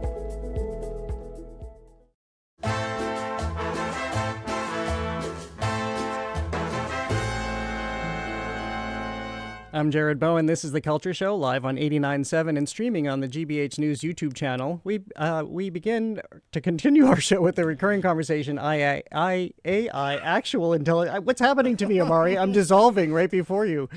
We're talking about AI, actual intelligence. Imari Paris Jeffries, President and CEO of Embrace Boston, is here. He's also one of the co-chairs of Everyone 250. He joins us every month. Welcome back. Thank you for rescuing me. I will stop talking, and you can talk now. You know, I always like lip sync that part, that actual intelligence. I'm like, who is he talking about? Where's the AI? I don't know what happened to me just there. You were just partly, I think I was distracted because you always come in here. We start talking. We forget we're supposed to come back on the air, but you have very special ties to Barbara Lynch's restaurants. Yeah, we were in the back room listening to Barbara Lynch, and we call it the green room. The green room, and and there was someone on before, and so we got a chance to chat, and the thing about restaurants, especially when you have a history like she has of having restaurants who have been a staple of the city. Our lives revolve around food and the places that we go, and her restaurants have been a part of my life. I was telling her one of the first places, arguably our first date that I went on with my wife. It was a date, not date. We didn't know it was a date, and it was a date, was at Drink. And if you remember Drink, it was kind of like in a basement, and I was telling Greg, who's with me from our Embrace team, it was kind of standing room-ish, and you had to wait in line even to stand there, and you kind of gave them the nodes of your drink. And I remember taking my wife there because it was so cool. And I'm like, watch this, you tell them you want a lemon flavor, and I don't know, I guess That's right. Yeah. You wouldn't even order a specific drink because you told them what you liked, and they would come up with something really phenomenal. Yes, like there was no give me a Manhattan. It was just like give me something that's like tangerine with some blueberries, and they would ta-da, and you got it.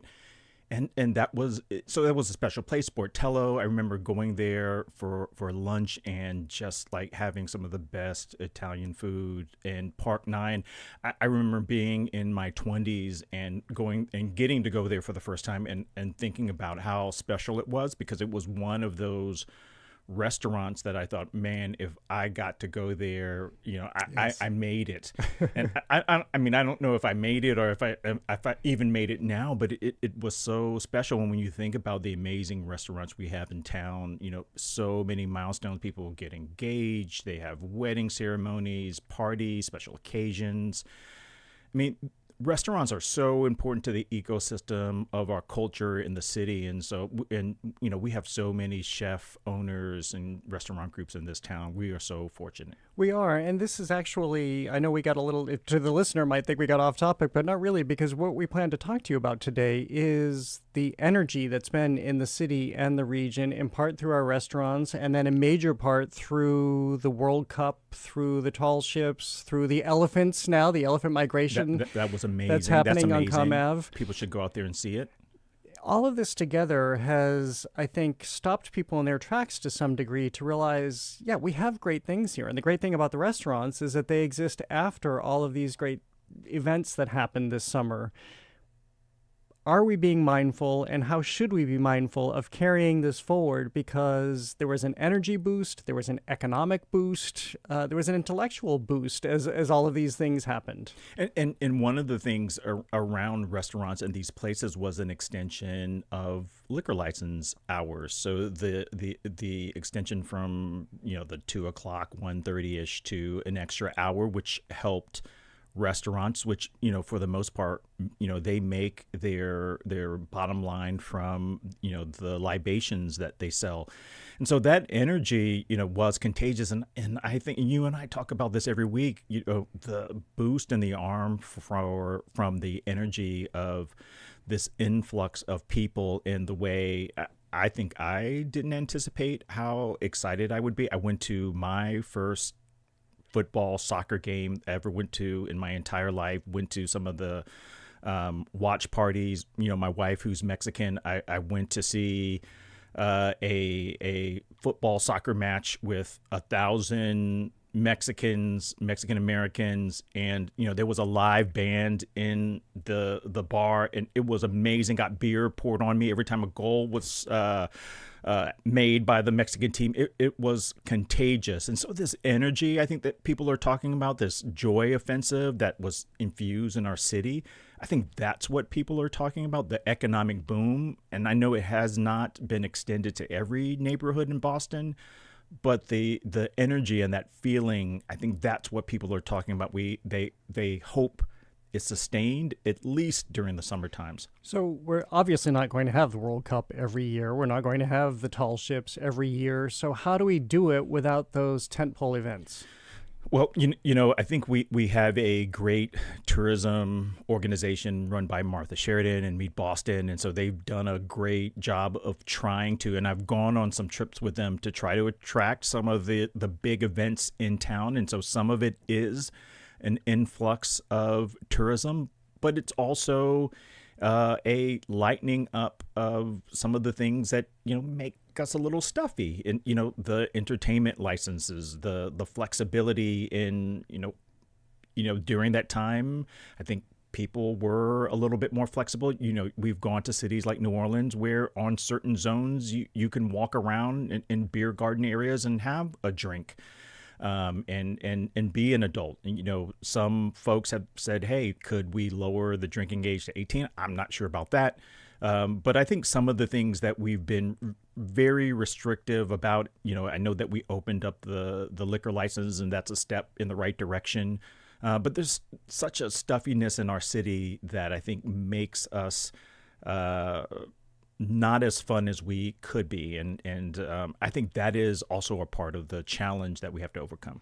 You mentioned that not necessarily all of the neighborhoods in our city experienced the boon from this. What can be done about that? How can we look at that more expansively to make sure that there is more equity and that these events do spread out in different ways? Well, there has to be an intentionality, and I'm not sure we thought about it in that way. And I know that some of our business leaders hope that when we think about Boston 400, which is just around the corner, when we think about the intentional planning around what it might be for us to celebrate the 400, I know cities like New Orleans and Montreal, when they celebrated their big giant 400, 350-year celebrations, there was an intentionality to get the neighborhoods involved.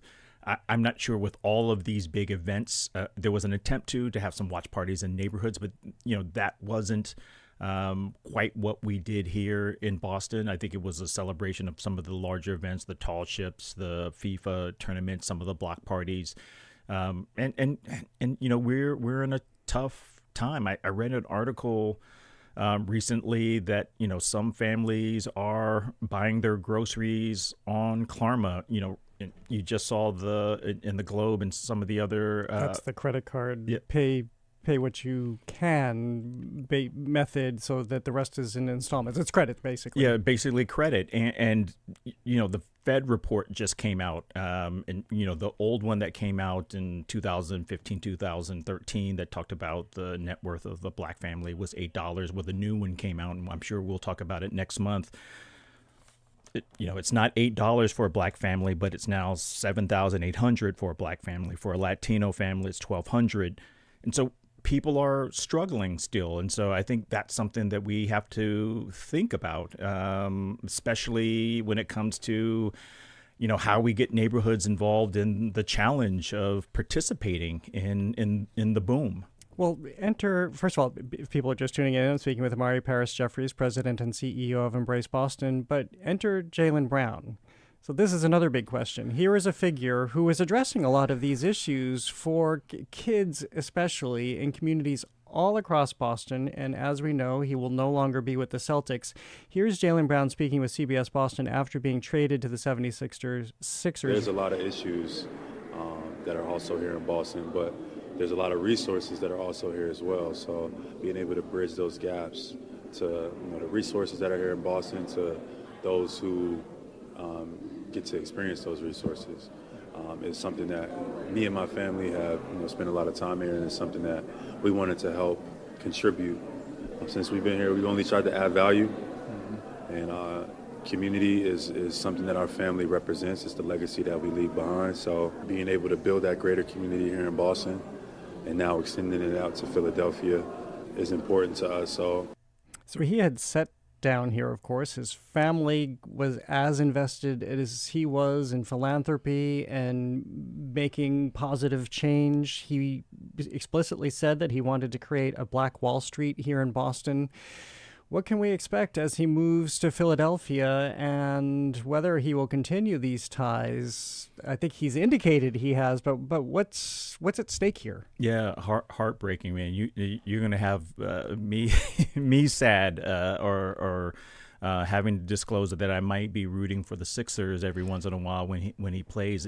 I don't think anybody's going to take you to task for that. Yeah, nobody in this town. Everybody's bereft. Yeah, man. I think the thing about what makes people sad about Jaylen, and a lot of athletes come to town with issues and participate in press releases or photo ops where they're handing things out, especially to children and in schools. And I think what made Jaylen different is that he lived in Boston, and as much as someone who is a celebrity, who was an athlete, he was out amongst people, and so he would go to places. I met Jaylen at the Quinn. Me and Mike Curry hosted a black men meetup at the Quinn when it first opened, and he came, and that's where we met early on. And so that was 2022. He gave me his cell number.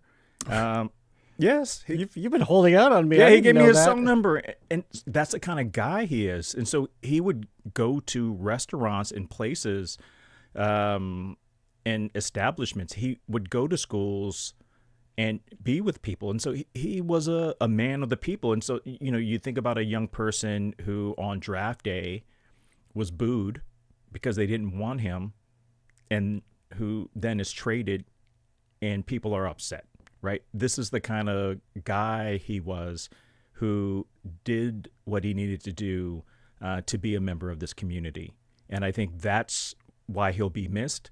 And so the issues that he spoke about were issues because he listened to what people were talking about. He understood what Boston was talking about, and he didn't just say, hey, this is what I think Boston needs. Let me just pass out some sneakers and some backpacks. Yeah. And I think that's what made him different from other athletes who have come and gone. And even where he went to college in Oakland, he also started an exchange with Drew Holiday there. And so he also still participated in the place that he went to college. And so I believe that he'll still participate in Boston, even though he doesn't have to. Well, I think the through line to all of these conversations today is that we have established, at least here on this show over the last 20 minutes, that all the pillars are here, the foundation is here, and now it's going to be up to the city to make sure this continues, because otherwise we have squandered a major opportunity that we saw this summer we were capable of producing. That's right. Imari Paris Jeffries, always great to see you. Great Thank seeing you you for standing by me today for my falling apart on this show. Imari Paris Jeffries is president and CEO of Embrace Boston and one of the co-chairs of Everyone 250. He joins us every month. Thank you for listening to another edition of The Culture Show. Tune in tomorrow or join us live at the Boston Public Library for a conversation with the City of Boston's brand new art czar. Mass Art President Mary Grant joins us, and Union Oyster House head chef is here on maintaining the menu at one of the country's most historic restaurants. The Culture Show crew is Max Chow-Gillette, Kate Dellis, and Chelsea Murs. Our engineer is Dave Goodman, and thanks to Cullen Cockrell for producing our YouTube live stream. I'm Jared Bowen. Have a great day. The Culture Show is made possible in part by a generous contribution from the Fiducia Fund, proud to support this station's arts and culture programming.